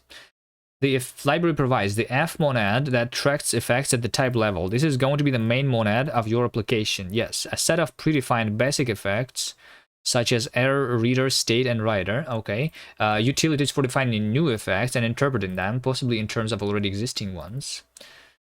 While basic effects can be used out of the box, in general, it is recommended to create your own that serves a more specific purpose. Yes. Integration with existing libraries. In a monad of your application transformed by a specific monad transformer. There's 3 main groups that a library may fall into. And its own concrete monad, which is usually IO, or a couple monad transforms of top of IO. Polymorphic monad, which is constrained by a type class that implements the core operations of a library. Each case needs slightly different approach to integrate with the f monad. Transform monad. These are libraries that provide a custom transformer from the main monad of your application, and their operations make use of it for their operations. Example include input t from the Haskell line. So this is like integrating with existing libraries. Like I guess mostly I would need to do it with IO, although it looks like the effectful library like has its own standard library, so maybe I would not even need to use the normal standard library IO stuff.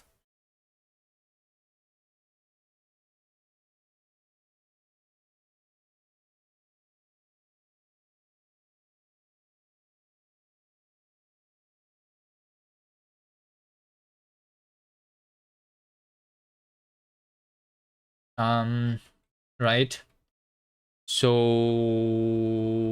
the easiest way is to use its functions. If a library operates in IO, there are a couple of ways to integrate it. The easiest way is to use its functions selectively in the f monad with the help of lift IO. So we just lift IO into the f monad. That's easy.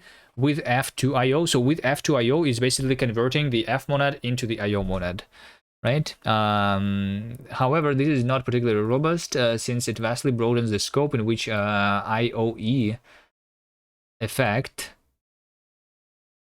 area of effect. What? Now to mention that explicit lifting is annoying.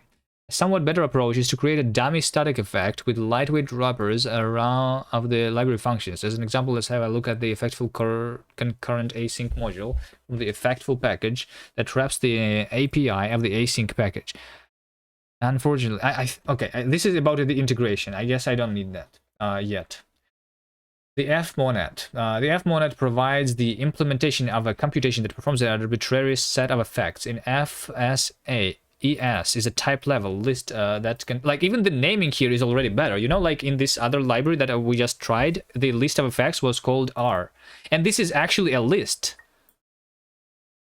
and we don't need to use like the member stuff, right? This is literally just a list of effects. An effect is just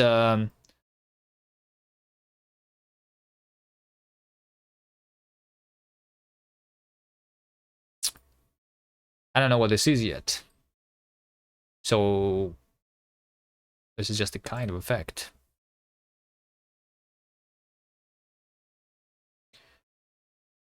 Why is my chat disconnected? Am I still online? I dropped 74 frames. I think I have a problem with the internet today. That's a clip? Which one? It says connecting to chat. I don't know. Is it Twitch broken or is it my internet? I don't know. Okay, abstracting over the list of effects with colon more than. Yes. So yeah, because we don't want to specify the full list of effects, we want to specify that our list of effects has this effect, just like in this other library that we just did. So I know what this means because I just tried it. Do they explain it though here too? Allows the computation to be used in function that may perform other effects. Yes. Allows the effects to be handled in any order. Yes. Okay, nice. Although I don't know, like if you are seeing this for the first time, I think you might not understand why this is needed still. I feel like more explanation would be nice to have. Wait, they have the non-deterministic too? Monad catch, monad throw, monad ma. I thought they could not do the, or maybe like the coroutine is something different in Haskell. Effect constraints, the kind of effects, dispatch, type of dispatch. For more information, consult the documentation in the dispatch. So yeah, the dispatch can be dynamic or static. Okay. I don't care about that. Running the fmonad, run pure effect. So pure effect is when the function has no effects. In this case, we just do this. And run computation with side effects. This is IO effects. IO effect. Yes, arbitrary IO computations. Sure. Lifting, unlifting. Okay. All right, Cabal. So instead of having the extensible effects, we use... You can't with the fmonad, you gave up after JIT.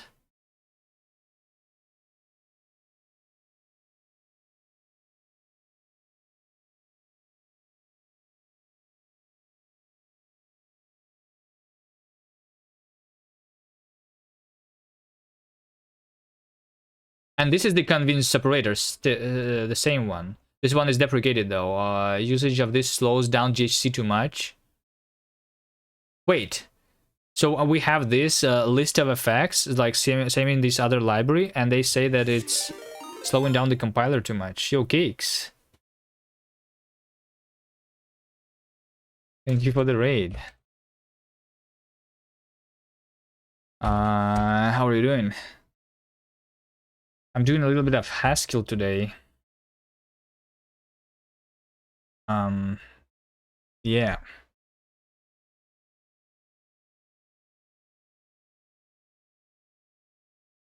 Pum pum pum pum pum pum pum.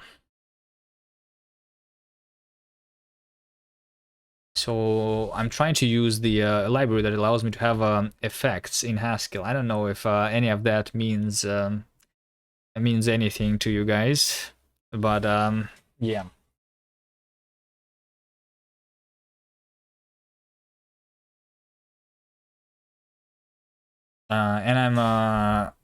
And I'm working on my programming language, which I was writing in OCaml before. Effectful is the library that I want to use here.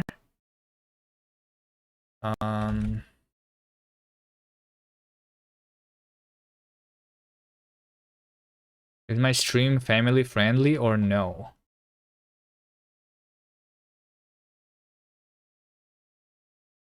Well, I do swear sometimes, I guess, but I would try not to. We are not used to actual programmers. Why switch from Camel to to Haskell?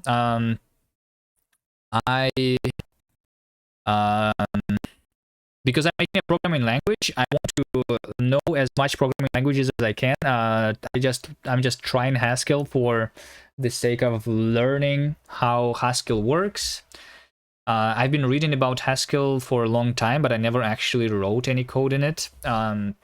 It's like a challenge that I need to overcome. Yeah, like being able to write Haskell is kind of like an achievement, right? So that's the main reason. Having fun, trying to learn it. Yeah. Otherwise, my main language is Rust, and yeah. Also, OCaml is kind of an annoying language to use, in my opinion. So that's another part.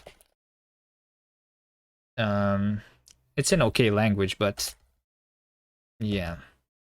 If I wanted to get progress faster, I would use Rust. Since I want to learn, I'm using Haskell right now. But I'm not sure if I'm going to use it for a long time. But I want to learn it a little bit more. Your CV was rejected with a verdict. He's an actual programmer. You like the other stream title with the PhD better?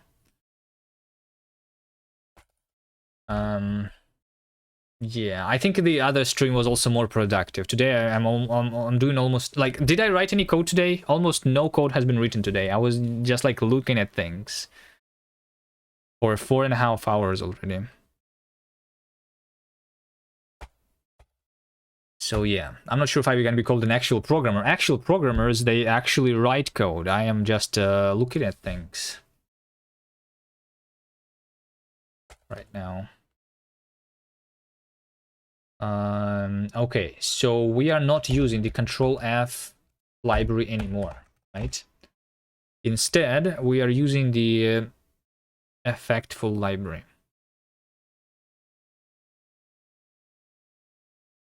So let's see. The language server is doing some progress right now. It's downloading the effectful, maybe. Cabal run. Yeah, it's doing stuff. How big is the problem of the compilation times in Haskell? Actually, I'm wondering. Like I just saw that this usage slows down GHC too much because too much compiler magic is slowing it down, right? So I had to remove this for the sake of good long-term using experience in terms of compilation times.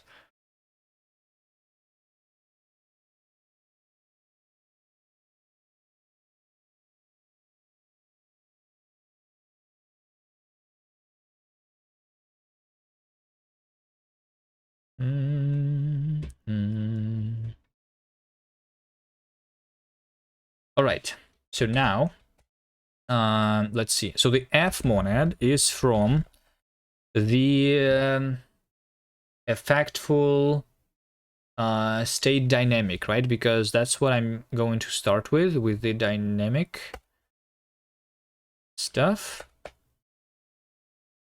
Import effectful.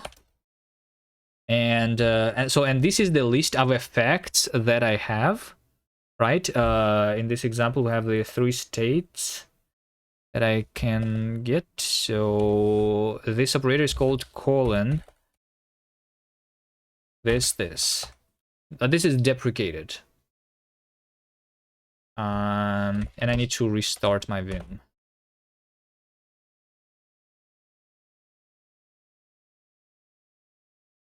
Because it's showing me the fake error again.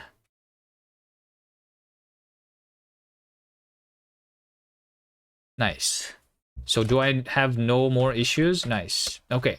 So yeah, this looks literally the same as before. We're just using a different library. And this over here is is deprecated. If this is deprecated, then what am I supposed to use instead? I am supposed to instead just do colon and the right arrow. The state that requires a particular effect is a member.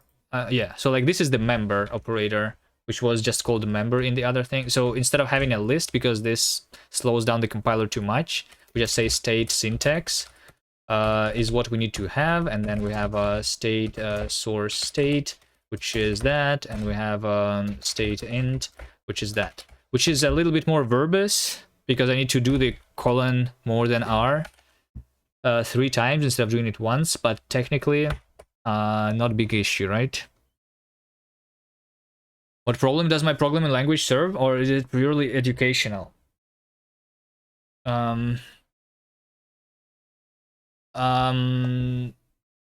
It is not purely educational, but the main problem that I want to solve is the same problem that I guess Haskell solves, where we want to be able to control what can happen in our program. So like we don't randomly just delete a file on the file system. This should be explicitly stated in the type of a function. By looking at a function, I should be able to know what can happen, you know, which is kind of very similar to what I'm using here. This is called the effect system, right? So I know this is the parse function, and in this case, this parse function can have access to the syntax state. So this is a way of like having mutability, kind of. For example, this is a little bit like too verbose, but the idea at least is that by looking at a function, I know that a function can do. We cannot mutate any global state whenever we want. You know, we like if something can happen, it is going to be it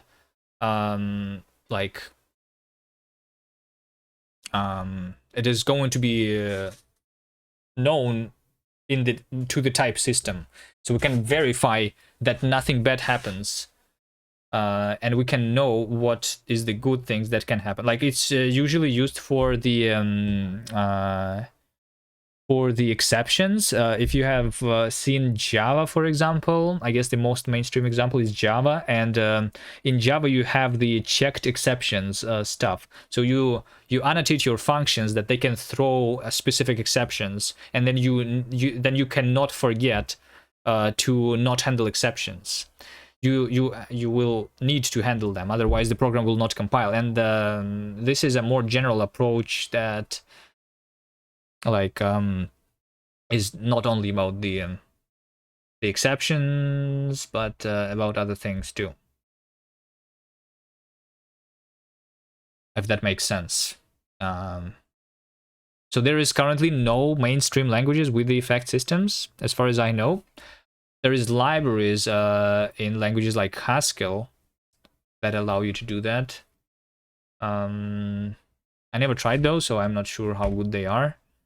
But yeah, there's other things that are not so important. Like my main language, like I said, is Rust, and in Rust, one of the big issues that I want to know is I want sometimes to guarantee that a function cannot panic, and I cannot do that. Or I don't know, if like if you use Rust and you use something like a Tokyo runtime, you can sometimes like one of the most common issues for newcomers is that they try to use an operation, but an operation requires the Tokyo runtime to be available.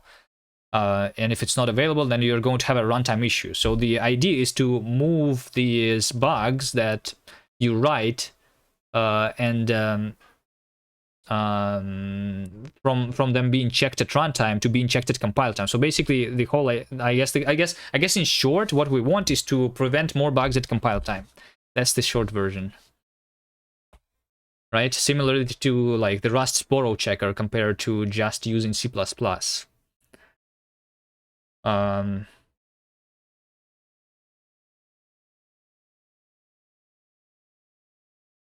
We want it to be hard to write buggy software, while at the same time hopefully not be too too hard to write the useful programs too, right?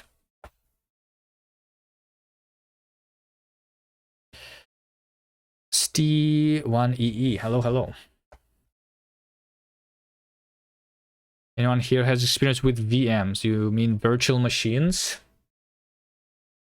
I've used a virtual machine. I'm currently running the NixOS, but originally I installed this system from Windows inside the Hyper-V virtual machine. And then I used the virtual machine with the physical disk, and then I just rebooted into Linux. I no longer have to use Windows as a result. You have a problem with refresh rate on your virtual machine. Oh, I'm not... I have not been using the virtual machines with the graphical front end much.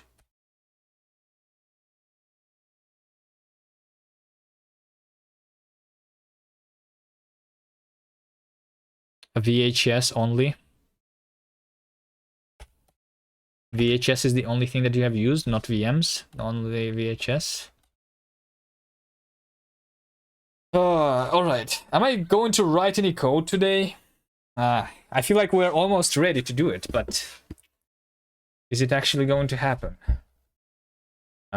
This was all just a test, technically. The state int, at least, this is a test. Wait, look at this. This error message is good compared to the error message in the previous library that I used. Look at this. So like I have removed from the signature of the function that I have the access to the integer state, and now when I'm trying to get my integer state, the error says that could not deduce state int r, so which means that this is not r. In this library we're supposed to use es because the list of effects es effects, right? So like it says that the state int is not in the list of the effect of the es. This is good. Thoughts about GUX? I have not tried GUX, but as far as I understand, it's same as Nix, but the GNU way of doing things, which means like just free software and some bullshit like that, which I'm not a fan of. Right? Is that what GUX is? This is what it is.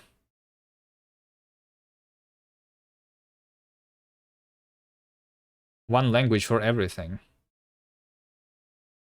It's not for everything, don't lie. For everything, for like configuration.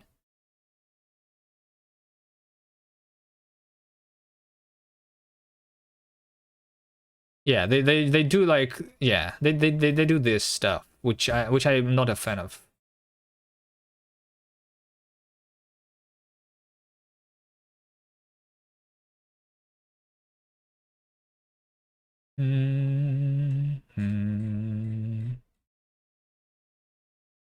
GUX versus Nix.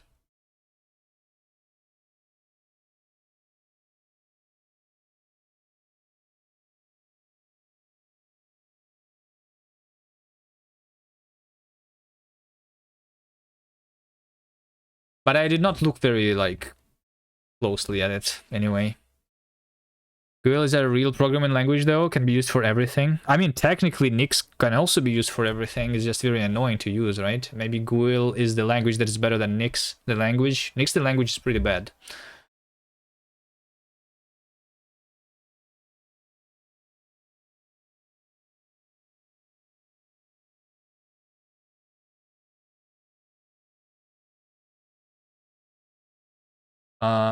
Okay. Although over here, wait, hold on. Why do I have this this error? Look at this. Could not deduce state syntax es. Oh, it's because I have the I have a typo here. This should be es. There we go.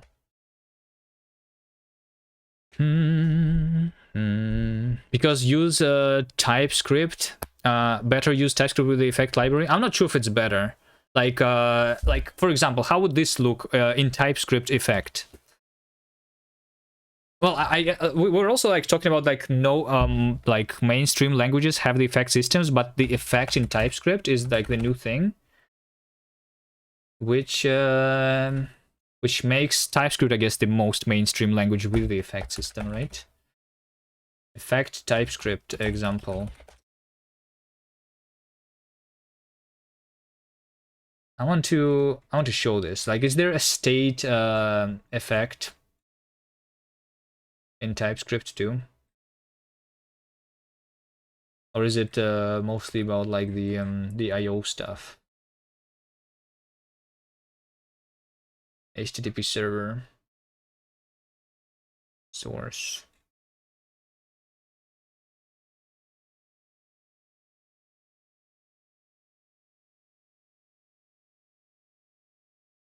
Const make is effect gen. This is a generator, so we can use the yield.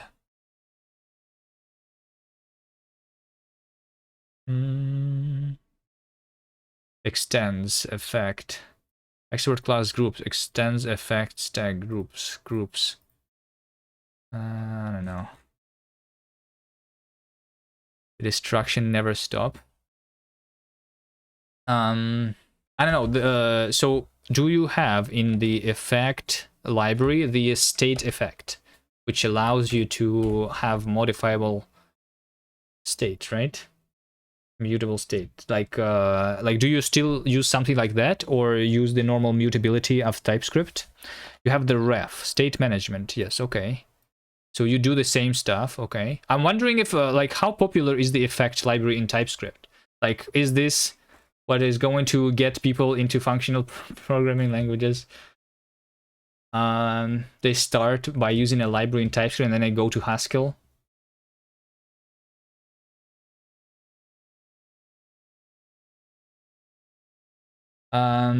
It's going to keep track of some form of state during the execution of the program. State refers to the data using ref. Let's explore to use the ref data type in a simple example with a counter. Inc deck get class counter. Constructor, this inc is ref update this value n plus 1. Const make is effect and then a ref make. So and then so okay. So basically the code is technically construct the reference of a value with initial state being 0, and then the second operation is constructing the counter using that value. And the counter is just 3 basically like methods which allow you to increase, decrease, and get this stuff, right? And effect gen is just a general way of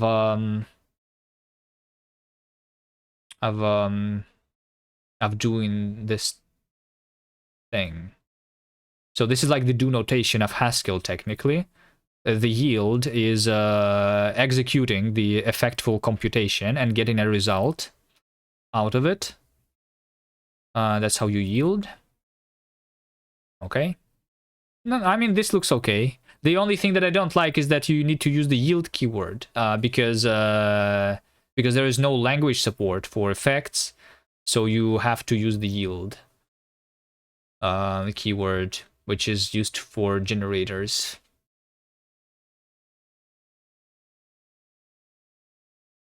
But yeah, that's okay.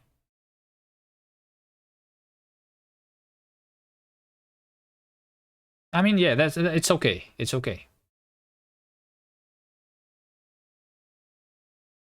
I'm wondering about the performance of it though. They have also do notation. Where's the do notation? Imagine syntax highlight color scheme to change hue by 1 every minute, so it will shift in an hour. Is in effect gen, so you'll use like instead of TypeScript like a different use an effect gen. The most concise and convenient solution is use the effect gen. Yeah, but this is using the generators, right? Which is not the do notation. What is the do notation? Scroll up a bit. Effect do. we use the do simulation to simplify the code. The elapsed function now starts with effect do. Elapsed is effect do pipe bind. Yeah, I mean, okay, yes. But this is yeah. This is as if Haskell did not have these like operators and built-in do notation. So technically it is kind of like the same, but yeah. The least annoying way of writing effectful stuff is using the effect gen here, I'm assuming. Because that's the only like language feature that allows you to do something like that. I wonder if if this library blows up, will they actually add effects to the TypeScript directly? How popular is this anyway? That would be nice, kind of.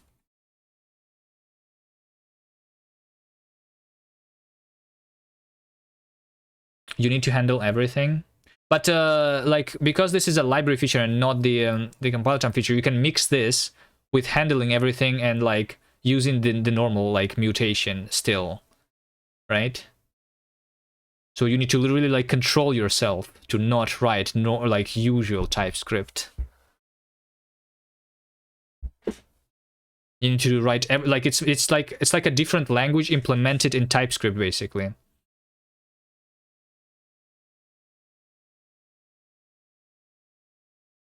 This reminds me of like the way in Nix, for example, right?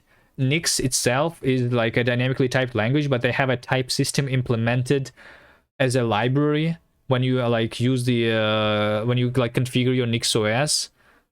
This is done with like the type system implemented as a library. So yeah, and it's I mean it works, but like having this as a built-in library feature would be so much better. Let's say you need access to the file system, you need to provide it before running, otherwise it would be a type error. Yes, that's the whole point of these effect systems, yes. I agree. This is good. But it would only like be true if you're using the effect library. Because if you go and import something else from the npm that goes and accesses the file system without like having like this stuff, then you would still be able to do that. Yeah. So basically, like you need to stay within the ecosystem of the effect library. So yeah. Good. Good for TypeScript, but let's still learn a little bit of Haskell. In Haskell, we don't have the option to escape. I mean, we have the unsafe run IO, I think, right? And that's our option to escape and run the IO from within the pure functions, right? But you can use effect try, which returns effect, return type, unknown exception, never.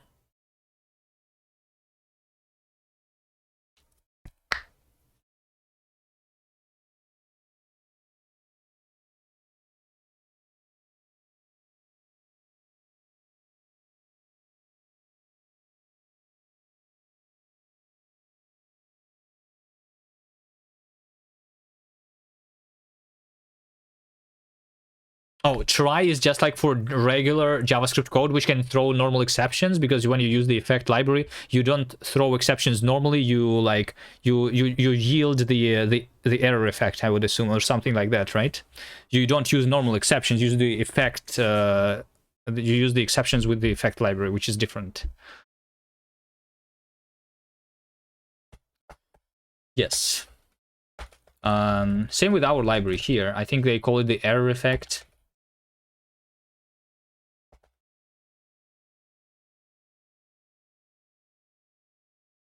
You can still define your own errors. Yes, of course, you can.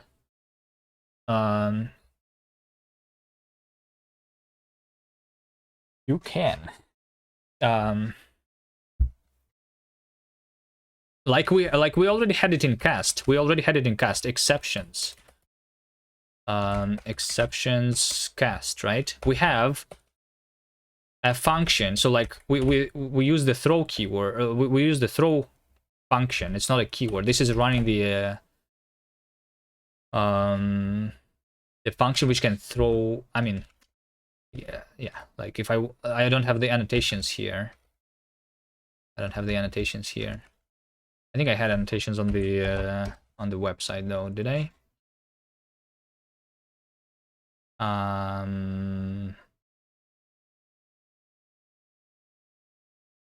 Yeah, I guess over here we have this example, right? So we just say the function that returns t and then throws not found. So like the effect itself is just the generic effect. I would assume that it's the same in your library. It's not throws, maybe it's an error or called or something like this. This is your own custom like error that you can give here. And stuff. Yeah, effect systems is good. It's nice that it's getting more popular. At least I think it's good. I have not written big problems with it yet. Big programs with it. All right. Do we want to actually write some code, or do we want to be distracted into something else? We have been 5 hours with doing nothing.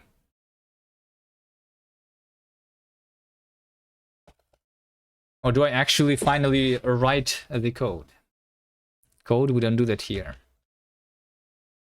Bum, bum, bum, bum. I mean, it would be nice if I wrote the parser. The parser, you know, Camel was 500 lines of code. How quickly can I write 500 lines of code in Haskell? I don't know. I think it's going to take a while, so maybe I just need to figure out some more fundamental stuff. What else do I need to figure out in order to write this? Effects have been figured out, I feel like. I understand, like, this state is easy.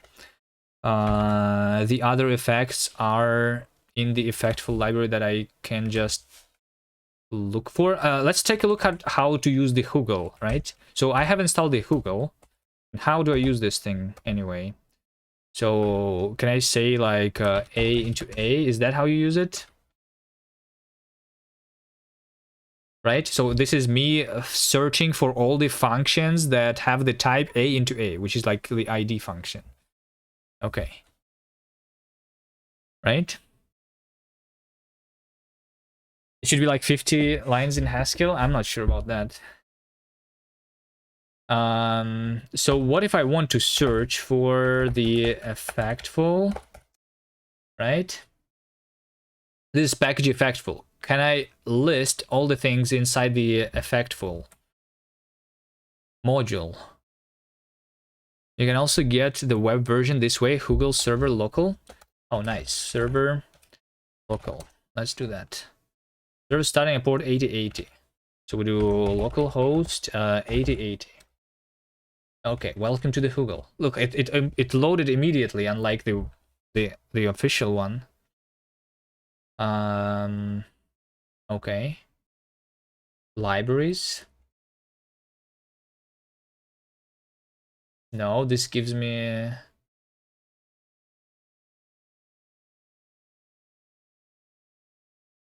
Even this icon gets me to the Google Haskell org, which I don't want to go for. Set, stackage, package. Yeah, so can I go for package effectful? Package effectful. Can I just go into it? If I go into it, then it... Well, I mean, I guess I'm not downloading every single package to host the things manually, right? I'm not doing that.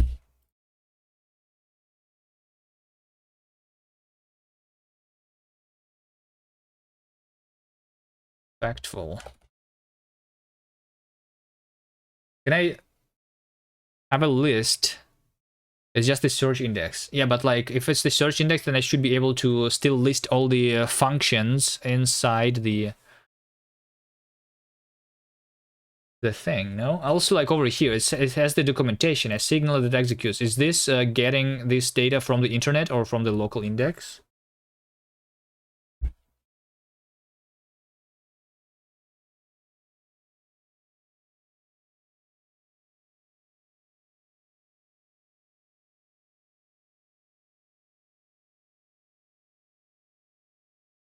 Like, how do I look at all the things in the effectful?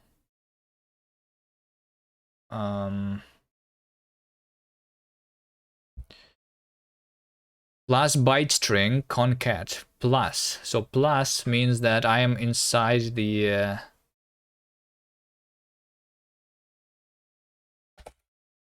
package called byte string, right? But it doesn't give me everything unless I start typing something. Then it gives me inside the package byte string everything that starts with an A. Can I just have the list of everything inside there? Because the information is obviously here.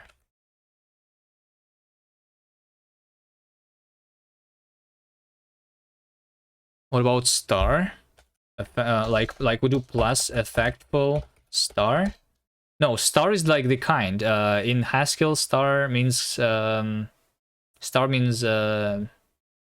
type, right? Cast.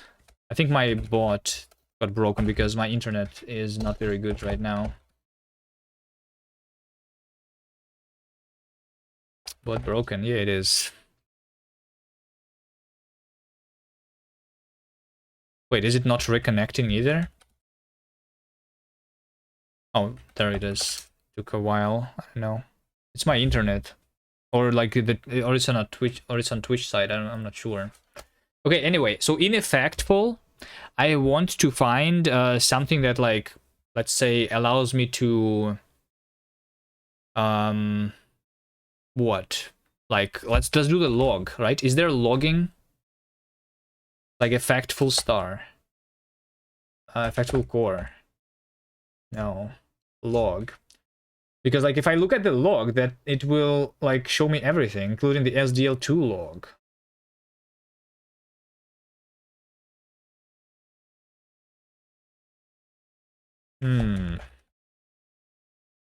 Time to rewrite Cubebot in Java to handle the exceptions. I mean in cast, but we need to, like, finish cast first. And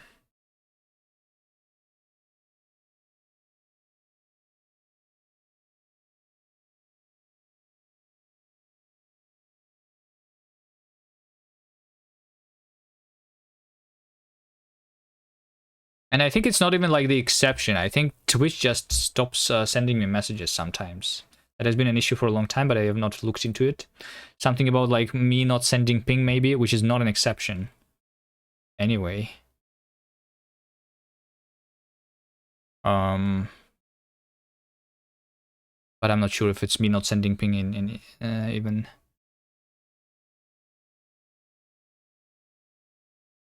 Effectful th. Generating use of effects related to boilerplate via template Haskell. Along with basic, so like the effectful core is what we want. And so I have already looked at the env.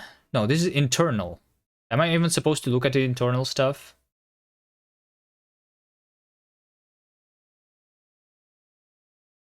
No, I was looking at the environment of the other package. Prim. Provide the ability to perform primitive state transformer actions. I don't know what that means. Provider non-deterministic labeled fail. So fail is the replacement for exceptions. Provide the ability to use the monad fail instance for f. Data fail string, but this does not allow me to have a custom failure, right? Why is this not generic? I think this should have been generic thing, so that I can have my own custom error types. But this only is doing it with strings. But okay. Init-coder also rated. Nice. What are you doing, Haskell?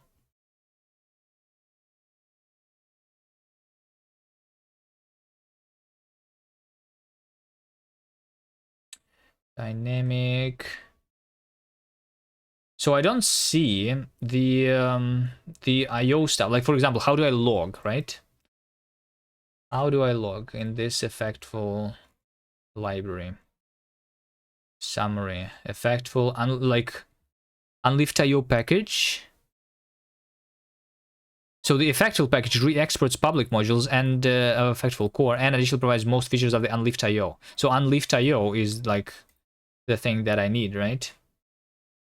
Which gives me the IO ref, it gives me the file. But working with the effectful, I'm assuming. So over here, effectful concurrent. So this is me doing async programming, for example, right? Let's take a look at how async works here. Concurrent. For functions that spawn threads, the order of preference, the usage is recommended as follows. High level functions from async with async concurrently or map concurrently. Low level is async. Low level function from work IO. Concurrent effects provide the ability to run F computations concurrently in multiple threads and communicate between them. Unless you stick with the high-level functions from the with async functions, the concurrent effect makes it possible to escape the scope of any scope effect operations.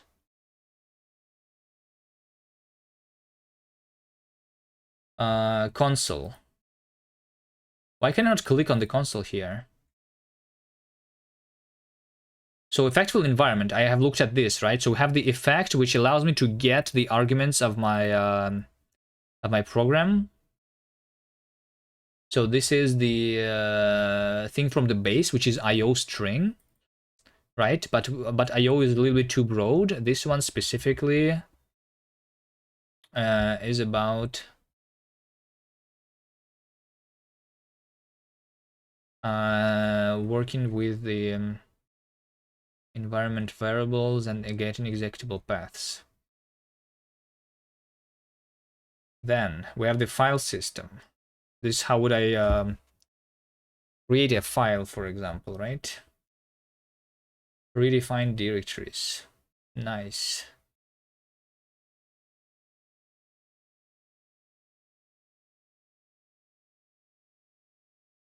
You're finishing up your Pong. Oh, in Haskell.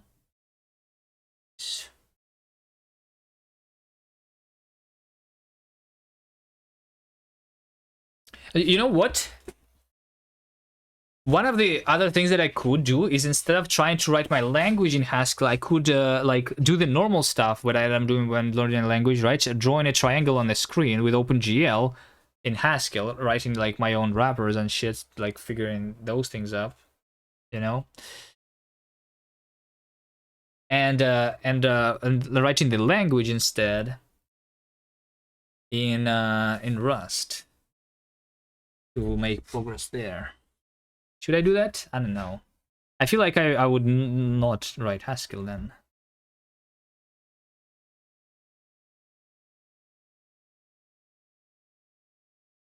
Make relative to current directory. Existence test. Symbolic links. Timestamps. Permissions. Nice.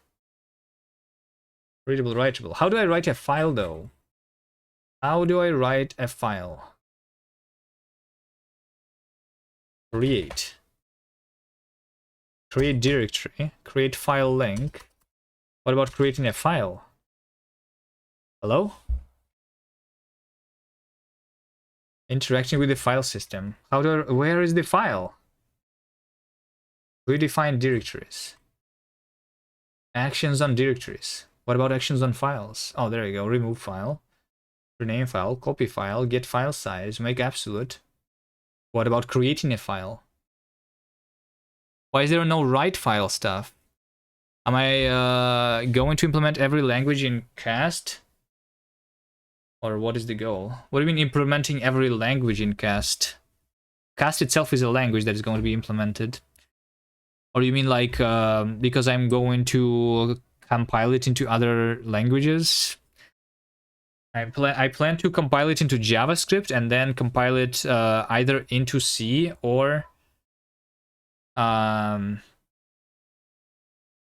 or use like some actual like stuff for generating native executables directly. Not sure if I will go into like compiling to C. JavaScript is the first compilation target though, and I guess the shading language, and to be able to compile into the shading languages.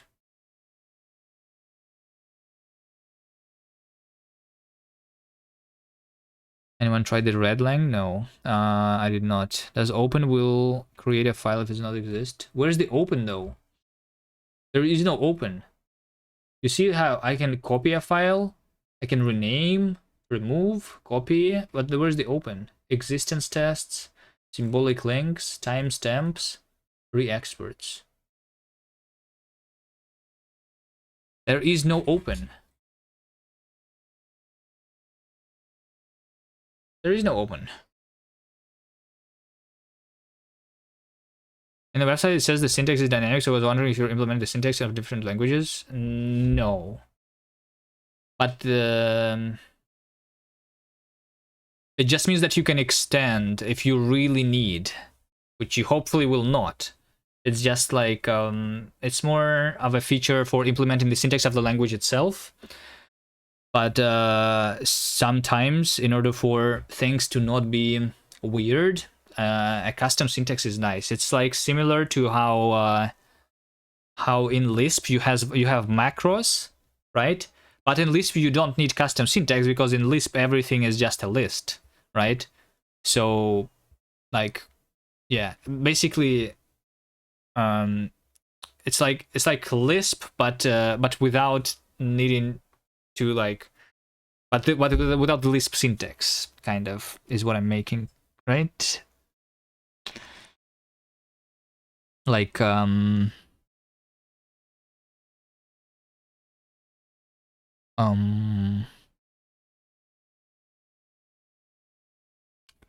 is create directory, but not create file. Yeah, I don't see the create file. There's create file link. That's the only thing. I don't understand. Maybe this is effective file system. I need to effective file system IO, effective file system IO file. Like, I'm looking at the different modules, right?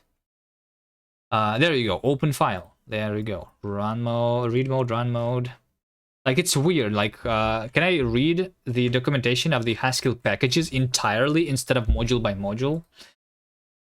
Because this module system makes no sense to me, to be honest.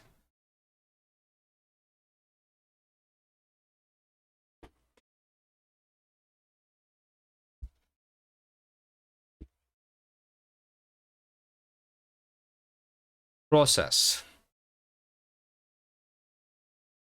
An effect for running child processes using the process library. Temporary or temporary files. Timeout or timing out computations. State. And why can I not click on this? Isn't this supposed to be the documentation website? Why can I not click on this state? Because this is a re-exporting thing from the effectful core, and this belongs to the effectful core, right? Okay. How about the logging? So logging is not included here, so I need to use some other library for logging. Or I need to implement the logging myself, using, like, I guess the console.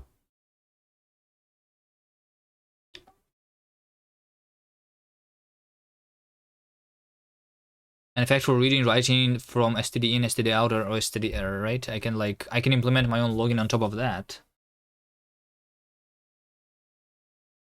And they use byte string.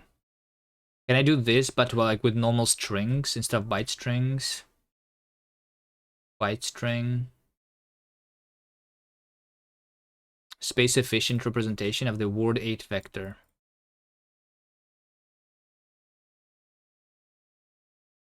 Why do I want to compile to JavaScript? Because JavaScript is the simplest language to compile to, I think. And also because I want it to work in the browser. The goal with the language is to make a small game as like one of the first goals. If I make a small game, which is going to run in browser, because like in browser I will have like all the it means that I can easily show the thing that I'm making To you compile to WASM. I think WASM is harder to compile to than WASM, than JavaScript directly. Like a browser as the target just gives me a lot of things that I can use easily without writing too much low-level code. WASM is WASM was weird target, a little bit. One of the things is WASM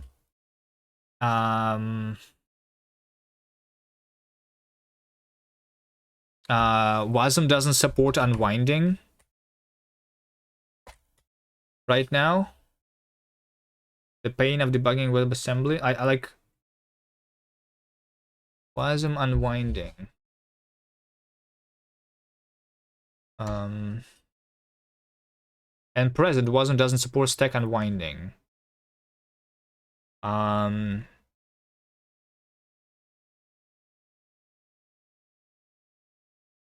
I want to have unwinding as an example. So like if you want to have unwinding, when you compile to WebAssembly, you actually need to interface with JavaScript, throw an exception in JavaScript, and then catch it from somewhere else, with the WebAssembly being in the middle. That's the way. That's the only way to have unwinding right now in the WASM, as far as I understand. Or like unwind manually, I guess. I guess that could work, but that's just more work, you know. It's like WebAssembly is like not impossible. It's like a lot of work. If I want to create WASM, try C3.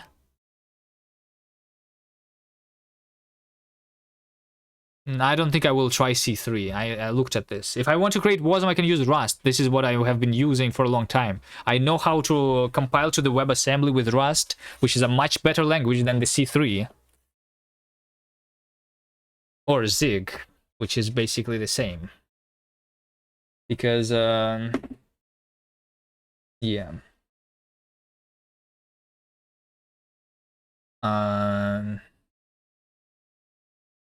Too much low-level details that I need to worry about that when writing C3 or C or Zig that I don't care about. What else do we have?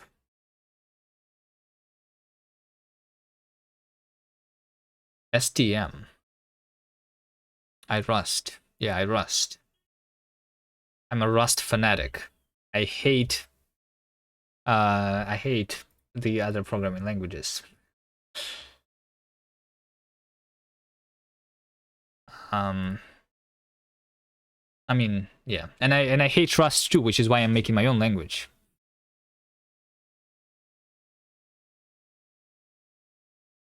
No, we don't hate them. Oh yeah, true. Yeah, we don't hate them. We just prefer not to use them. We just love them a little less, right?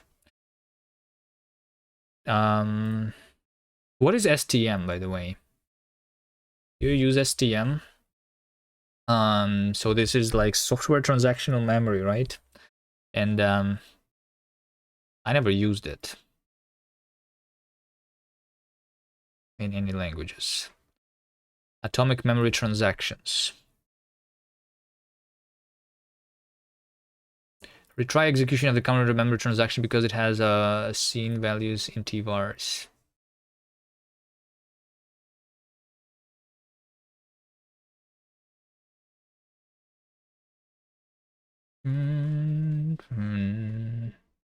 I don't know what I'm even doing anymore today, though, to be honest. Should I look at something specifically? I don't think I'm writing code today. I don't think. I think, actually, you know what? I think I'm going to write code off stream instead. Yeah. Should I look at something specifically?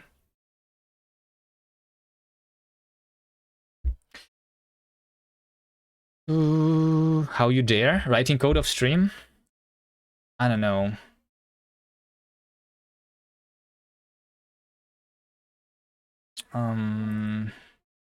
Maybe I won't.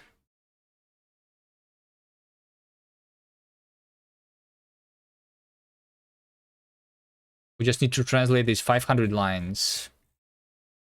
and or write it from scratch.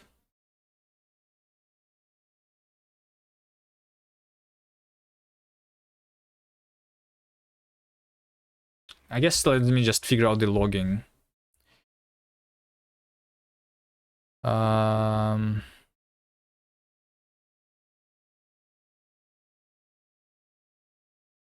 You're currently at 485 lines of code with comments and effect system. Do you do it like on GitHub somewhere? Not yet? Okay. Activate Linux? Yeah. Info's gist? It's fine. I'll take a look later, maybe when you do more. Do you start with tests once again?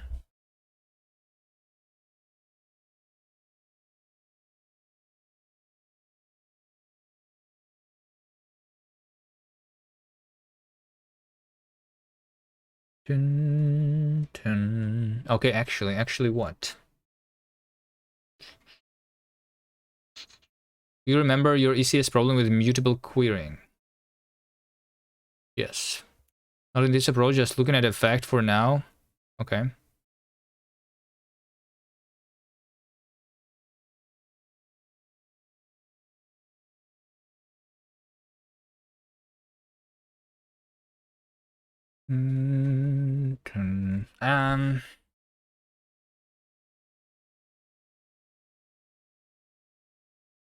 You think you need to ask someone to help you with unsafe there?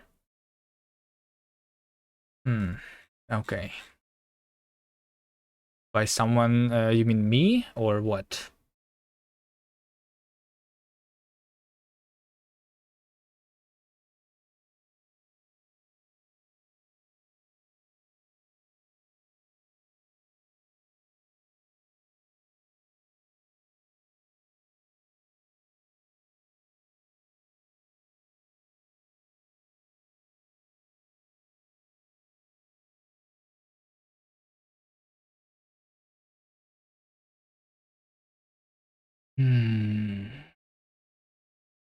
Can you, or where would I ask otherwise?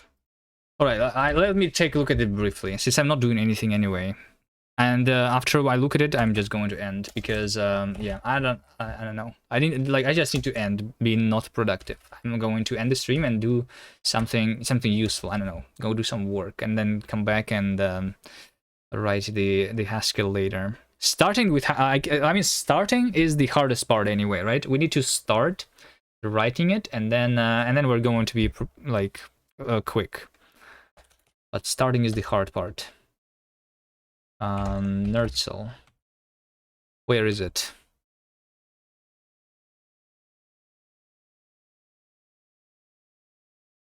This?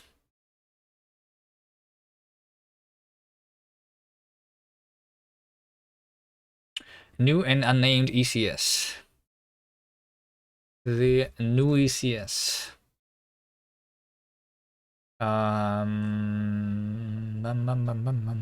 Alright, where do I look? 20 hours ago. Are you writing something right now? Source. Archetype.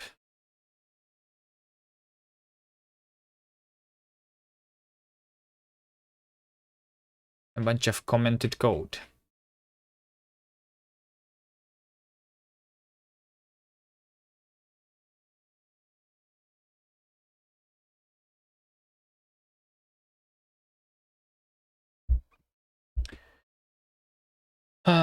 So what you want to do is you want to iterate over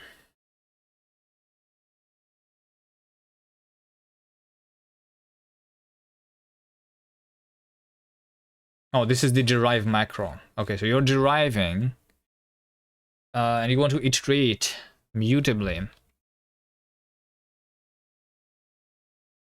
something. Item is FID struct ref mut name generic use. You expect me to understand what this means? Use ECS archetype as self IDs filter map. What is self? What are you implementing this for? Let's see. Implement generics family. Struct of name. Generic family use. So struct of name is the struct of name.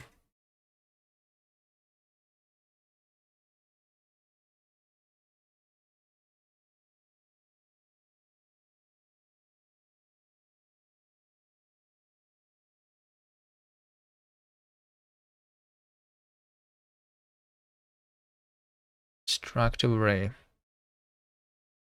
It's a generic component thingy. Struct of array. Is it derived for struct of array like unit struct of? Yes, but what am I implementing this for? Struct of name is for struct of units, or struct or units for unit struct of, right? Unit struct of specifically, right? So you have a unit and you are deriving the unit struct of. Okay.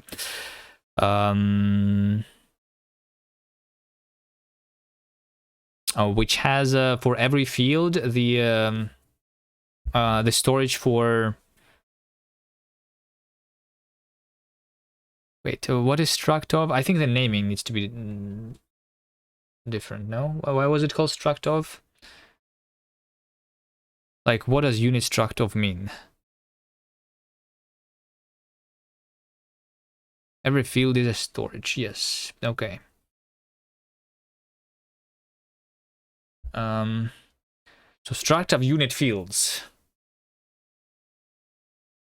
Struct of storages for the where you store a list of units, a collection of units, right? So we iterate over the collection of units, basically, right? That's what we're doing, right? And where we iterate over the collection of units, we get the ID of a single unit in the collection, and we get the reference to a singular unit. And since a singular reference is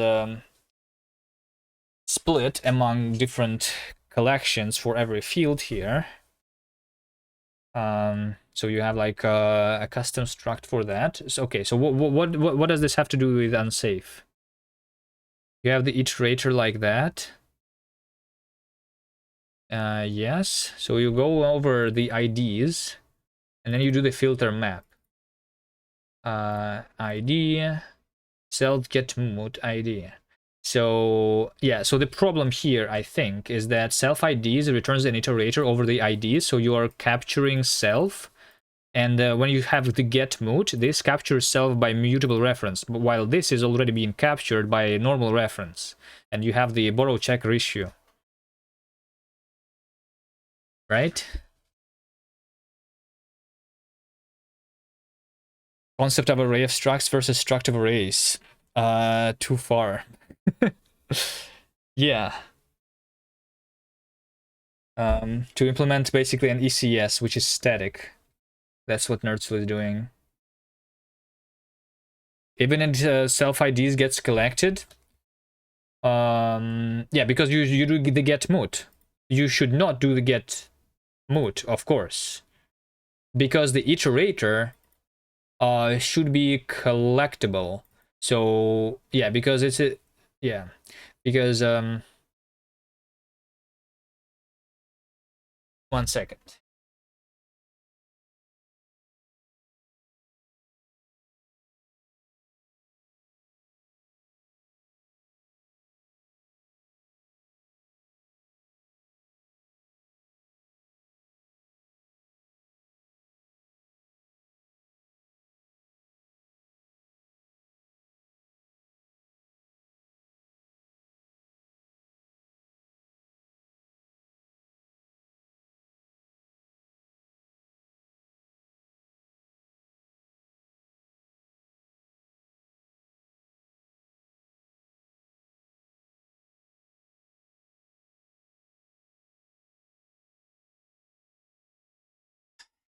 So yeah, you know, it's basically what you're doing here is let's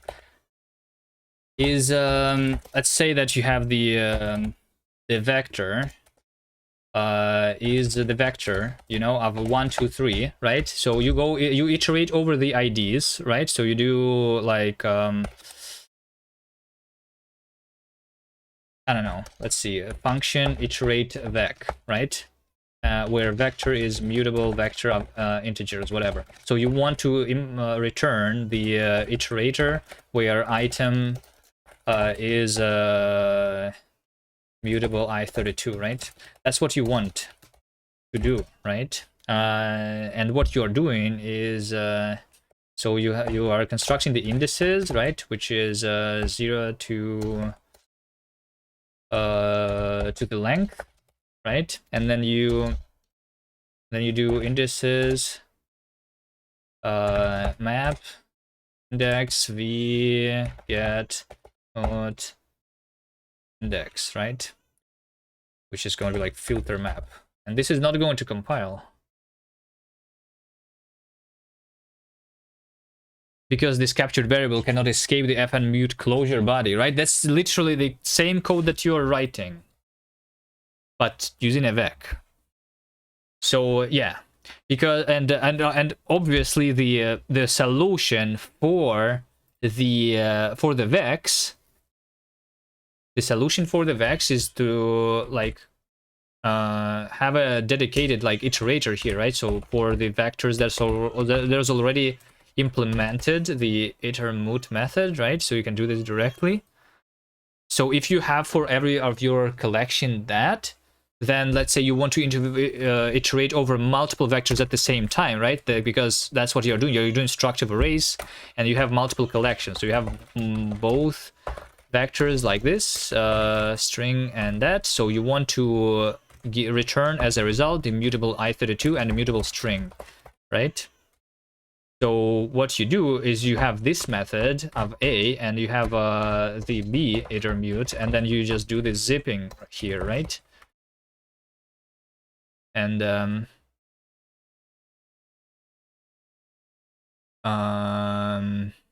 yeah, and like everything here has like the same lifetime.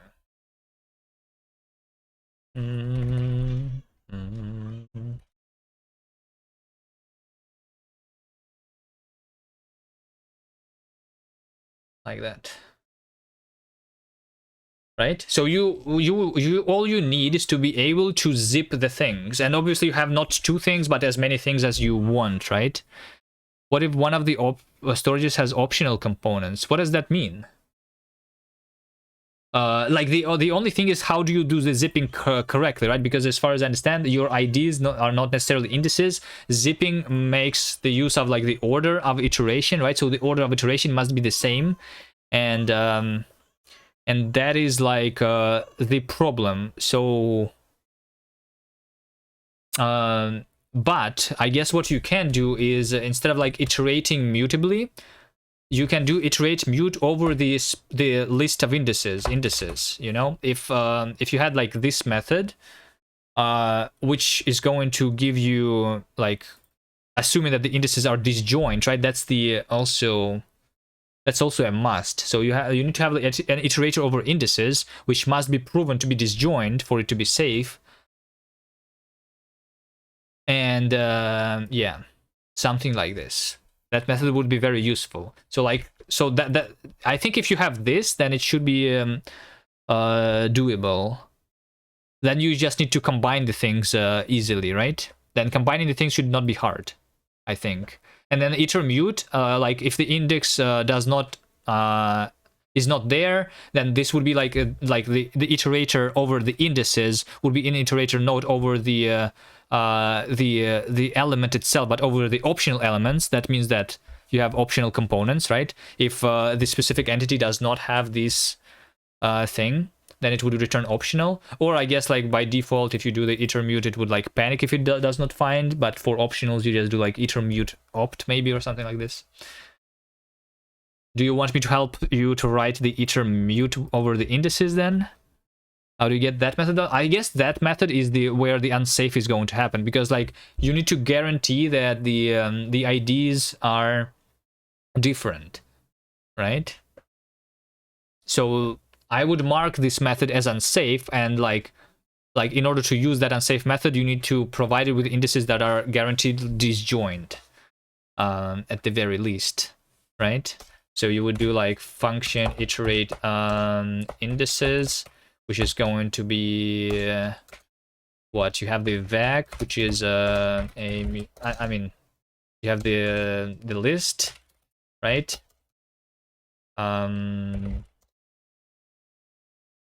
Of t's, right? And indices is iterator, where item is the index, in this case the usize, right? This is going to return the iterator, item is a mute t, right? Because the order is going to be the same as the order of this. What is a thing? Like atomic mutex? It's a lifetime. If you're familiar with Haskell, they have the st monad with the strict threads. So it's kind of similar to that. Makes sure that the data cannot escape. It's the borrow checker thing, so that the so that it's a safe and fast language as a result. Atomic. No, it's not atomic. It has nothing to do with atomic. It's a compile time thing. It's a zero cost abstraction over pointers for them to be safe. Kind of. Not only about the pointers, I guess, but in this case I'm using a reference which is like a pointer to like the slice of data.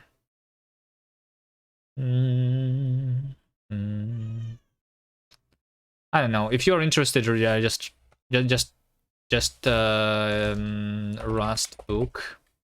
Where is the Rust book?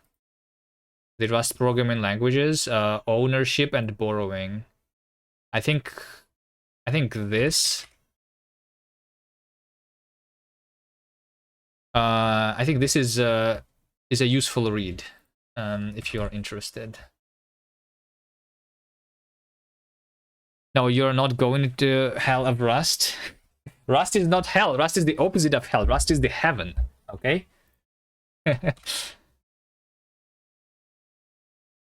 What is the language that you're writing usually?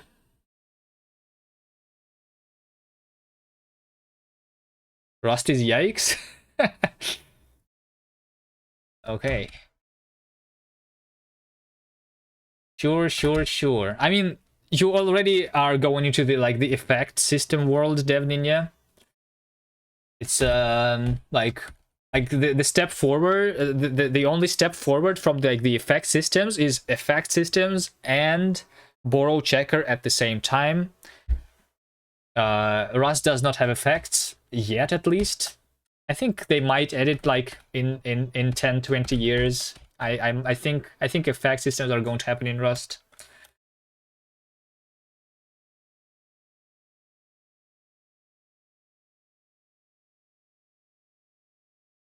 You would rather code in Bash than in Rust?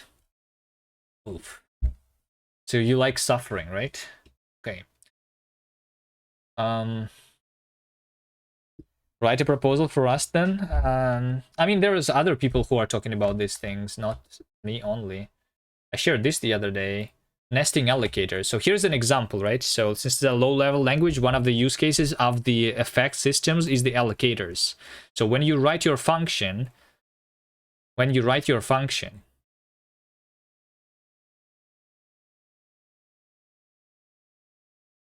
look at this. This literally looks like the syntax of the language that I'm making. There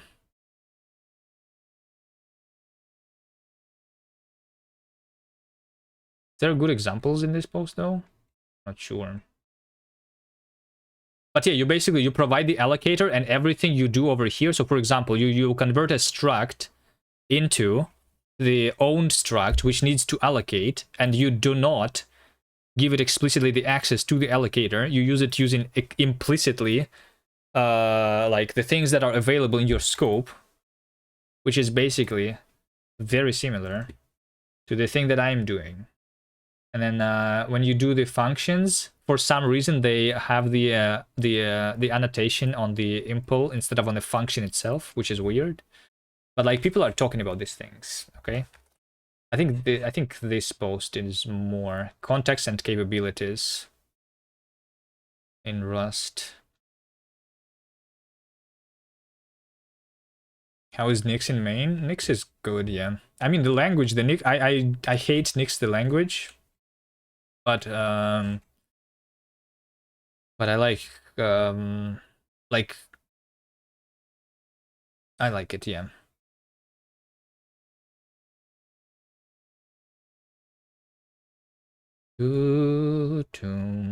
Like look at this. So if I want to deserialize bytes into a result and I need to have an allocator, they use an arena here specifically, right? Then this is literally the same syntax as I am making.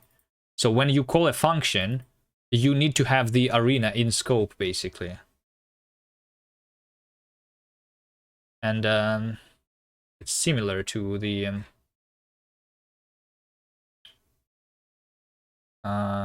effect systems, kind of.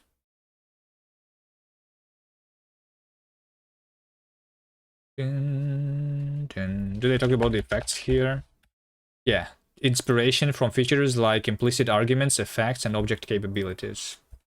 Anyway, I'm not doing that. Let's do this. What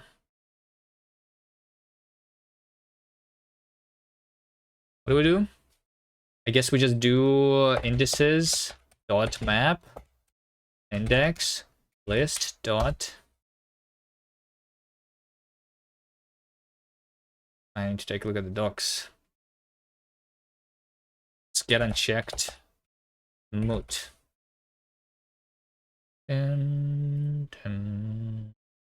Slice get unchecked moot takes a reference to the mutable self, which is actually weird. Like, how do I get multiple indices of a slice? I never did this myself. I don't write unsafe code.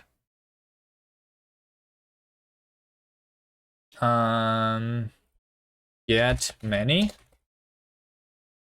Slice get many moot. Wait, hold on. This is what you want. This is doing it with the constant size, though, of an array. Returns an error if index is out of bounds or if the same index was passed more than once. Nightly only, but close. Yeah, but like, I mean, I think we can implement... I think we need to take a look at the implementation of this and see how it is done, because it's done in Rust anyway. So you, first of all, you check that the indices are valid, right? And then you get many unchecked moot. Get many unchecked moot over here. So you convert a slice into a pointer. You convert it into the maybe uninit. I mean, there it is. This is literally how you do it, at least for like the slices. For your own data structures, you would like a hash map, for example, you would do it differently, right? But yeah, you treat this data as maybe uninitialized data, because then you can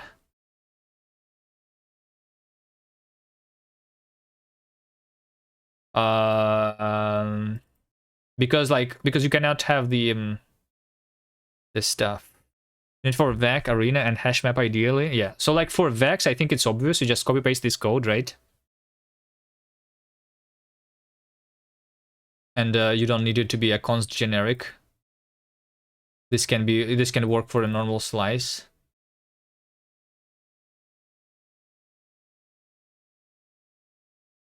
We expect indices to contain disjunct values. Yeah. And for a hash map, I'm not sure if you can do it for a hash map. Can you? I mean, you just need to like take a look at how they are implemented. Or like you can do it with your own hash maps. So access to raw pointers is considered as safe sounds like a skill issue. Yeah, the whole idea is Rust is to remove the problem of having a skill issue and allow the people who don't have this skill to write code, you know? That's it. How do you write to direct memory? What do you mean? I mean, if you really need to, if you are sure that you don't have a skill issue, that you can, then you just write, yeah, that you're inside unsafe block, and you write some unsafe code, which allows you to do anything that C allows you to do. But if you don't always want to have the ability to shoot yourself in the foot, then you write safe code instead, which is built on top of unsafe abstractions.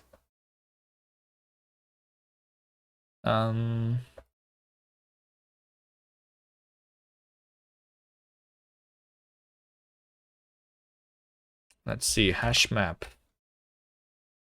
Do you actually want to, like, I don't think you actually need to have your own like you don't need the standard library hash map. You might need to, like, oh wait, hold on, get many unchecked mood. This is also a nightly only. There is a, it is here already. Rewrite of cast in Rust when? I'm considering it. Like, I don't know. Haskell is fun though, even though I did not do anything today. Rust is just easy, but I wanted to learn Haskell. Rewrite of cast in TypeScript plus effect library when? I'm not sure if that's going to happen.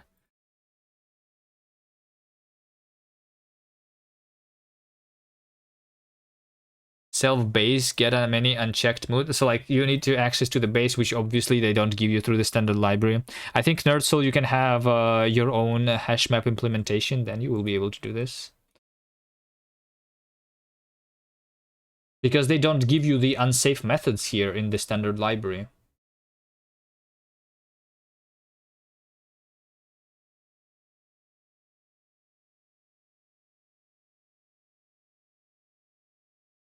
Like, you're not exposing that to the users anyway, so you can have your own thing.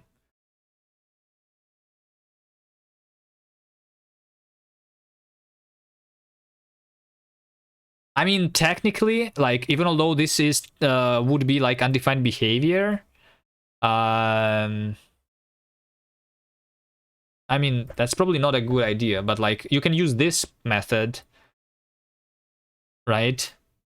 But like, you know, construct multiple mutable selves, you know, using unsafe. Even although this is undefined behavior in Rust, if you construct multiple of these, if you duplicate the mutable reference, then you will be able to do this. You don't know how to do this? This is really easy. So like if you have the mutable reference to i32, and you want to get as a result 2 mutable references to the i32, you just say you first cast it to a pointer and then back, and that's it.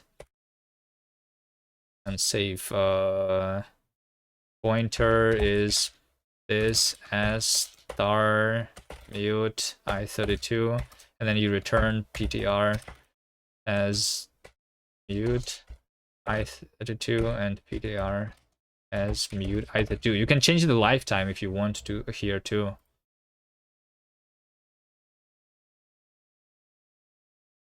Wait, why is it an invalid cast?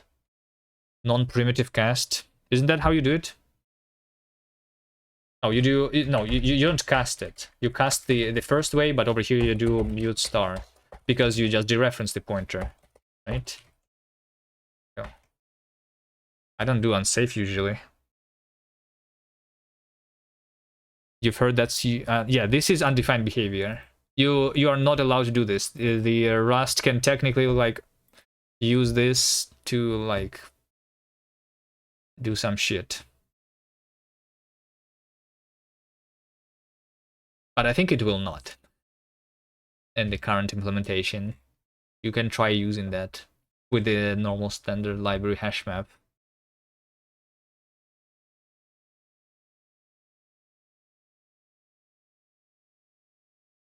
I mean, you can also,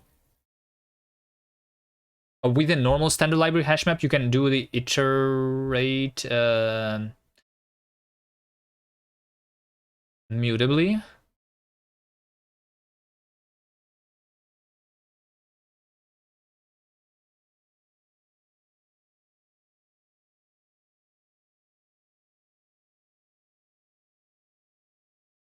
That's why you want to ask someone who knows about unsafe. Void update value, U32 star V, U32 new, star V is new. Why all trouble?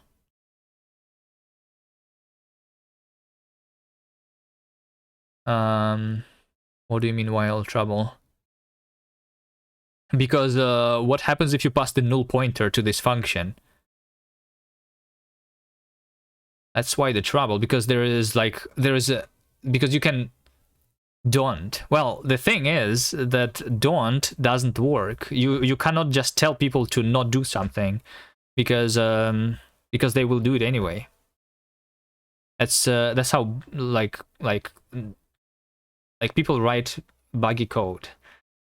If the compiler doesn't enforce something, then something that's not supposed to happen is going to happen. Static analysis will catch it. Not all of the issues. Otherwise, Rust would not exist. There are simple scenarios where static analysis will catch it, but not in all the scenarios. All you write is unsafe Rust. Fuck this borrow checker, you know better.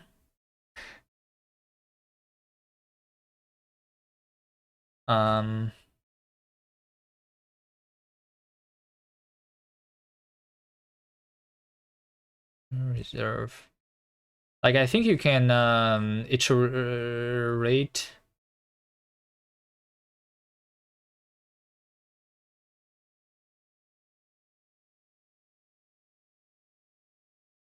I mean, that's not a very good implementation though. You could though like iterate, collect that into like a temporary hash map, which is like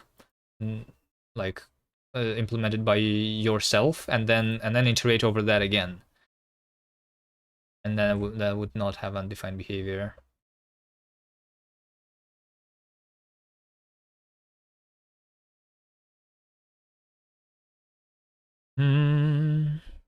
I see you prefer to take time on development, but ensure safe code.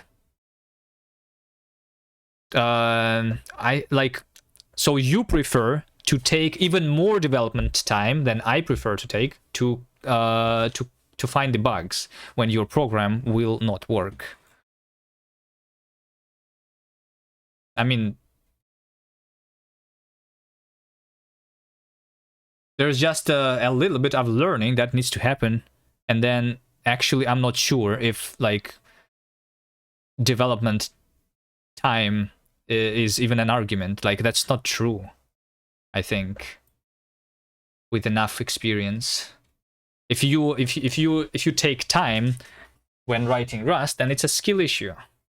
The speed is the same. It's like saying you know that writing code in like, I don't know, TypeScript is slower than writing code in JavaScript. Is it?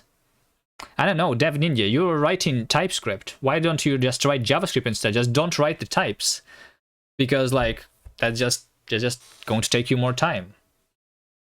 That's the same argument.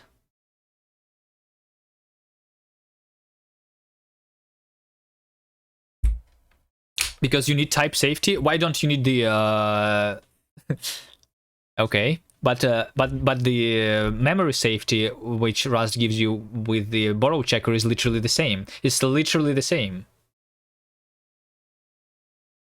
You don't want to have, because you need the safety. It's not only about like the memory safety too. The borrow checker can help you write better logic too, if you know. There is a reason why in Haskell, even although Haskell is like safe by default, there is the st monad in Haskell. Guess why it's there? Because you want sometimes to have, like, this is literally the borrow checker of Rust, but in Haskell. It exists because it's needed.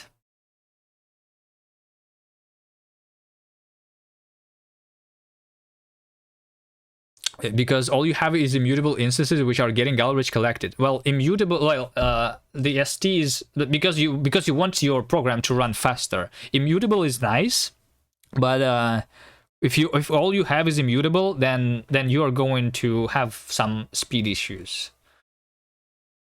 And there's like different hacks to go around that. Mutability is cause of many bugs. Yes, of course, if it's uncontrolled mutability, mutability needs to be controlled. Like mutability as in C or is in OCaml is a source of many bugs, I'm sure of that. But like the state monad, that's mutability, right? Yes, it's just control mutability.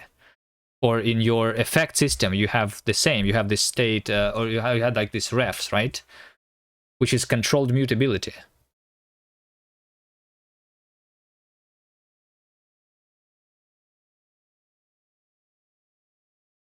I'm not sure that is true. I can give you an easy example when you cannot achieve the same result as in C in Rust. Okay, give me an example. You can even write assembly in Rust if you really want to.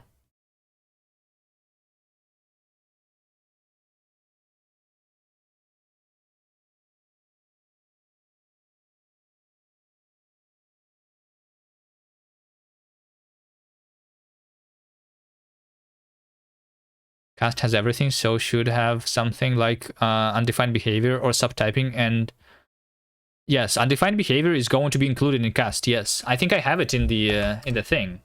So like one of the common things that you do is adding things together, right? You are doing some simple maths, right? So, but what should happen when you add two integer 32s together?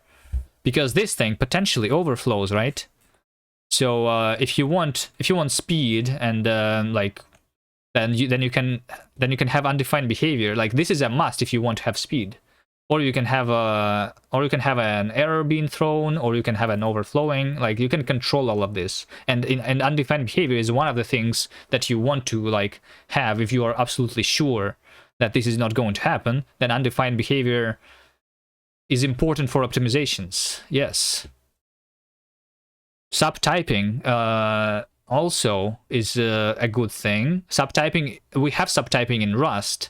It's only used for the lifetimes though. But yes, subtyping is there.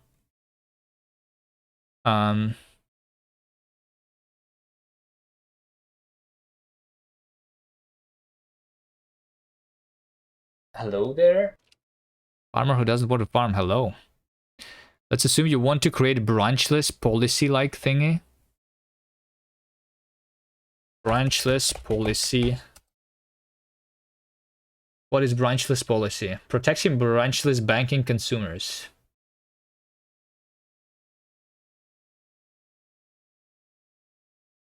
Branchless banking regulations. What's a branchless policy? See, branchless programming in C. Okay, let's see. What is this? There's a video on YouTube about it. Where is there a text version?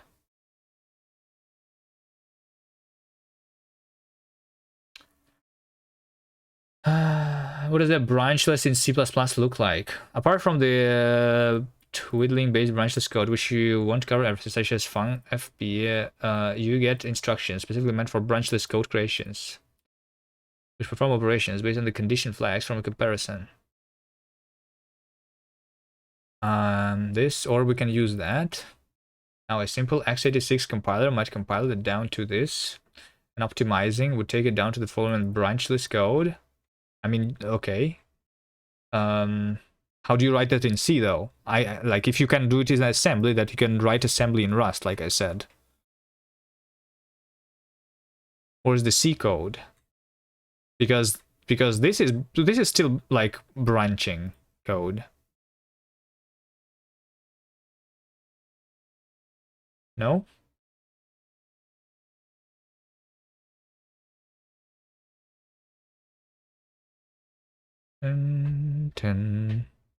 Oh, branchless? Yeah. I'm not sure what branchless is. But it's just like compiling the thing into like some math expression or optimization. But how does it actually look like? Ternary operator is not branchless, right? You just yeah, you just convert it into like branchless approach to do this and one minus int this, and you remove the first bit. Okay. Branchless is just math. I mean, you can do math in Rust. Why would that not be possible in Rust? I don't understand.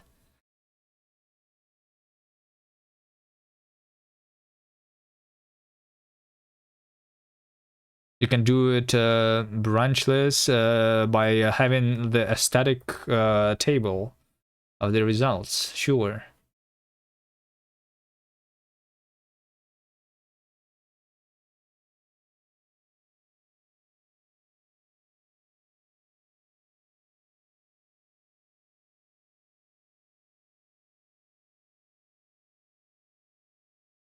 So you have a switch statement. It's branching. Let's assume you have case 1 foo, case 2 bar.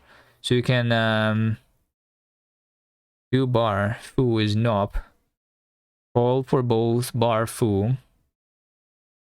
And from event update the foo. Branchless is anything that avoids CMP and jump. Yeah, but like, what does it have to do with the language? Case 1 foo, case 2 bar. So you can assign bar, comma foo is nop, call for both bar foo. And from event update the bar for bar by state. Yes. Yes, you can do that in any language, literally, just like mostly Maxi is saying. Like, this has nothing to do with C. You can store the function pointer to like, you use the nop pointer there, right? To the function that does nothing, so that you call both of them. Yeah, you can do that, sure. You can do that in Rust. You can do it with 0 cost in Rust, which is going to compile down to the same assembly as in C. It is considered unsafe. What exactly is considered unsafe? You can do it in safe Rust too. No? You can have, like, you have x, which is like an integer, right? Pointer transaction. I mean, if it's the same functions, that, like, what exactly is unsafe? I'm not getting. Like, you are talking over here specifically about the function pointers, right? So you have a... Okay, well, I mean, you have function foo and you have a function bar, right? Something like this. And then your, like, some other function, instead of having a switch, it's state dependent. Well, it is still a function pointer, isn't not? In this case. So the function that I'm going to call is going to be like, you are saying that you have a switch statement. If it's 1, then I want to call foo. If it's 2, then I want to call bar, right? And you want to call this function, basically. Something like this. Like, this obviously is not branchless. And if it's something else, then, like, you want to have undefined behavior here, I guess. This is not undefined, this is going to be a panic, but still, we can make it an undefined behavior if you are certain that this is not 1 and 2.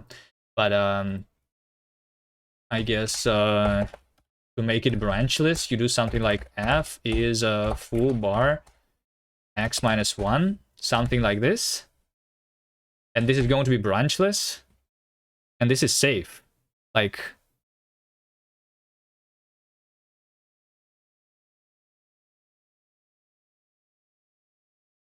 Also, switch statements are sometimes optimized away to the branchless anyway. But yeah, that's an optimization, I guess. But there is that's not something that you can rely on, I guess. Like, what's the problem with this code here?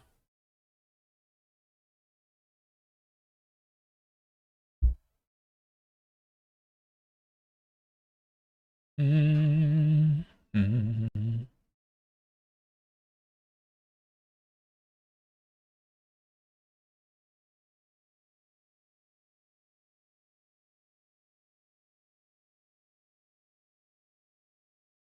You can similarly assign foo is foo and bar is a no operation, and then call both just like you said, foo and bar.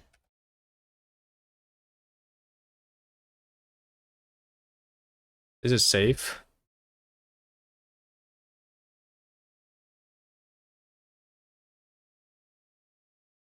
You can transact pointers safe in Rust. Not any pointers, like there are certain operations that are safe to do, and there are certain operations that are not safe to do. Like, for example, if we have two functions which both have the same like arguments and everything, then you can cast them safely to the pointer, to the function pointer type, which is safe. If they were two different functions, then it would be something different. But I guess you, yeah. I don't know what you're saying. What would be like impossible? Because Rust is the same as C, but more features on top, kind of. What's there in C that's not possible in Rust? There's something that Rust cannot do that C or C++ can do. Let's take a look.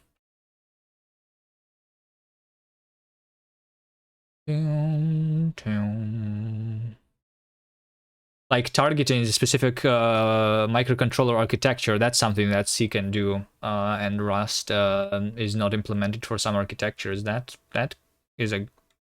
could be the thing.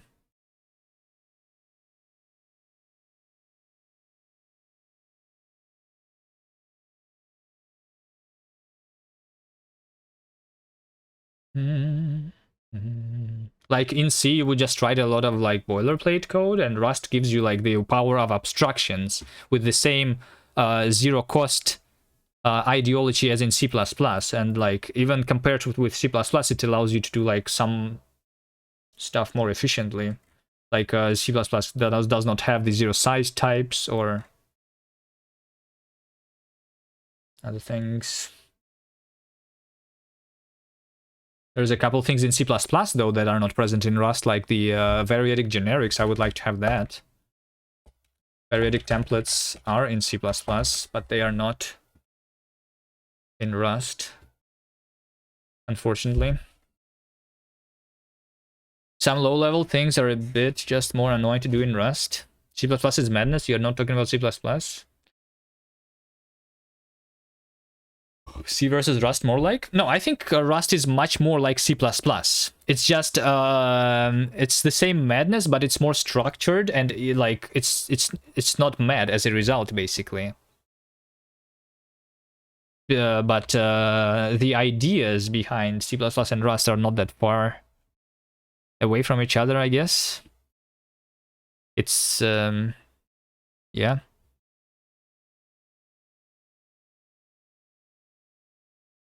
C++ has like at least 4 languages inside.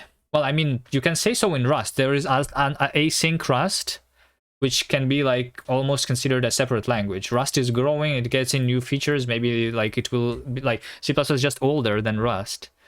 Rust can grow. I mean, unless they do something about it, which maybe they will do at some point. With this like like the effect systems or something, but it's only the talks for now. The language only grows with features, so it's, some people already say that it's an abomination, too many features. Rust sucks, but now everything else sucks more for me. Hence cast. Yes, that's why I'm making my own language. Rust sucks, just it sucks less than every other language.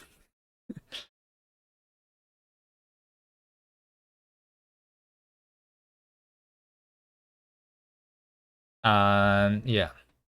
So in cast, in my language, I am planning to have the features from Rust, the features from Haskell, the features from other languages.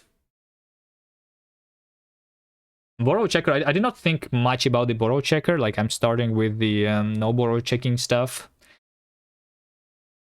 With garbage collected backend.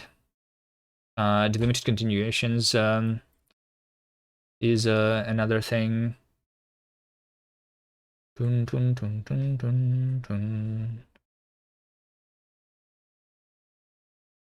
dun. It's VM based, or are you going into wasteland of architecture support?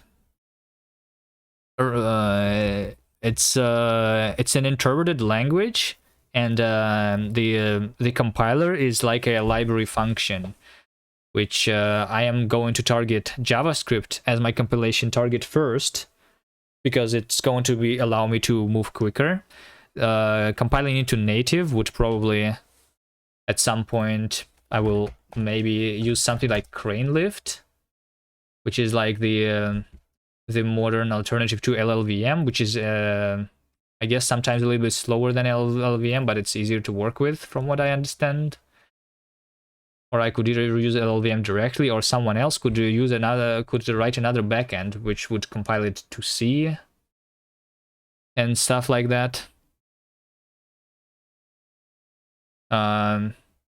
Like the idea is I want to be able to easily write new backends for the language by giving you, the programmer, the access to inspect the intermediate representation, so you can write a backend, which is similarly to like how you can write a backend for LLVM, I would guess, right? They give you some intermediate representation of their own, and then that's how you write, and then like you can write backends there, right? But I have it inside I will have something like that inside the language, so that I want to be able to write my games with this language, which will include writing shaders in the language, which will be able to just compile something that's written in this language into the GLSL, for example. And then the game itself should be able to compilable into an executable, or like transpile into C or to JavaScript, so that I can run it in browser, as is my first goal.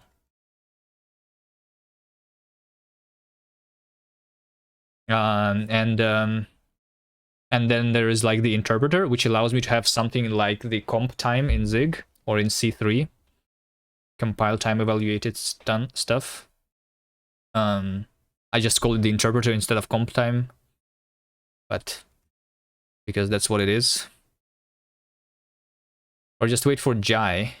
I'm pretty sure that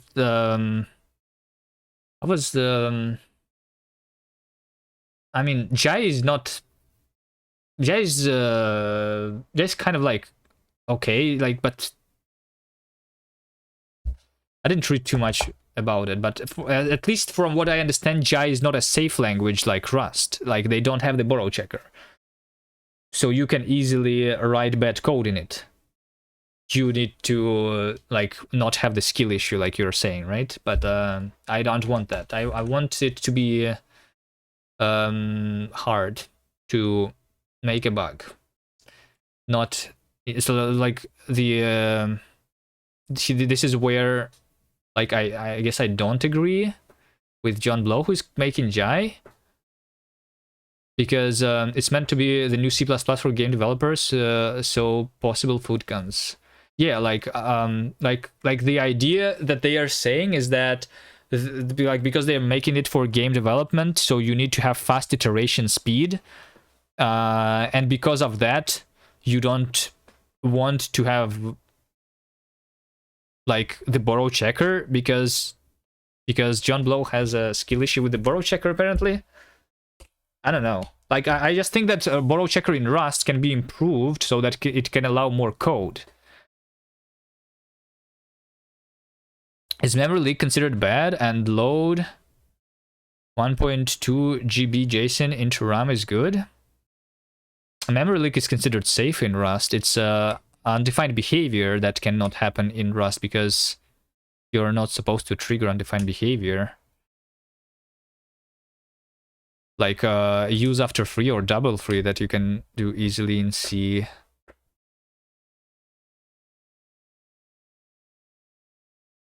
I don't know, like I have been writing Rust for a long time.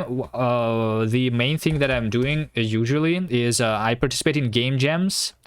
So I have made these games that you can see on my itch page. These games have been made for game jams, for most of them for the Ludum Dares, which is a game jam that is lasting for 2 days. I need to open Chrome, I guess, because my Firefox doesn't want to work in Hyperland for some reason. So I don't think that borrow checker is slowing me down. I don't believe in that. I think borrow checker helps me to get my first prototype, and like working further on that prototype is going to be easier for me in the future.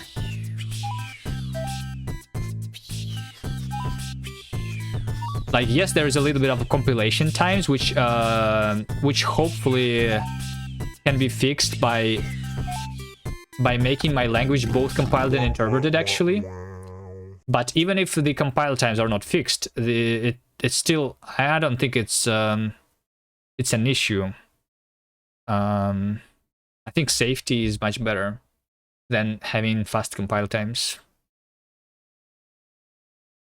Borrow checker reduces the cognitive load when thinking about possible bugs. Yes, because like when you're writing C++, you need to constantly think about what can happen badly. If you can delegate that thinking into the compiler, then you can think about other stuff. That's basically it. If you know your language and architecture well enough, can you really? You want to tell me baby is safe? Well, what do you mean by safe?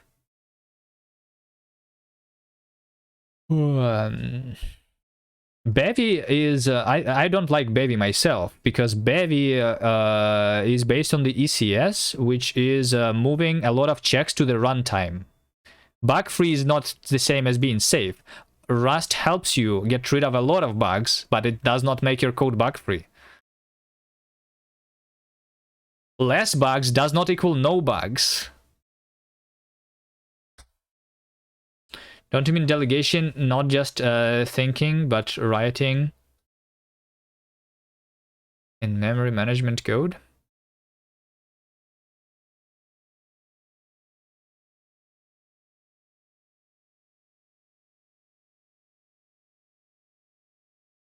Not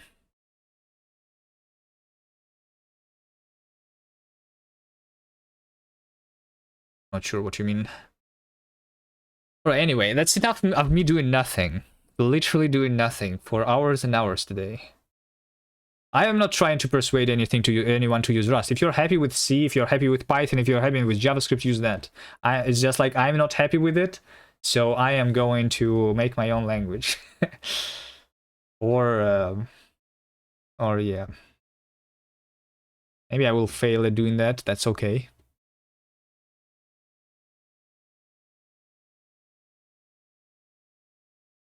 Let's just say S. Okay. There you go. Here's some C++ for you. We need just chatting streams. You're going to use Rust to validate my points? Oh no. I mean, okay. I mean, if you're going to hate Rust, that's okay. A lot of people who are, especially like people who are coming from C++, they hate Rust. That's okay. I just don't agree with them. Bot, did you make a pull request? Okay, we have converted... Wait, hold on. It's fixed, I promise. I thought it's Bot who made the pull request. I thought for a second that we have converted you into a station. The hold on can finally hold.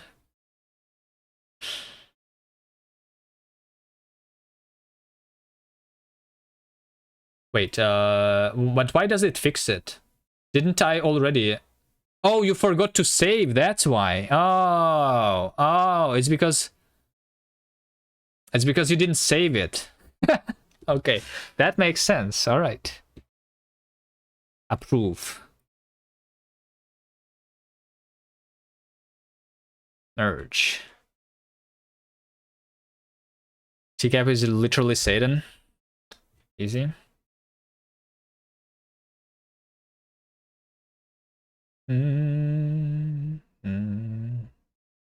All right.